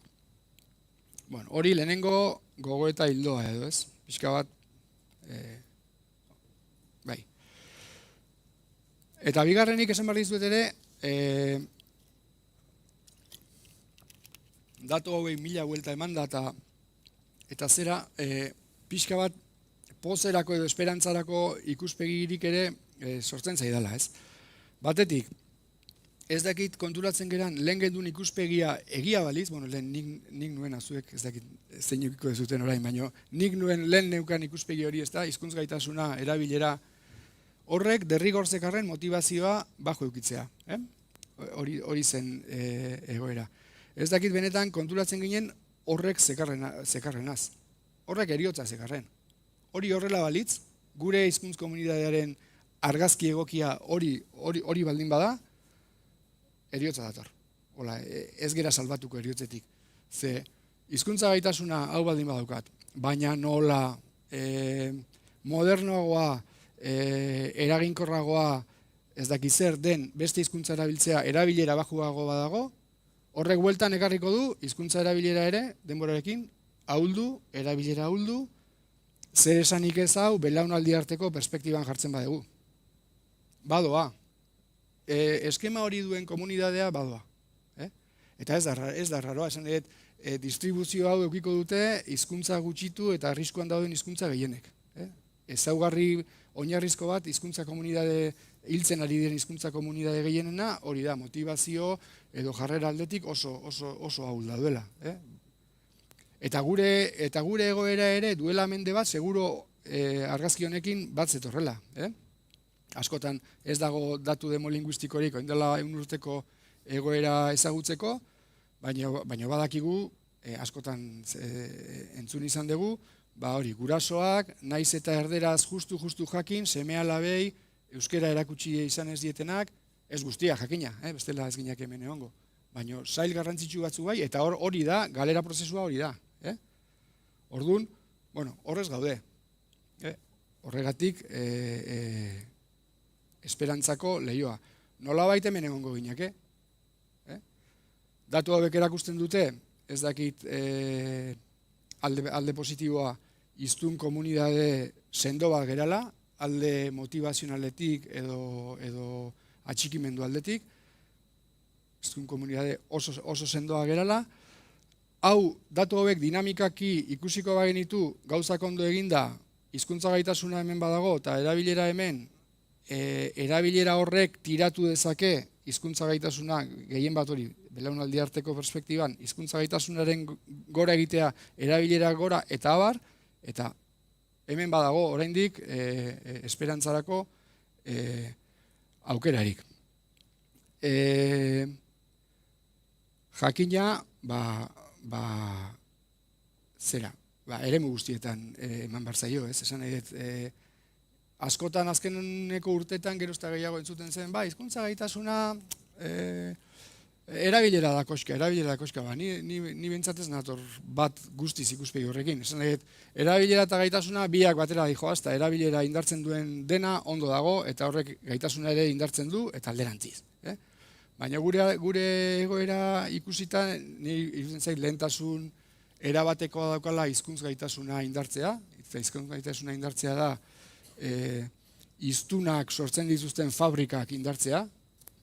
Hiztunak, bai euskeraz hitz egiteko gai diren hiztunak, eta baita ere, ahaztu behar ez dugun zera, euskera nagusitasunezko hizkuntza duten hiztunak. Euskera errez euskeraz egiten duten hiztunak. Bi multzo horiek handitzea ezinbestekoa eta hor indartu behar ditugu hori produzitzen duten fabrikak. Euskal familiak eta familia euskaltzaleak, inongo zalantzarik gabe, kalea eta komunitatea eta euskera bizirik eta indartsu dauden gune geografikoak, arnasguneak. Gaur egun okerrez banago, herria handi xamarretan, euskera kalean eta etxeetan erabilera aldetik nagusi diren herriak, uste lau gelitzen zaizkigula. Azpeiti, Azkoiti, Lekeiti, Ondarru. Okerrez banago. Atzetik bat gertu, badaude beste batzuk, baina oso gutxi dira. Horrek izugarrizko garrantzia du tankera hontako hiztunak sortzeko unean. Arnasgune horiek blindatu egin behar dira eta berriak sortu. Hortik gertu xamar egon daitezken herriak, alegina jarri, euskara maila handi xamarra duten herri horiek arnasgune bihurtzen. Eskola, zesanik ez, azkeneko 30-40 urteetan, zalantzarik gabe, eskolak ekarpen handia egin dio hizkuntza gaitasunari, milaka hiztun asko gehitu zaizkio gure hizkuntzari, eta hortan, badakigu ez dago misterio handirik. Murgiltze eredua behar da, D eredu indartu bat edo, da beharko genukeena. Azken aldean batzutan urduri jartzen naiz, eredu eleaniztunak eta entzuten dudanean, ez dakit hori zertan gauzatuko den, baina behar dugu euskera erroan duen eredu bat, ezta?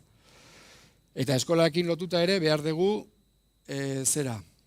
familiak egiten duen lana eskolak ez dezala desegin. Zehain bat kasutan, inguru erdaldunenetan gehien bat, etzen orain arte ez da arraroa izan, etxean euskalduna eta askotan euskeraz bakarrik dakien hiztuna eskolara eraman, eta handik urte gutxitara euskal hiztunak sakabanatzeko egon izan den ohitura horrengatik, hiztun horrek euskerazko gaitasunaren gainetik erderazko gaitasuna indartzea, eta urte gutxitara izatea hiztun bat erderaz hobeto moldatzen dena euskeraz baino. Horri ere, heldu beharra zaio. Eta noski, helduen euskalduntzea, eta beraz, hizkuntz gaitasunean zer egin handia daukagu. Erabilerara joaten bagera, lehenengo eta erabilera indartzeko mintzakideak ez badira euskaldunak, ez ikusi dugu, euneko gure harremanen 37%, gure inguruaren 37%, bataz beste, tokiz-toki hori asko aldatuko da. Erdalduna bada, berriro hizkuntza gaitasunera jo behar dugu, hortan eragin nahi badugu. Euskaldunok egiten dugun erderaren parte handiena horri zor zaio. Orduan berriro hizkuntza gaitasunera. Eta bigarrenik, euskera gehiago ez erabiltzearen bigarren faktore nagusiena izango litzake erderaz hobeto moldatzen gerala. Berriro hizkuntza gaitasuna. Ez dakinik, badagoen asmatzerik modurik, zera, hiztun erderaz hobeto egiten duten elebidun euskaltzale horien euskerazko gaitasuna sendotzeko, ez? Hor, asko aipatzen da, euskalkia eta itanoa eta mila gauza, ez? Horri eman behar zaio. Eta erabilera noski horrez gain, egiten den guztia, ez? Euskaraldia eta horrelako ekimenak txalogarriak eta oso onuragarriak. Bueno, eta azkenik, bukatze aldea, euskaltzaletasuna, motivazioa jarrera, noski hori indartxua eustea ere ezinbestekoa da, horri esker iritsi gera oneraino, hau da, gure hizkuntz komunitateak duela 50 urte nolabait eukizitzaken konstante vitalak, erabilera eta hizkuntza gaitasuna kontuan hartutan, egon izan ez balitz euskaltzaletasun horren indarra, zuluan egongo ginen.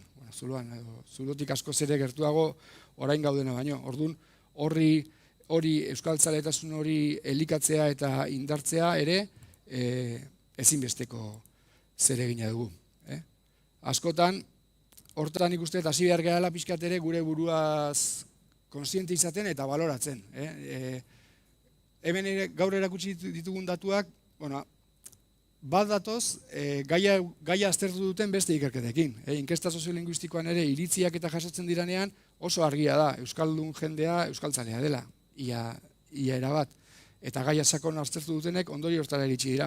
Baina beti eduki dugu olako zera bat, euskaraz esaten dute, baina gero benetan ez dute egiten, eta ez dakiz zer, edo hori, montatzen ditugu txapelduna gera munduan, herri urratsak eta korrikak eta kilometroak eta horrelakoak montatzen, baina askotan egon da horratzean, holakoak montatu baina gero benetan, nik gaurko datuak eta ikusita usteet, ez, benetan, denetik dago, baina benetan herri hontan, bizinai hori oso indartsua da, eta euskaltzaletasun hori praktikoa ere bada, ez? Lehenengo hori, hortaz behintzat, kontziente izan, eta egian hortik, hortik indar gehiago aterako da. Eta, hori, ez pixka bat gure baitako euskalduntasun hori indartu eta eraginkor bihurtuta, ia, ekiten diogun, eta aurrera egiten dugun, euskalduntze bidean. Eta, hoxe, eskerrik asko.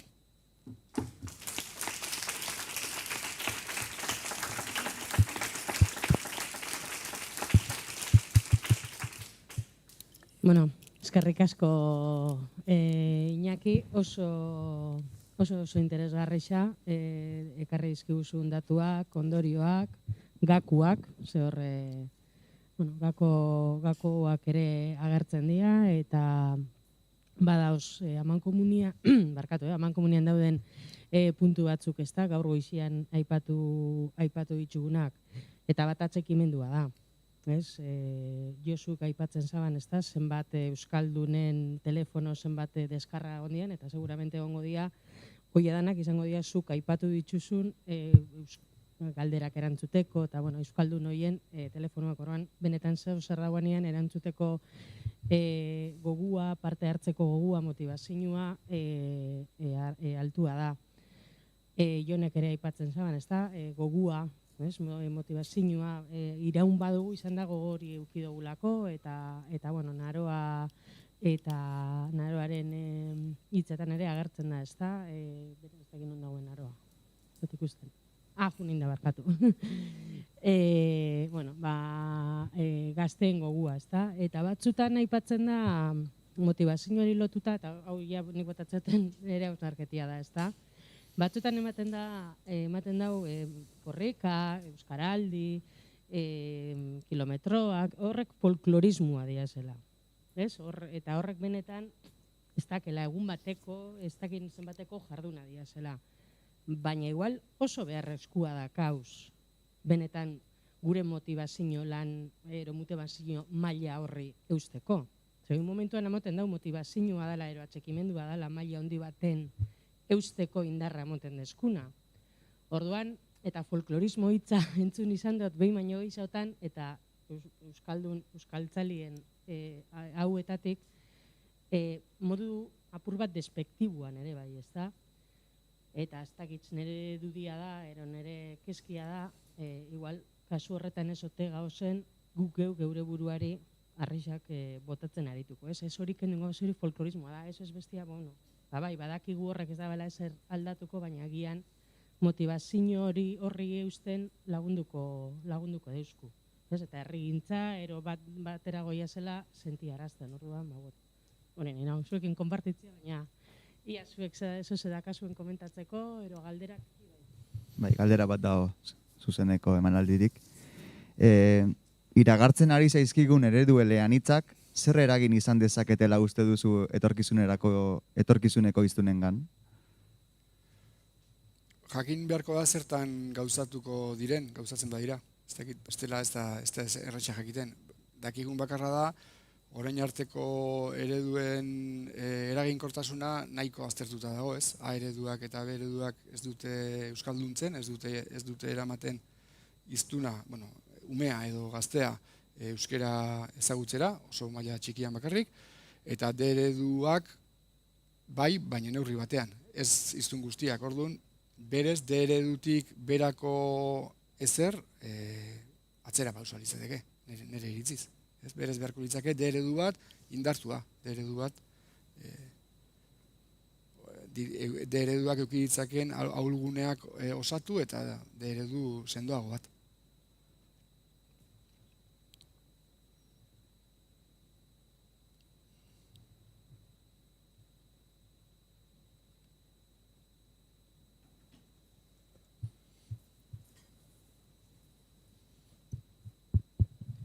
Beste zer komentatzeko, aldetzeko.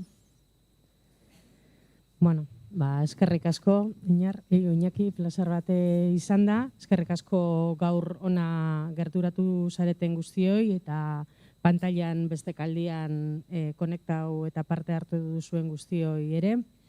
Eskerrak eman dizkigu Armeria eskolari ere, gaur goizean bai Aintzane, zein Leire, zein Aitor, zein Diego, guri laguntzeko preste agertu diazelako momentu ero, eta hori oso eskertzekoa da. Nerea juntzaigu, gure matriuskari, tekniko lanetan egon diazen gure lankidiei, islarixei, eta nire lankidiei. Datorren urtera arte, agur!